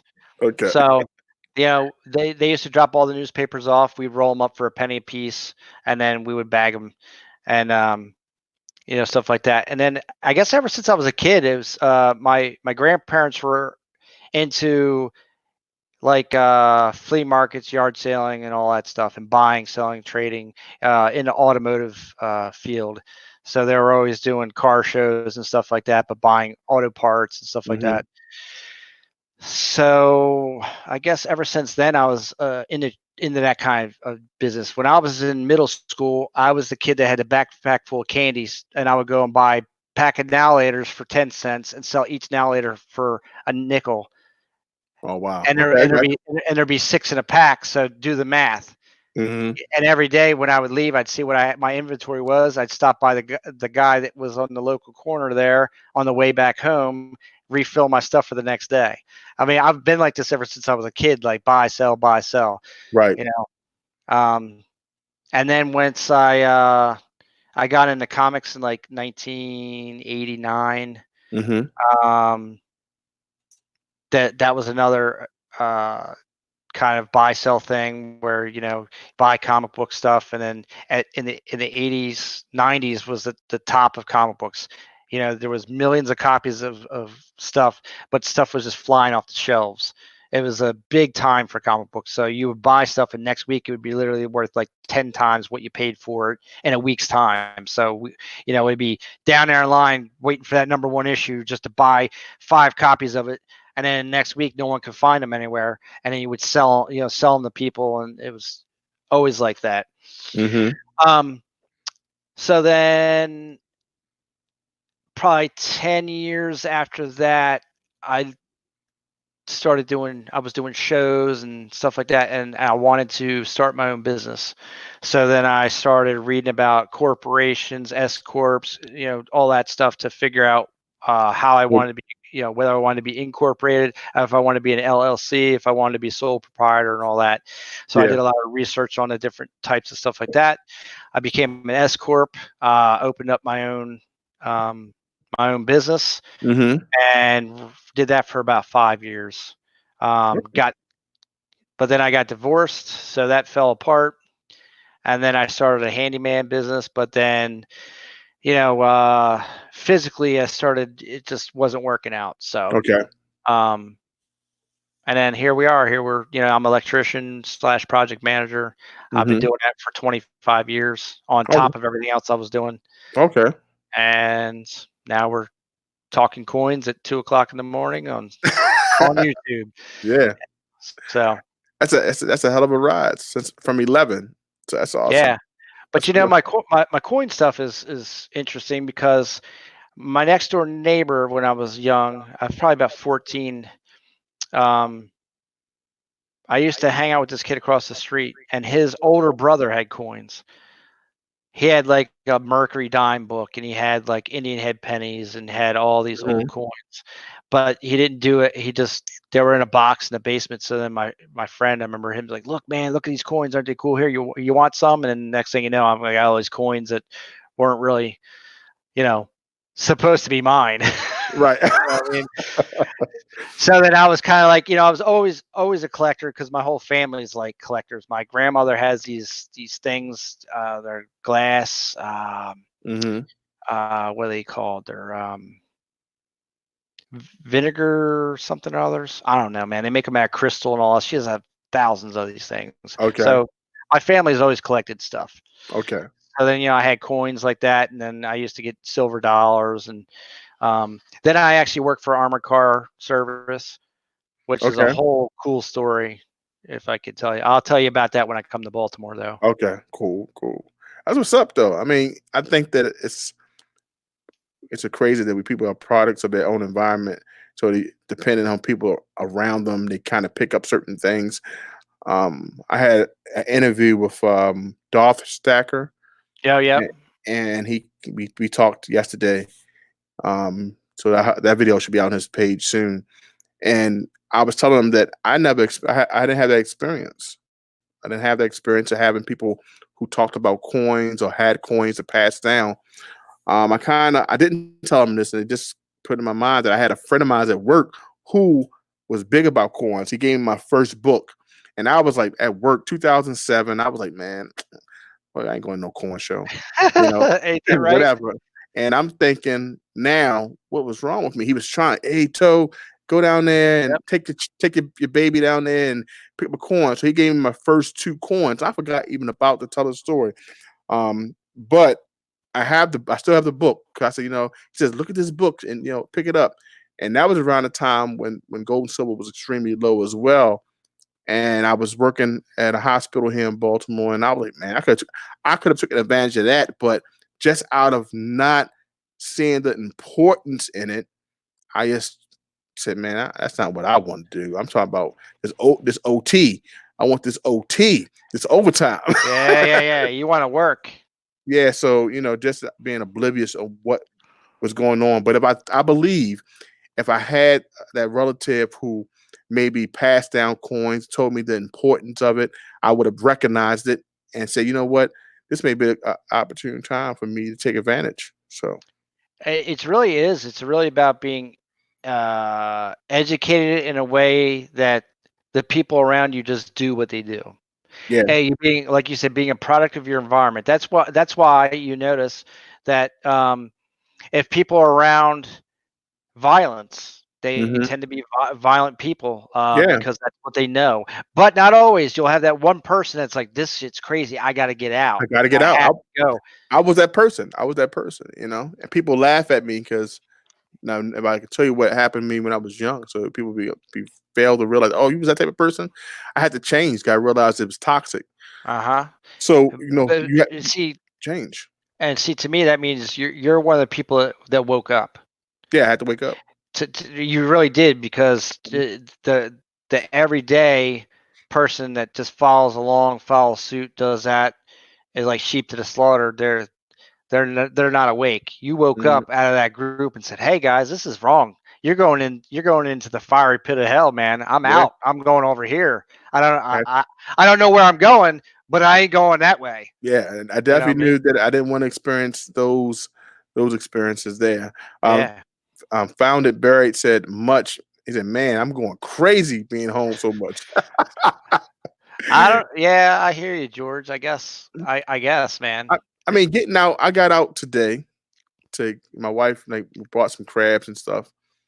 She had a taste for those, but to get out, I went to go buy me a mask, another mask, and something like that. And I went to got me some libations, and I said, man, I just want to get out the house. So I took my daughter out. We rode up the street and rolled back down just to get out the house for a minute. You know, but I understand people locked in. But I'm an introvert, so it doesn't really bother me to be home. Yeah, I hear you. Um, It I, doesn't bother me to be home either. I'm just like, well, whatever. yeah, I think I'll find something to do. I think if I didn't have to go to work and I was in the house, I probably felt it because my 6-year-old went stir crazy Friday. Mm, It was kind of hilarious. She was like, "Why am I in this house?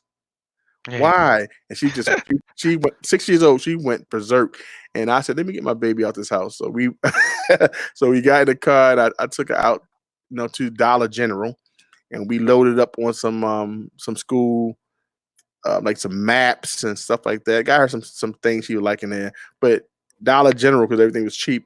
But I got a lot of school things, so I can be with her on Monday, and I can, you know, keep her moving until school open back up. But you know, sometimes you need a little break, even if it's a little walk. You know, but just be safe. Yeah, that's right. Yeah. Example. Other than that, man, we've been rolling. It's been going on off the. You've been rolling. It's like the 4 hour mark. Yeah, 4 hours, 7 minutes, brother. See how easy that is? Well, when you got a good a good guest on, it's real Yeah, easy. just roll it. Just keep it I rolling. You mean, know. I know. I mean, we only have a couple people in the chat, and they're not fielding a lot of questions. So it's just me and you just hanging out. Could you imagine if we was down in Baltimore in the LCS? That guy would be like, "Yo, you gotta get out of my shop. Y'all just talking to each other's phones. What is going on? Will you all Right. buy some coins or get out?" Right. And then me and you were both like, "Well, you know, Yeah. JT, I got $5. What you got, man? I don't know." Like you got some. You got any some dimes? I got, Yeah. That's right. You got coal scrap rosies. Like, how about some Oh, war nickels? War nickels are cheap. I right. got. Now Eli brought them all up. Eli, Oh yeah, I know. I got bags of them from Eli, and them I, things look rotten. They like out of the damn sewer. yeah, right. I told Eli, I said, you bought up all of the war nickels. I haven't even seen a war Yeah, nickel because yeah, you have them all. bro. These things look like they came out the war. Damn. Damn is right. Oh I man. gotta buy me a polisher just for these damn things. I mean, Yes. they're terrible. Eli, how can you get? I got to talk to him tomorrow. Like, how could you do that? Put them Yeah, to the cleanup.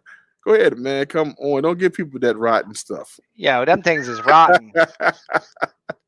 You got the real war nickels, Lord. Yeah. They came right out the trenches. Now, are they 35%? Yeah, 35%. Yeah, 35%. Good gracious. Yeah. Yeah, but they yeah. I remember him telling me, "Yeah, JT, I bought a whole bunch of war nickels." I said, "Man, I tell you, they got some value." They But had you, some, but the war nickels are good for giveaways, little giveaways. They're yep, cheap, and people, they love that kind of stuff. I did too. yeah. I still love it when I go in and if I win a number game, it don't matter. Like, yeah, I won. That's right. Give me my hmm war nickel. Just give me my war nickel. I'm Hell not yeah. complaining. All of us can be put into a nice little baggie. Dude, Uh, I love mail calls. I yeah, love mail. When I you go have to the so PO much. box, Yeah, it makes it worth it. If you are it paying, does. you are paying for it. So I go up there on Fridays. I'd be so mad. I tell my daughter, I said, "Go ahead, take the key and open it up." She says, "Nothing in there, Daddy." I said, They Ah, told me I'm happy when I see something in there. Like, man, this is good. I have one more package that should be coming in. I'm hoping that it's here today. Well, right. yesterday I didn't leave to go that direction yesterday. But when I picked up yours, I think it was like Friday morning. I think so. It came in like Thursday maybe. But yeah, Yeah, I usually go on Fridays, and let me tell you, this is how bad the sickness is, and I ain't gonna lie to you. I find stuff to do on the weekends that is gonna make a mail call happen. I'm like, because I can't wait to go to the PO box. I'm like, it's like an addiction. I'm like, it's like yeah, Santa Claus came. Woohoo! What's in the yeah, mail? yeah. I know when I received your package and I got that big box, I just started busting out laughing Right? Oh, because that box I sent you. yes, I laughed so hard. I had to put it down and just start laughing. I said, he really sent me a box because they couldn't Hey fit. man, They said, hold up, hold 1 second. I saw that box. I knew exactly who it was. I laughed so hard. That was the funniest thing ever. Oh man. I'm glad, bro. Man, that was the whole point of it. I would laugh. I told my wife, said, "Baby, we got sweet baby sweet baby Ray's. Oh my goodness. Yeah, that's right. Hell You yeah. want to throw this on that chicken?" The only thing is I was starting to feel like I was like after I got all the stuff, I put it in there, and I was like, Mhm. man, I hope JT doesn't think I'm like racist or Mhm. something, because like Uh-huh. this is kind of bad. Because I thought about the items, because You- like me, I don't really, I'm just thinking barbecue, because I uh, love to go get collard greens and stuff right. like that. But I was thinking, but I don't know you like that. So what if he's like, Yeah. yo, you Right. believe this white boy sent us some collard greens and baby He said, Rays? What the hell is going? Eddie said glory green. Yeah, exactly. And I was like, man, I'm sending this to a guy I don't really know Oh down man. in Baltimore. And then I'm saying, hey, you want me to come down there? He might be Yeah. like, yeah, that's right. Yeah. Click, click. Come on, white boy. Come on down to Baltimore. I'm going to show you some collard greens. Oh man, that is hilarious. I love it. My thing was it's like when I saw it, I said, man, this is hilarious. But I said, this is what I'm talking about. And my wife always gets on me. She said, "Oh, if you talk one more about these daggone canned goods," I said, "Make sure you go out to the supermarket, buy like 4 or 5 more canned goods, okay?" And she always forgets. She don't never want to do it because Uh, she don't want me to carry. But I told her, I said, "This is what we need." And I thought it was hilarious when I loved it, man. I thought because good. you kept to your word, and it was like you sent it. I thought it was the funniest thing ever. I just bust out laughing. I all the way to the car. I said, he didn't really send this box. He sent the box for real. So that was that was it was the best. It was the best, absolute best. Good. I'm totally And glad that you yeah, thoroughly enjoyed that. And you yeah. didn't take it in any kind of way. So, No, I didn't. I mean, because my thing was we built up to that. You know what I'm oh, saying? yeah. All the way up to live chats and stuff like that. So, and I just thought it was part of the banter. We got Oh, Focus for Vein of Gold and Silver. Yeah, my man, I haven't seen him in a long time. yo, what is up, Vogus? Scrapping is Focus, here, buddy. Vein I'm of Gold I'm and I'm Silver. right here. Woohoo! What's going on? I remember him having a challenge. I think he had it like last year. He made a challenge for his channel. He was trying to stack more conservatively, if I'm not mistaken. Yeah, Vogus, he puts out a lot of stuff that's his personal, like paying off his debt and doing stuff like Mhm. that. Yep, and Right. he Yeah. put out a personal challenge for himself that every like $1,000 of debt he buy like an ounce of silver and Yeah. and stuff like that. And he did really well. But I think he said that later on in his later videos that he would recommend not doing it the way he did it. So I'm Mhm. curious to see why that was. Yeah. And then recently someone's hacked his channel. Oh my So gosh. so that's why now you see him as like a basic plain Jane. Mhm. He doesn't have a avatar up. And just so you know, JT, it's probably a good thing to bring up Mhm. because he's reminding me here. If you see, there's certain people you might see on your leaving comments on your videos. There's the Laughing Canadian, Okay. which if you go to that guy's channel, you'll see in his like where his intro video is. There's another subscribe button, and I think what it is if you it kind of like your eye is drawn to that one first instead of the actual one up in the right hand corner. And I think if you click that, they can hack your channel. So What? you're at right, and it's there's him, there's a Tyler W, there's the I've seen Tyler. Tyler right, with the Indian guy as the picture. Yeah, I think so. yeah. And then there's Mr. Beast, and there's another one. No. Mr. Beast is real. Not the one I seen. Oh wow. The one I seen is like some cartoon thing. I don't know, and it's got the Yeah. same. It's a cartoon So that's avatar. that's the real person. Yeah, Mr. Beast is real. He's Well, he's one of the biggest YouTubers out there. He got over like maybe over like 5 or 6 million subscribers. I think more than that. Like, oh yeah, but this guy here ain't got that oh because wow. I went on there and he's tied into all these other channels that Oh I wow. believe that hit this guy. Like I think it's a fake version of Mr. Beast. Okay. Because why would Mr. Beast with 1 million subs? I know who my son watches him. Why would he be coming on my little channel saying, "Hey man, let's be friends"? He wants some canned goods. That's the fuck. That's what he want. Oh, the kiddo came out. I heard it. Yeah. That's right. That's right. That's JT's real style. He wants some canned goods. He's like, look, I heard you send the canned goods. That's what he wants. He said, Hell yeah. you got Texas Coin Man 59 just came in. Yo, what up, TX? What's Welcome going to on? the stream. He says, popped in to say, Oh, yeah. hey. Yeah, Okay. me and JT been kicking it for about probably 2 hours, right? Me and you. Yeah. I think you came out on about 2 hour mark, right? So they have a Miss Beast out there that's fake. Okay, got you. Miss Beast. And Mr. Beast SRY. That's what you must be talking about. I'm scrapping. Yeah, well, I'm saying, yeah. So if you look at their channels, they're very similar. And one guy, I clicked just to look, and then I looked at his videos, and the videos are like whack. I was like, what the hell is this? I was like, Okay. and then their channels are very busy with stuff, and Mhm. and their comments are all the same. Like, hey, want to be friends? Hey, it's like, nah, I don't, I ain't falling for that. Yeah. So, Right. and I figure it's like, somebody warned me about that. yeah, and the thing is they're popping up everywhere, and it's like 3 or 4 of them. And since Vogus got his channel hacked, I'm like, no, I don't. You're not if you're not a coin person, you're coming. Hey, be my buddy. I don't know about you, bro. I'm not clicking on anything on your channel. I don't click on extraneous links from people, unless like I'm talking to you. So if you put the link out, I click on it, whatever. Yeah, well, that's a smart thing that you did by putting it out and erasing it right away. Yeah, and I actually just hit him from my channel. I was like, I'm not because I don't want you to go and leave him a message and go, oh, let me sub this guy too, because he probably help him out or whatever. It's like then next thing you know, you click on the link and you get scammed, and we don't want that in the community. Most definitely. So the Miss Beast, I didn't know that, but I know Mr. Beast is a big popular. He be giving out money and everything, like hundreds of thousands of dollars and buying cars. Yeah, correct. I've seen him. My son showed me. He had like he went and did that thing with the $10,000 gold stake or whatever.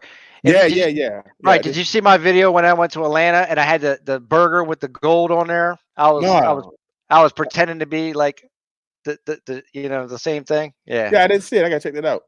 Yeah, I went to Hard Rock Cafe and they had the 24 karat gold burger. What was it good? Yeah, it was good. Okay, damn. especially after a couple of hurricanes. It was real good. Oh man, what's up. It was expensive. How much? How much it set you back? It was like $30. Okay, okay, all right. It wasn't bad. Yeah, good experience. Yeah, it was Yeah, fun down in Atlanta. yeah. I like Atlanta. I like Atlanta. Gotta check it out. I haven't been out in Atlanta in a minute. So it looks like Vogus is having some internet issues. So welcome to the stream, my brother. I'm glad you could make it in. Yep. Jimmy the car is hanging strong. He still ain't found an avatar yet. He might be phony. Are we sure this is Jimmy Lacari? He said, but these Jimmy, he's consistent. He comes every week. You know what I'm saying? He does. That's yeah. why he needs an avatar, because he comes every week. Yeah. Yeah, I'm big on avatars. So like, I'm sure you've seen Silver Finder. I was in some chats with Silver Finder, and he had the basic YouTube thing, and I got on him, and finally one day he popped up with an avatar. I was like, look, you got an avatar. And then Silver Sack, same thing, you got an avatar. It's like, that's all it takes. You go to your Google email, your Gmail, click on the thing, snap a picture, you're done. And then guess what? Now I got a visual aid. It's just as soon as I see it pop in, I know it's you. It helps. And then that way, once you get if you get a logo or something, you can put it in there too. Yeah, I started off with a avatar that looked like me, and then someone did my logo, and I've been carrying that ever since. Yeah. I actually started out with the Flash. That was my avatar. Okay. And then when I changed from my name to actually Scrapping Hoard and Tinker and Fun. See, Eli, he mentioned me in the other day in your guys', I think last week in your stream. He mentioned me saying, yeah, that's right, you used to go by something else. So I was glad he didn't just throw my name out there. Even though if I've done a PayPal with you, you know what my name is. Yeah. It's scrapping to me. Right. The thing is someone told me you could change that in PayPal, but I can't figure it out. When I go on there, it says you need like a official forms of ID to change your name. So do you know?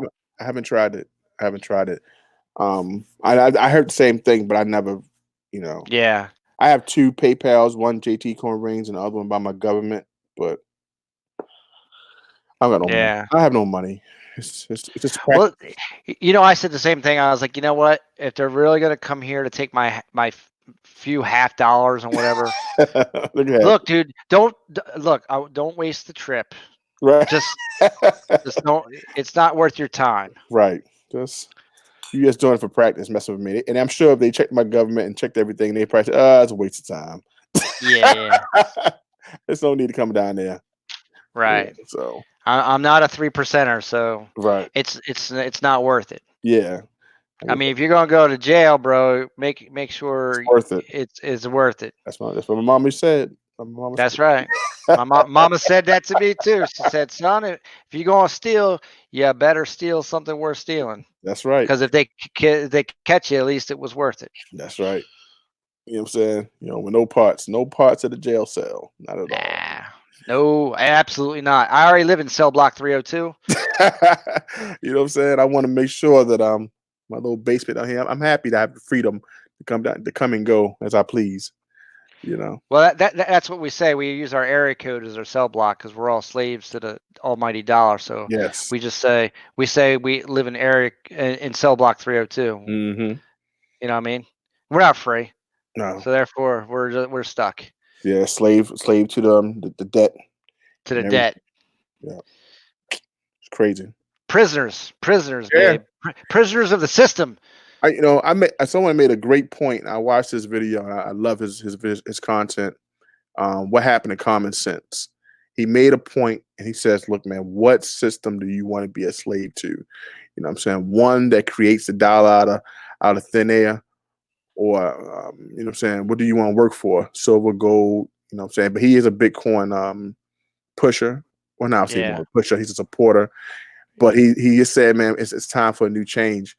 But it's it kind of hit home. What you just said, it reminded me of something he was saying. So yeah. Well, the thing is too, for people, you gotta watch some of the influence here on YouTube, because certain people have their own agenda. Mhm. They're gonna tell you certain things because they don't want you to walk away because they're gonna Mhm. lose business. Yeah, You know what I mean? that's true. So And the game is to be sold, not told. yeah. Gotta be wise, brother. Gotta be Yep. wise. And then usually, if that little voice inside is telling you something's wrong, or Mhm. if it's right, you should listen, right? Yeah. JT, should I listen and bought that gold back in 20? Yeah, man. I'm And I you know didn't. what? I'm always gonna remind you of that one. Yeah. I should have bought that. I should have listened to that little voice, and I The didn't. little, So like the gut. You know what I'm saying? Like just like I should have bought more gold when it was 1100. When I was like, nah, it's a little too high for me. I should have bought it. It's $400 more. well, you're so right. Even when it was just a couple months ago, when it was Yeah. 1200, I was like, and then here I was contemplating at 1700. You know what I mean? Yeah, just think It's like, about it. You know, even if you brought fractional, you know, and I know people frown down on the premiums, you would have made that back if because it's jumped up to $600 now. yeah. I still think, and I've been saying it for a long time. I think platinum right now is still the best buy. I agree. And you know what? The spike showed it because if you'd have bought it, it was sitting at 800 forever, and Yeah. it jumped to 1,000. That's a $200 profit, and you could buy it for that.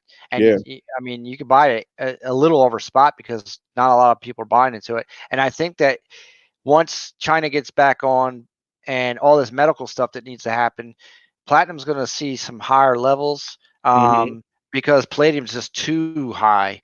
So they're going to have to equal that market out somehow. You know what I mean? Mhm. To utilize that industrial metal.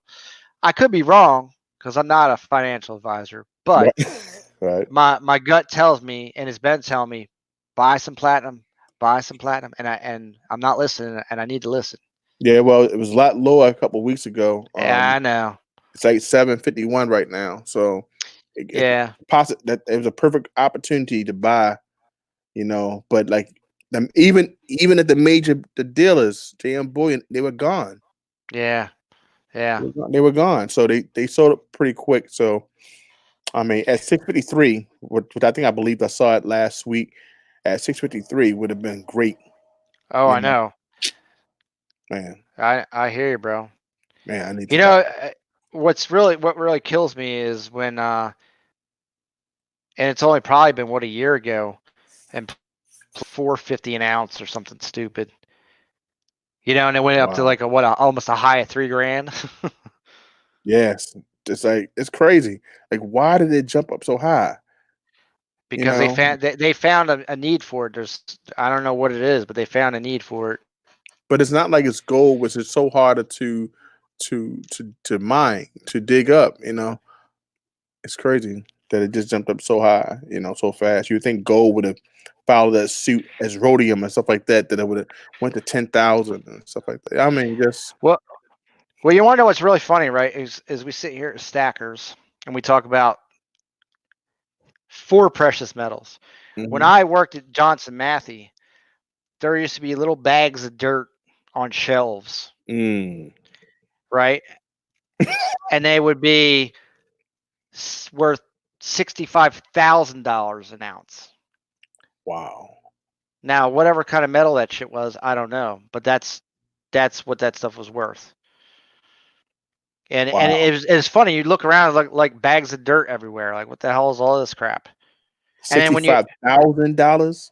an ounce, The hell was that? Vibranium? dude, I guess I don't know, man. But I was like, what? Wow.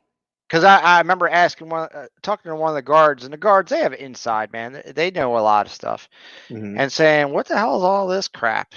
It's like, you really got to do all this. You got to check all my stuff and do all this thing to let me in this building for what? There's bags of dirt everywhere. Who cares? Wow. And Not knowing. that's what he said. Oh yeah, there's bags of dirt, buddy.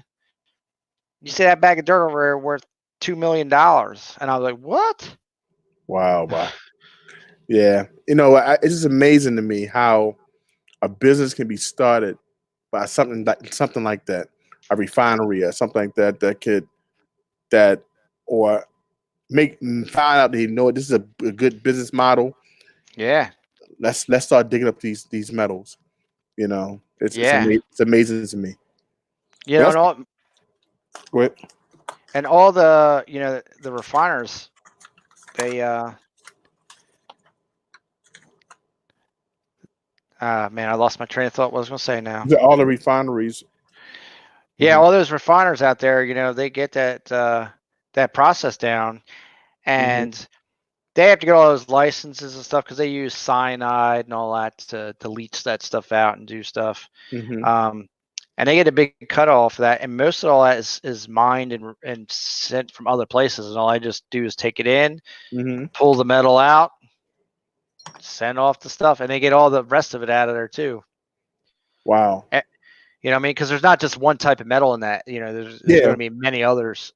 I heard that it's like certain like metals like byproducts of like looking for one metal, like looking for platinum. The Yep. byproduct is like you're getting gold, you're getting other getting silver and stuff like that. So it's what is a gentleman called it stock value. No, that's not stock ratio value.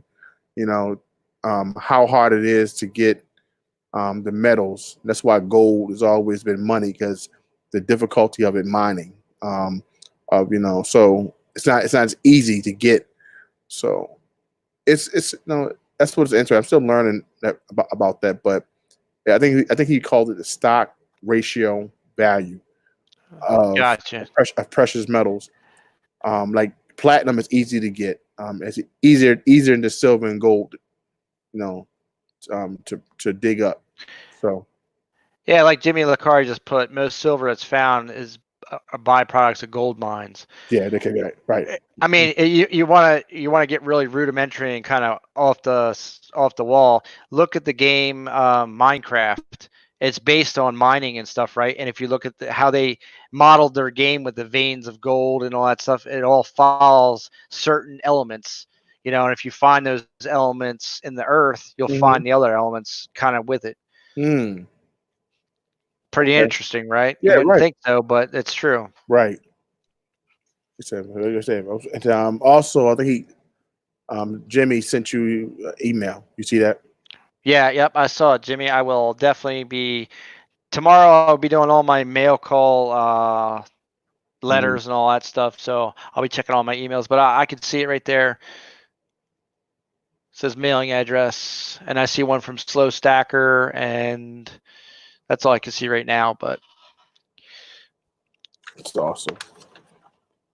Yeah. in case you guys didn't know, JT is right now studying for his exams with Eli tomorrow on Silver Talk at noonish,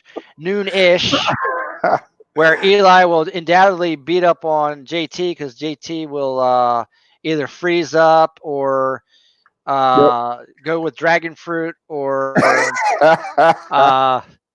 let me think of the other things. There'll be something. Hey, it doesn't matter though, because I always get on Eli how he speaks, because he cracks me up because he's Dominican, right? No, he Haitian. Or Haitian. Sorry, Haitian. I apologize. Yeah, he might not like that. He's Haitian, but right across the street from each other. They neighbors. they neighbors, but that's like saying Puerto Rican and Mexican. You don't do that. That's bad mojo. Well, definitely. Hold on a second. Vogus says, scrapping, could you repeat what you said again? What you say about the subscription bottom and hacking thing? Well, I assume, Vogus, that when I went to one of those channels that you had mentioned, and good night, George. Thanks, buddies. Thanks for stopping in. That one of those channels that you'd mentioned had come on to one of my videos, commented and said, thanks, or nice video. Please be my friend or something. So when I clicked on the person and I went to their page, at the top, they have their banner, and then you have your subscribe button, but then down below you have your intro video. Well, the intro video had a built-in subscribe button inside of it. So if you put your mouse over it, it was like a clickable link. So that to me tells me that it's something it could take you somewhere. And when I looked at the videos, they seemed off. And when I went to their videos, there was some kind of weird, I don't even know. But it's kind of deceiving, because when you see it, it says subscribers. Like the one guy had like 150,000 subscribers and something. Yeah, Tyler. And they've been online for like 10 years and stuff. And I'm like, well, if this guy's been online for 10 years, how is he all of a sudden he's going to be hacking you and stuff? So I didn't understand, but I didn't want to click on that link. I felt like it was a scam. So I don't know, but you know what? I was like, I don't need to find out, and I don't want my subscribers to find out either, because this just started. And when you told me that this happened to you, I was like, all of a sudden these people started popping up on all the videos, and they're all very similar. There's another one that's like XIMITRS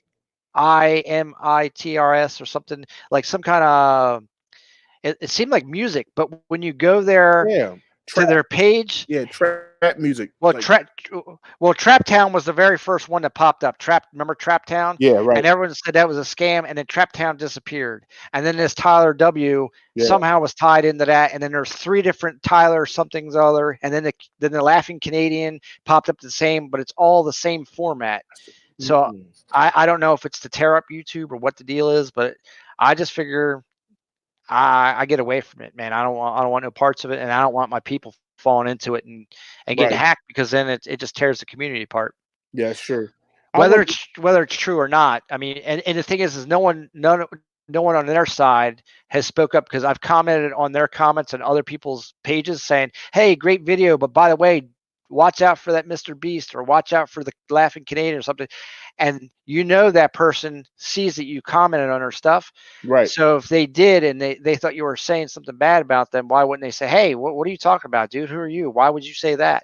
Right. Then I'd say, "Oh, I'm sorry. I apologize. Guess what? You're obviously a solid channel or not." But I think it's a mess, and it is crazy. Yeah, but I'm just trying to figure out, how do they jump up so fast and viewership and stuff like that. It's just I don't know. I don't. I mean, someone is really sitting down doing some work, unless they all bots. Well, it could be all bots, because I've seen that thing where they'll come in your live stream and shoot your live stream up to like 500 people watching, all of a sudden, like instantaneous, and then YouTube will kick you down. Yeah. Oh yeah, that happened to somebody. I was on a live stream, and then it just boom, all of a sudden 500 people watching. Like what? But the chat's not even moving, but it shows 500 people, and it lasted for about 2 or 3 minutes. Then the live stream went down. Like, wow.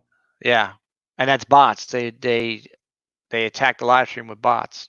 Man, I tell you, so much with this computer stuff that I just don't understand. Yeah, and see, the thing is, all I gotta do is put a script in something, and then if you click on it, then all of a sudden it'll run almost like a virus. Mm-hmm. So wow, it is pretty crazy. It's crazy that people have this time to destroy instead of create and destroy. Right, and think about it. What are they going to get out of me? You're going to take my YouTube channel to do what?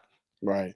It was almost like one of the channels that I used to follow. Her name is Mickey XOXO, and Mickey XOXO, they sent her an email, and I think that she wanted to get her viewership up so much, and also her watch hours to be monetized, that she allowed them. They promised her that they can get her to a certain point, get more engagement, and I think she gave them her password. Oh. And man, they wreaked havoc, and then YouTube's about to cancel her, but luckily she proved that it was that they kind of did something. It was something. Anyway, her channel's back up and running, but it tore her up, because everybody was like, "Man, what happened to Mickey?" And she was on Pusa Studios explaining what was going on, and this person said, "We are now taking over Mickey's channel. We'll be, and they was leaving comments and stuff in people's live streams, and it was crazy." See, speaking on that, that's why I was so hesitant to use StreamYard, because StreamYard takes full control over your YouTube channel. Yeah. You have to allow them to do that. And I was like, man, I mean, I'm not a big channel or any of that stuff. I was like, but man, giving someone the full access to that, they could. I'm not saying they would or will, because obviously I'm here on StreamYard tonight, but it's like that's you're putting a lot in there, and all of a sudden I put a lot of work into this. If this company decide, all right, let's spam all these channels. Let's do what we're or like if YouTube said, hey, StreamYard, you can't do this anymore. StreamYard go, oh, really? Watch this. Click and just blitz all the channels that they have control over. Not saying they would, but I always think of those worst case scenarios because I think about it. It's all like being a lawyer. Those are all little contracts and those are all little things that you have no way to come back because you clicked and you gave them access. That's right. So now it's all on you. Like if they clicked the thing and said I went into all the live streams and gave everyone the middle finger and YouTube shut me down, I'm like I didn't do that. Like, well, yeah you did. And I was like, no, StreamYard did that. And it's like, well, you gave them access, so that's on you, buddy. And Jimmy, like Jimmy has said, it's a lot of responsibility to give up. It is. It really is, and it's so it took me like a month before tonight to finally say, you know what, I'm gonna try this out because I see so many people trying it and seems to have success with it. Yeah. So. But people, people got the patience of Job, and they will. Yeah. they will pounce all at once. Unfortunately. I mean, that's the thing, though. I did exactly what you shouldn't do, right? Is I said, well, everyone else is doing it. Yeah, out of the masses. and here I am with JT on the StreamYard, hoping the StreamYard ain't going to give everybody the middle finger and get me shut down. They definitely got me because they definitely have. I'm definitely a StreamYard supporter. Yeah, I like the platform. It's really easy. I couldn't do the other one that was the OBS. Yeah, OBS, I couldn't deal with it. It was just so much, and I didn't have the capabilities to do all that stuff. Yeah, so Vogus says, why you're not using YouTube directly to be live. So I usually do, but tonight I wanted to bring some people on, and I wanted to try StreamYards out. Yeah, you know what? And I just noticed that. Like, golly, he usually does it straight from YouTube. Yeah, usually I do. I straight up from YouTube. But tonight I figured I'd give it a shot, and then luckily I had some good guests come on. JT was able to come on. I had was it Ohio? Yep, Ohio was up. What was his name? Ohio history. Yeah, Ohio history. He was someone new. He wasn't from the corn community, but he does like searching for the metal detecting. Metal detecting, right? Yeah. Ohio River history. Bradley Heights on here. Yeah, and Bradley Height and Redneck Stacker were on here earlier. He was too? Okay. Yeah. So the first person I had was he has two channels. He had Big Country Scrapper and Redneck Stacker. So it's the same guy. He was my first guest, and then he brought Bradley Height on to do a live pour. Okay. Bradley Height did that, and we that was cool. Then after they left, Ohio River came on. And then he was all brand new, like I never even seen the guy before. Right. So I was a little skeptical at first, but I checked his channel out before I let him come up, And then he was really nice. But it fell flat for me because I didn't know him. I never seen him. I didn't even know how to talk and I could tell when he was talking to me, he would actually turn the mic off. So he would turn the mic off, let me talk. Then I'd hear it click and then he would talk. It was like, to me, it was very awkward. On my end, and I guess I probably got a little more personal with a guy I had never met before than like say yourself, because we've interacted a bunch. But still, nonetheless, it was a good experience for me to go, hey, you know what? Maybe if someone else is going to come on, you need to be more prepared for that. Yeah, and even have some general questions for people that are brand new, even if it's the same as I would have asked you. I could ask them. Well, it's a good thing that you can kind of play around with this, and then you'll be ready for next time. When I decided to do live, I have everything over here, scrapping. I have like games, trivia. I haven't never used any of it, but just in case, if I ever you're ready, I wanted to do a long stream, like this stream that never ends. I would go and get trivia. I would do trivia cards and everything, a whole bunch of stuff, just getting ready, like a movie. And my wife said, "What are you doing?" I said, "I'm buying this for the live stream, keep it interesting." But hey, Vogus, if you want to come on panel, man, you can come up on the panel. I can give you the link, and you can come up here and talk with us. Yeah, because YouTube just took that capability from us to do that stream because of that incident, and we had to. I mean, that kind of like crushed me because that's when I really wanted to get into doing live stream. So these outlets were created and took advantage of that crisis. You know what Oh, I'm saying? for the mobile streaming, right? Yes, yes. Yeah, because it Mhm. was the first one that came out with Streamlab, and Stream Lab. it's terrible. Yeah, It was so problematic. And then StreamYard came up and it was like, oh, this one actually works. But yeah, I never used it because of what I said. I was afraid that it was gonna be, it was brand new, and it was like, man, that somebody's gonna steal my stuff, and I don't know what's going on with that, so I'm not getting on it. I was I was the same way, but I was like, you know what? I really want to take advantage of this 1,000 subscribers, and Yeah. I think I was on somebody else's stream, and when I saw the capabilities of highlighting the comments, I was like, man, I'm sold.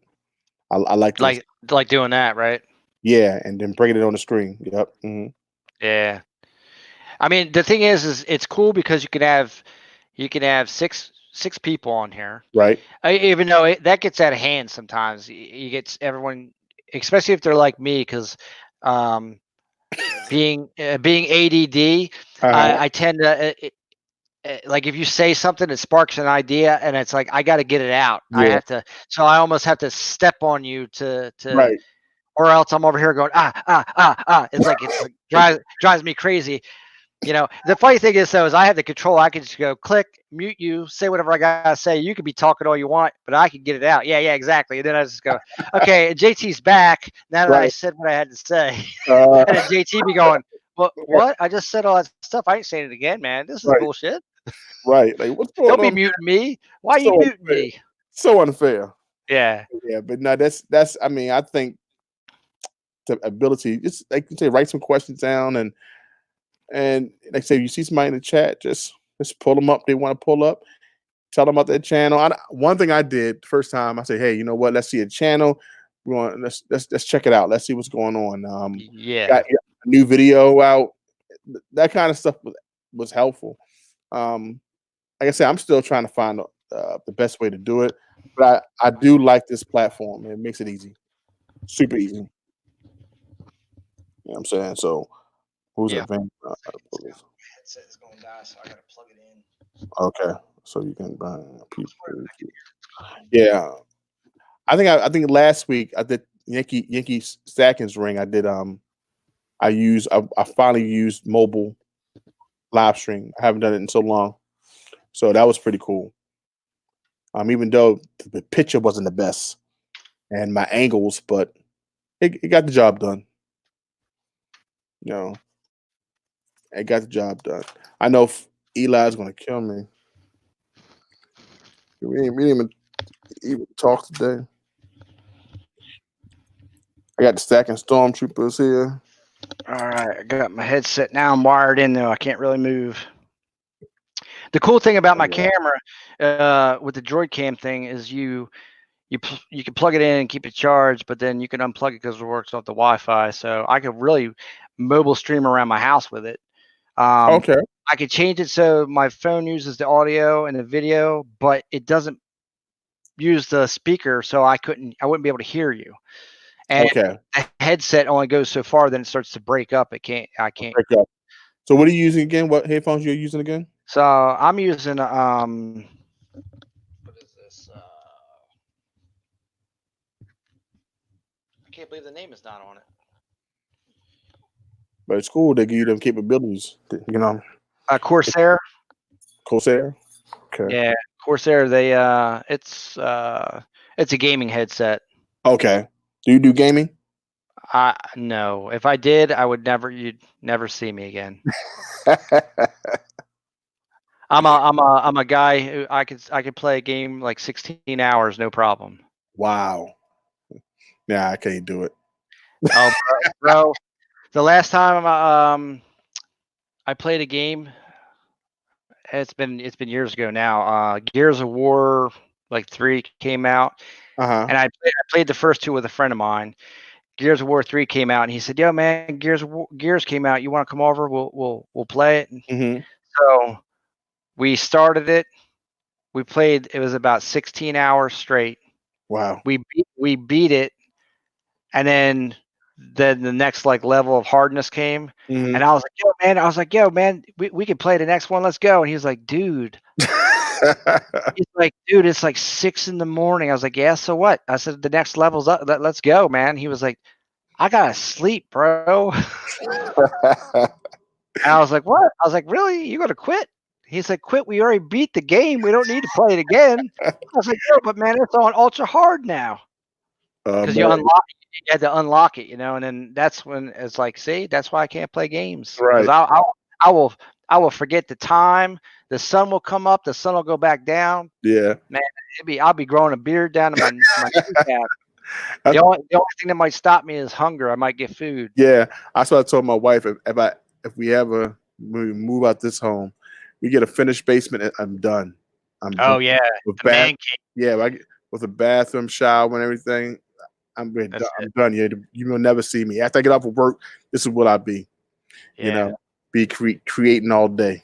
Yeah, you'll be coming down the stairs, getting a shower, getting in whatever your comfortable clothing is. Right. I have all my shirts lined up here already. So when it's Silver Talk, I just change, put my wardrobe on, and then I can go. And Oh yeah, that's right. Oh yeah, Vogus. That's right. I forgot your internet's not working well. So that's cool, man. I apologize. I wasn't thinking when I put that out there. Okay. Yeah, I have an urban lifestyle shirt. One of his tech shirts. Mhm. But I don't really work out, and right now I'm not in the shape that I would want to be to wear it. So I haven't. It's been sitting in a drawer for like, I don't know, since he put them out. Remember when we first started putting those tech shirts out? It's a nice shirt. Yeah. But same here. I wouldn't wear.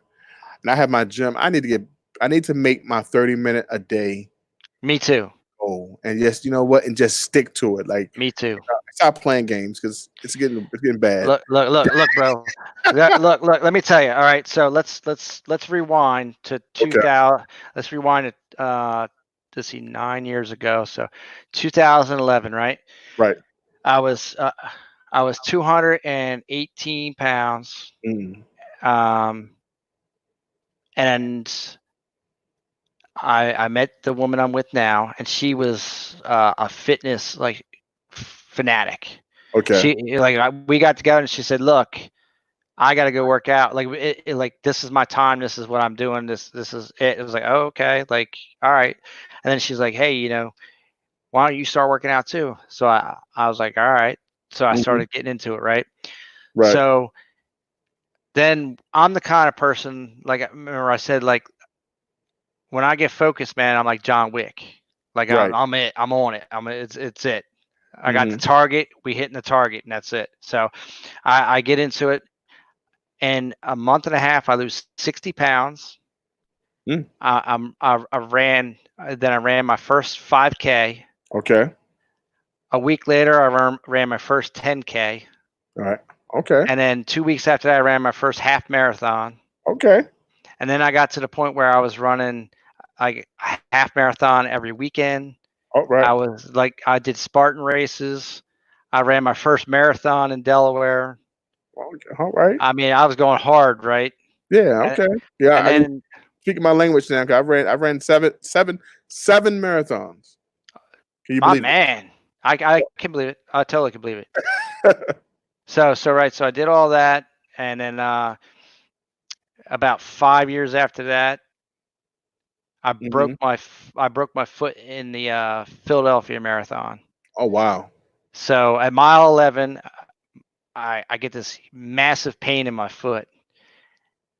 I had to finish out at the half marathon, so I'm running on a broken foot for like 2.1 miles. You know what I mean? Oh man! And I had to limp over the line, get done, and I'm like, so like about 9 months goes by, and I'm like, my foot is not getting better. Like, so finally I took 9 months and finally go to a specialist. He's like, oh yeah, look, you got a hairline fracture, but it's been 9 months, so it healed on itself.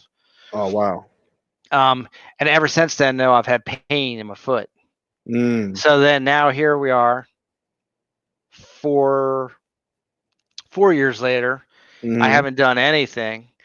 and I'm gained all my weight back. Mm. You know what I mean? And I look at people running outside, and I look at all those medals I have, Right. and I'm sitting here talking to you, going the same thing. I need to get my 30 minutes back in a day. I need to stop eating the junk food. I know it's like I know all the things not to do and all the things to do. Right. It just got to find that motivation. Find a motivation and like stick to it. Like my day is so sporadic. It seems, with the children Yeah. and then trying to get it in. But I can squeeze out 30 minutes a day. I can. It just, Well, you can. You know why? Because you probably watched an hour worth of videos, yeah. and you could do a half hour less of videos of that, and a half hour to your health and the benefit of yourself, right? Absolutely right. Because I tell myself the same thing. I was like, I'm the guilty one. I can't blame anybody else but myself, because I know what to do. I know how to do it, but I ain't doing it. And we got to do it. We got to get it, because your health is your wealth. I looked at Oh yeah. I have like a bench press here, treadmill right in front of me, an elliptical train over here, Yep. and all this stuff right here. I can go in a circle, and like in between sets, I can like and come back and talk. You can talk. I can go there and do. I could do it, but it's like motivation. Well, you know what I thought though is another key thing for the mobile streaming stuff is I was like, man, I could just mount that thing right to my treadmill, and while I'm talking and jogging, Yeah. hey, what's up, everybody? I might be huffing a little bit in the beginning, but after a while, I'll just be going. Sound like a bad. And I'll get my exercise in. Right. Sound like a real bad movie.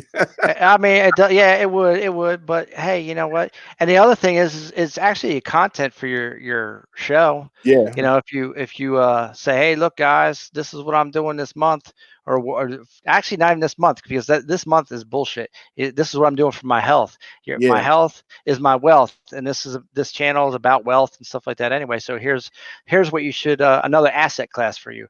You need to put some money into this. We should do that. So we should make a challenge. We should make a challenge. We should make a challenge. We should look at it and say, you know what, we got to commit, the week of doing something every day, and then just then making we have to hold each other accountable for it. Because I would always do stuff like that. That's the only way I'd be able to move. I couldn't fight. Yeah. If I was training for a fight, a race, or whatever, then I was like, you know what? That's why I'm working out. So I always have to train for a purpose. Which is sad, right? Because you should just train for yourself. You should just do it for your. But I was a personal trainer for 14 years. Oh yeah, I was a personal trainer for 3. So it's like you would think that it was just something that would do. Yeah, I know, man. I'm with you. At a certain age, I'd be like, ugh. But the thing is, right, and you know this just as well as me, right? Mm-hmm. Is that the going backwards is the bitch. It's because we know we've been here before, and we know how hard it is to get back there. Yeah. Once you got there, man, it's like I'd be out there motivating people and doing all, and some of it I look back and go, man, I probably wasn't motivating that guy that never showed up to the workout because I forgot how hard it was. Yeah. And I thought, come on, man, get up, do me 2 more.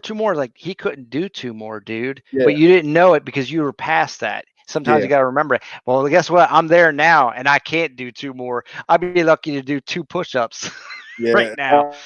You're the only one. Like Vargas said the same thing. It says, let's make it happen now. I will be waiting and doing some exercises. But the thing is, I look at it like I was young when I did this. You're a little younger, no excuse. But I never worked out at 46 like this. I never had a 46-year-old body to build back from. Right.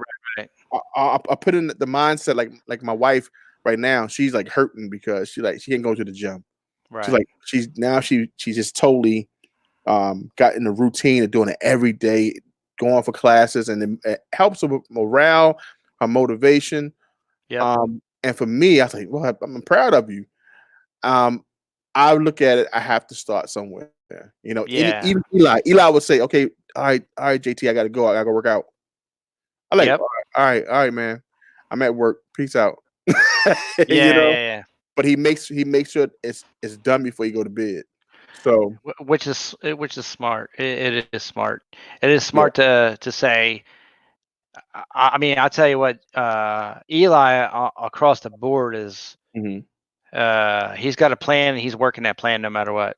yeah, most definitely. He's like, you know what? I only have this much money, and we shutting all the lights off except for this computer because I need it. This is a source of income stream for me. The rest of it is shut down. We're not spending a dime on electric right now because I ain't working. You know, I mean, he's that focused on what he's doing. Are you frozen? You are frozen. I'm going in and out. I'm back now. I think. Oh, I hear you. Yeah, but you're not moving. Gotcha. See, Okay, I'm back.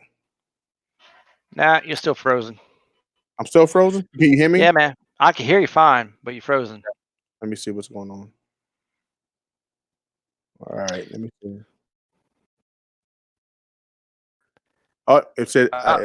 There you are. Yeah, I'm back. Yeah, I see that. I seen the stream. Y'all said something unstable. Probably my internet. I'm gonna move it downstairs. It's all the way up on the 3rd floor. Oh yeah.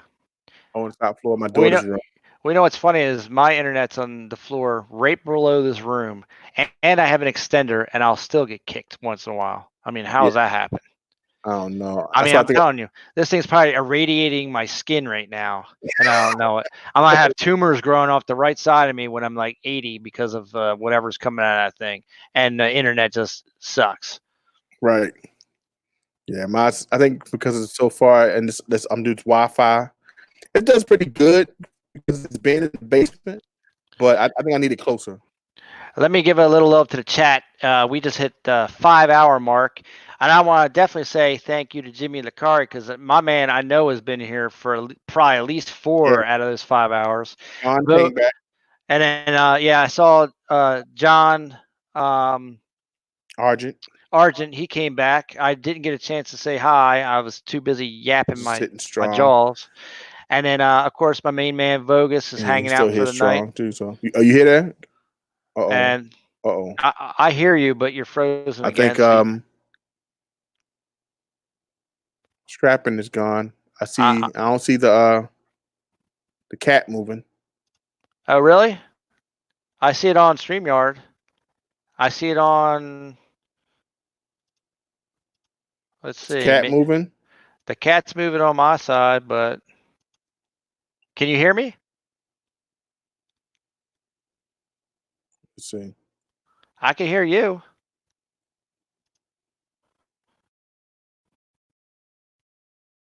I think you're frozen, JT.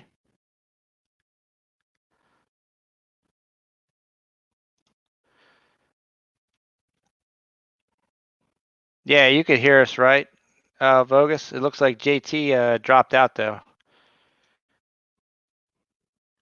We'll see if he comes back.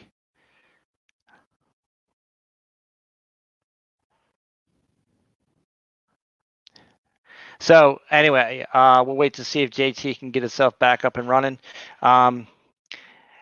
As you can see, I have the cat in the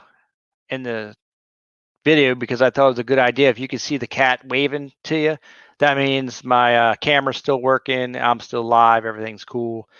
If for some reason the video went out, that would stop or would go black. Or if you didn't hear me, but you saw that, I might have walked away from the camera to go get a drink, use the bathroom, something like that. But that means I'm still live and not frozen. Because sometimes YouTube will freeze and just hold your live hostage so you can't go back and go be live.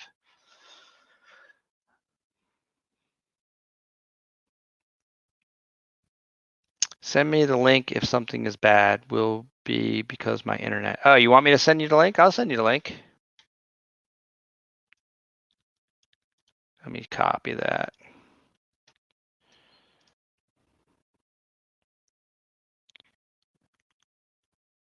Hey, Jimmy Licari, if you're calling tonight, brother, cool thing. If not, I might still be here later. You never know. But if not, I'll possibly see you at Silver Talk tomorrow with JT and Eli at noon-ish.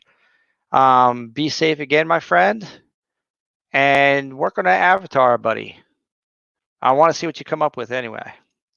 Vogus, if you want to come up and try, there's the link. Maybe we can get you on and you can chit chat. Maybe we can't, but it's worth a shot. John Argent, if you're still here. Oh, the link's in the chat, buddy. It's right there. Just click on her and then I'll delete it. It will be gone in a few seconds. Of course, StreamYard fixed the thing where you got to go in the basement first. So I got to prove you, so I'll be able to see you. And John Argent, I don't know if you're still here. I don't know if you do live streaming. If you want to come up, come on up.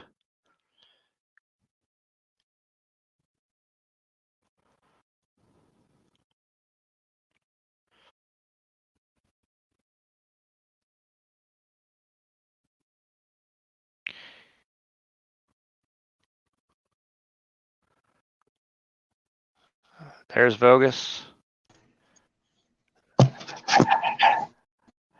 Hello, my friend. Hello, hello. Hey, Vogus, you're gonna have to mute the YouTube. Okay.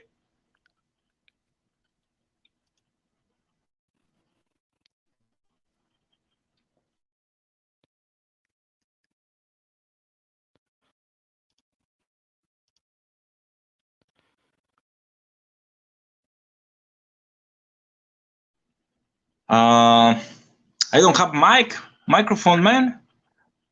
No, okay, I can hear you just fine. But you also have me open on YouTube somewhere. Is that right?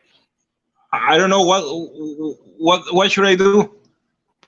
I don't know. I guess it's fine.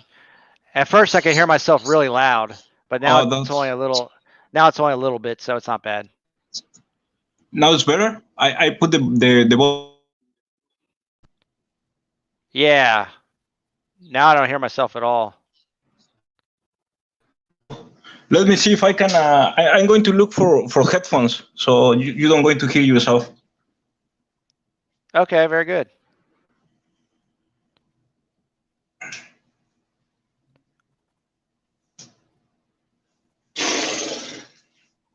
Yeah, but I can hear you about something. I will hear you.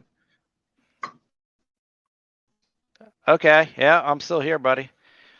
While you're getting yourself set up and situated, I do hear a little bit of internet ding ding ding, you know, that happens. But that's all good. You would think that by now they'd have the internet pretty stable. But they said that you know, the influx of people because everyone's home is causing a strain on the system.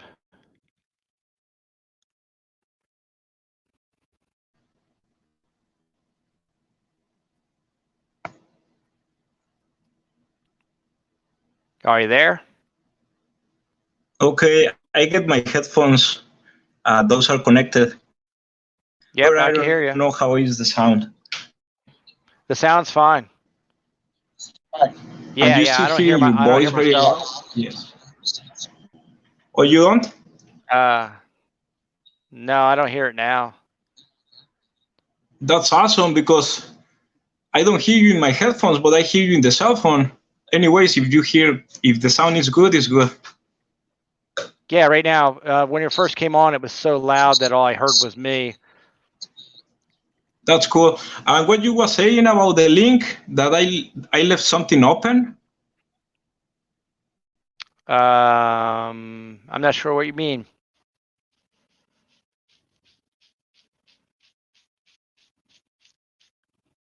Were you talking about the link that I put in the chat for you to come here? Something that I left something open or something about YouTube, or I don't know what you were saying. Or are you talking about earlier with all that Mr. Beast and Tyler crap? No, that's fine. Don't if everything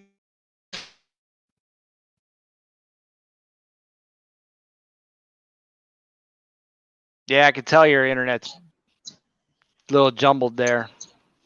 Yeah, I saw that. It's very cool to see you, man. I'm happy to hear you. Yeah, same here, brother. How you feeling after your surgery? Oh, first they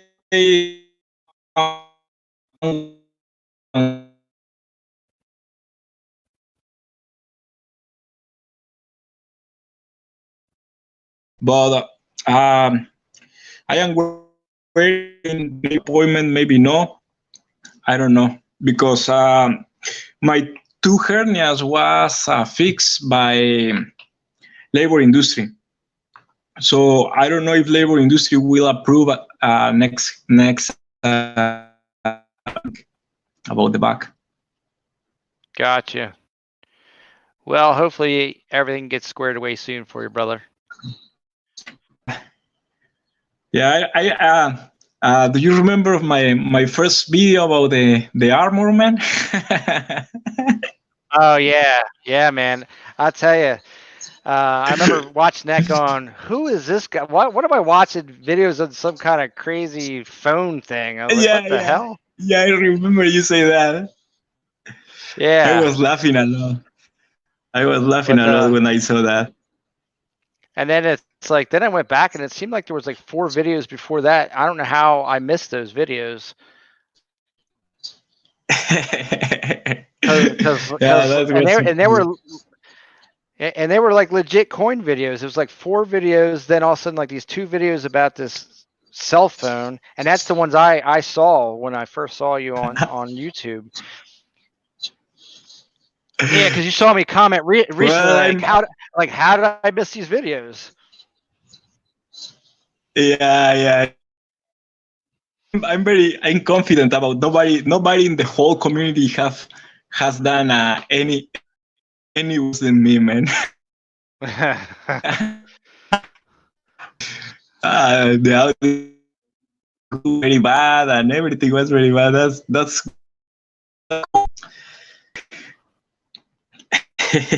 Yeah, well, we all have those kind of videos, man. It's just the nature of YouTube. You know, you got to start somewhere, and then you work your way up to where we're at now, right? Yeah, you know, this amazing, bro. The people always support you. You know, it's the best community that about.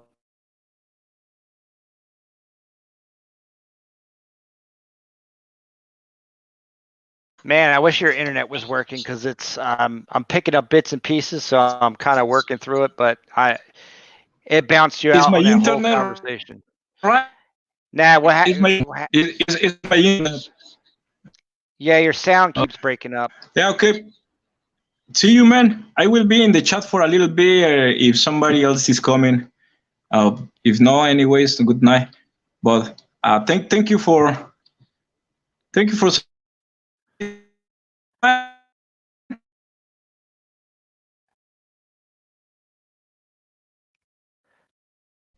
Yeah, brother, you're frozen up, but hey, you know what? I'll support your channel until you stop your channel, brother. Don't you worry. I want to keep following your journey, your YouTube journey, your everything that you're doing with your finances, your health. You're a solid guy, Vogus. So don't you worry. It looks like the kitty cat's hand stopped.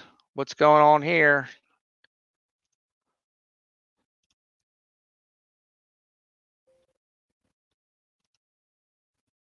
What happened? Did I get kicked?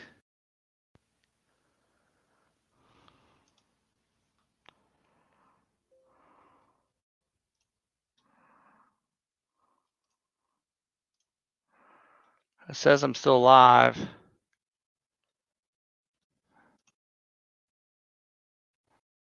I don't know if I'm still live or not. It says I'm still live. Hello? Can't anybody hear me?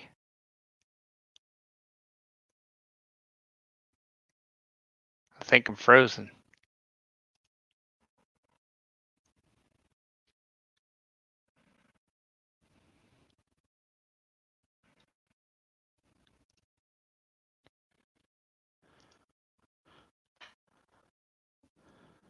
Let's see.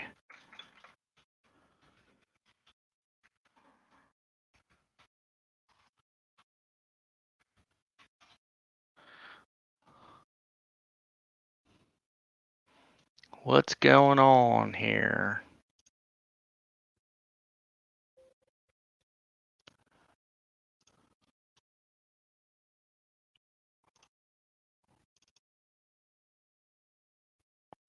Okay, Vogus says I'm still alive.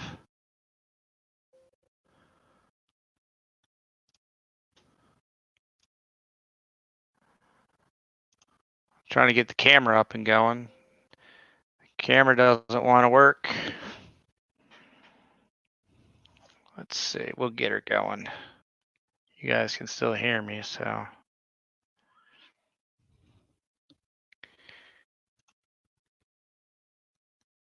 All right, camera's back up.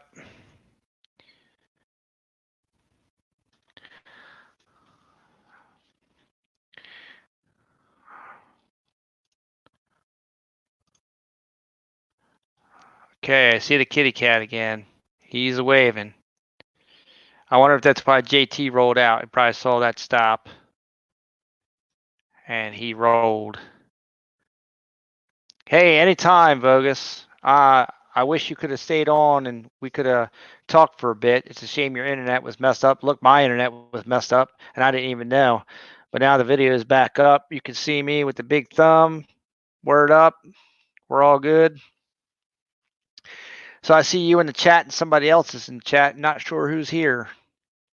It might just be me.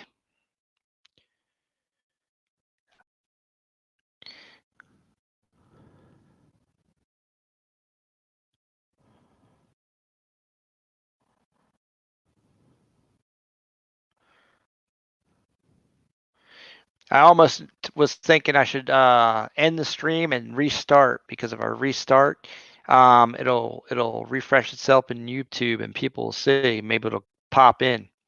What do you think about that, Vogus? If I stop the stream and restart, will you jump back in?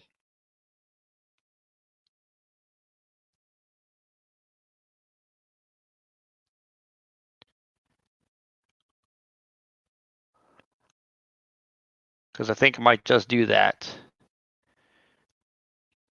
That'll get some more people. Yeah. So that's what I'm gonna do. I'm gonna stop the stream, but look on my channel for the restart. I'm not gonna disappear. I'm just gonna restart it. All right.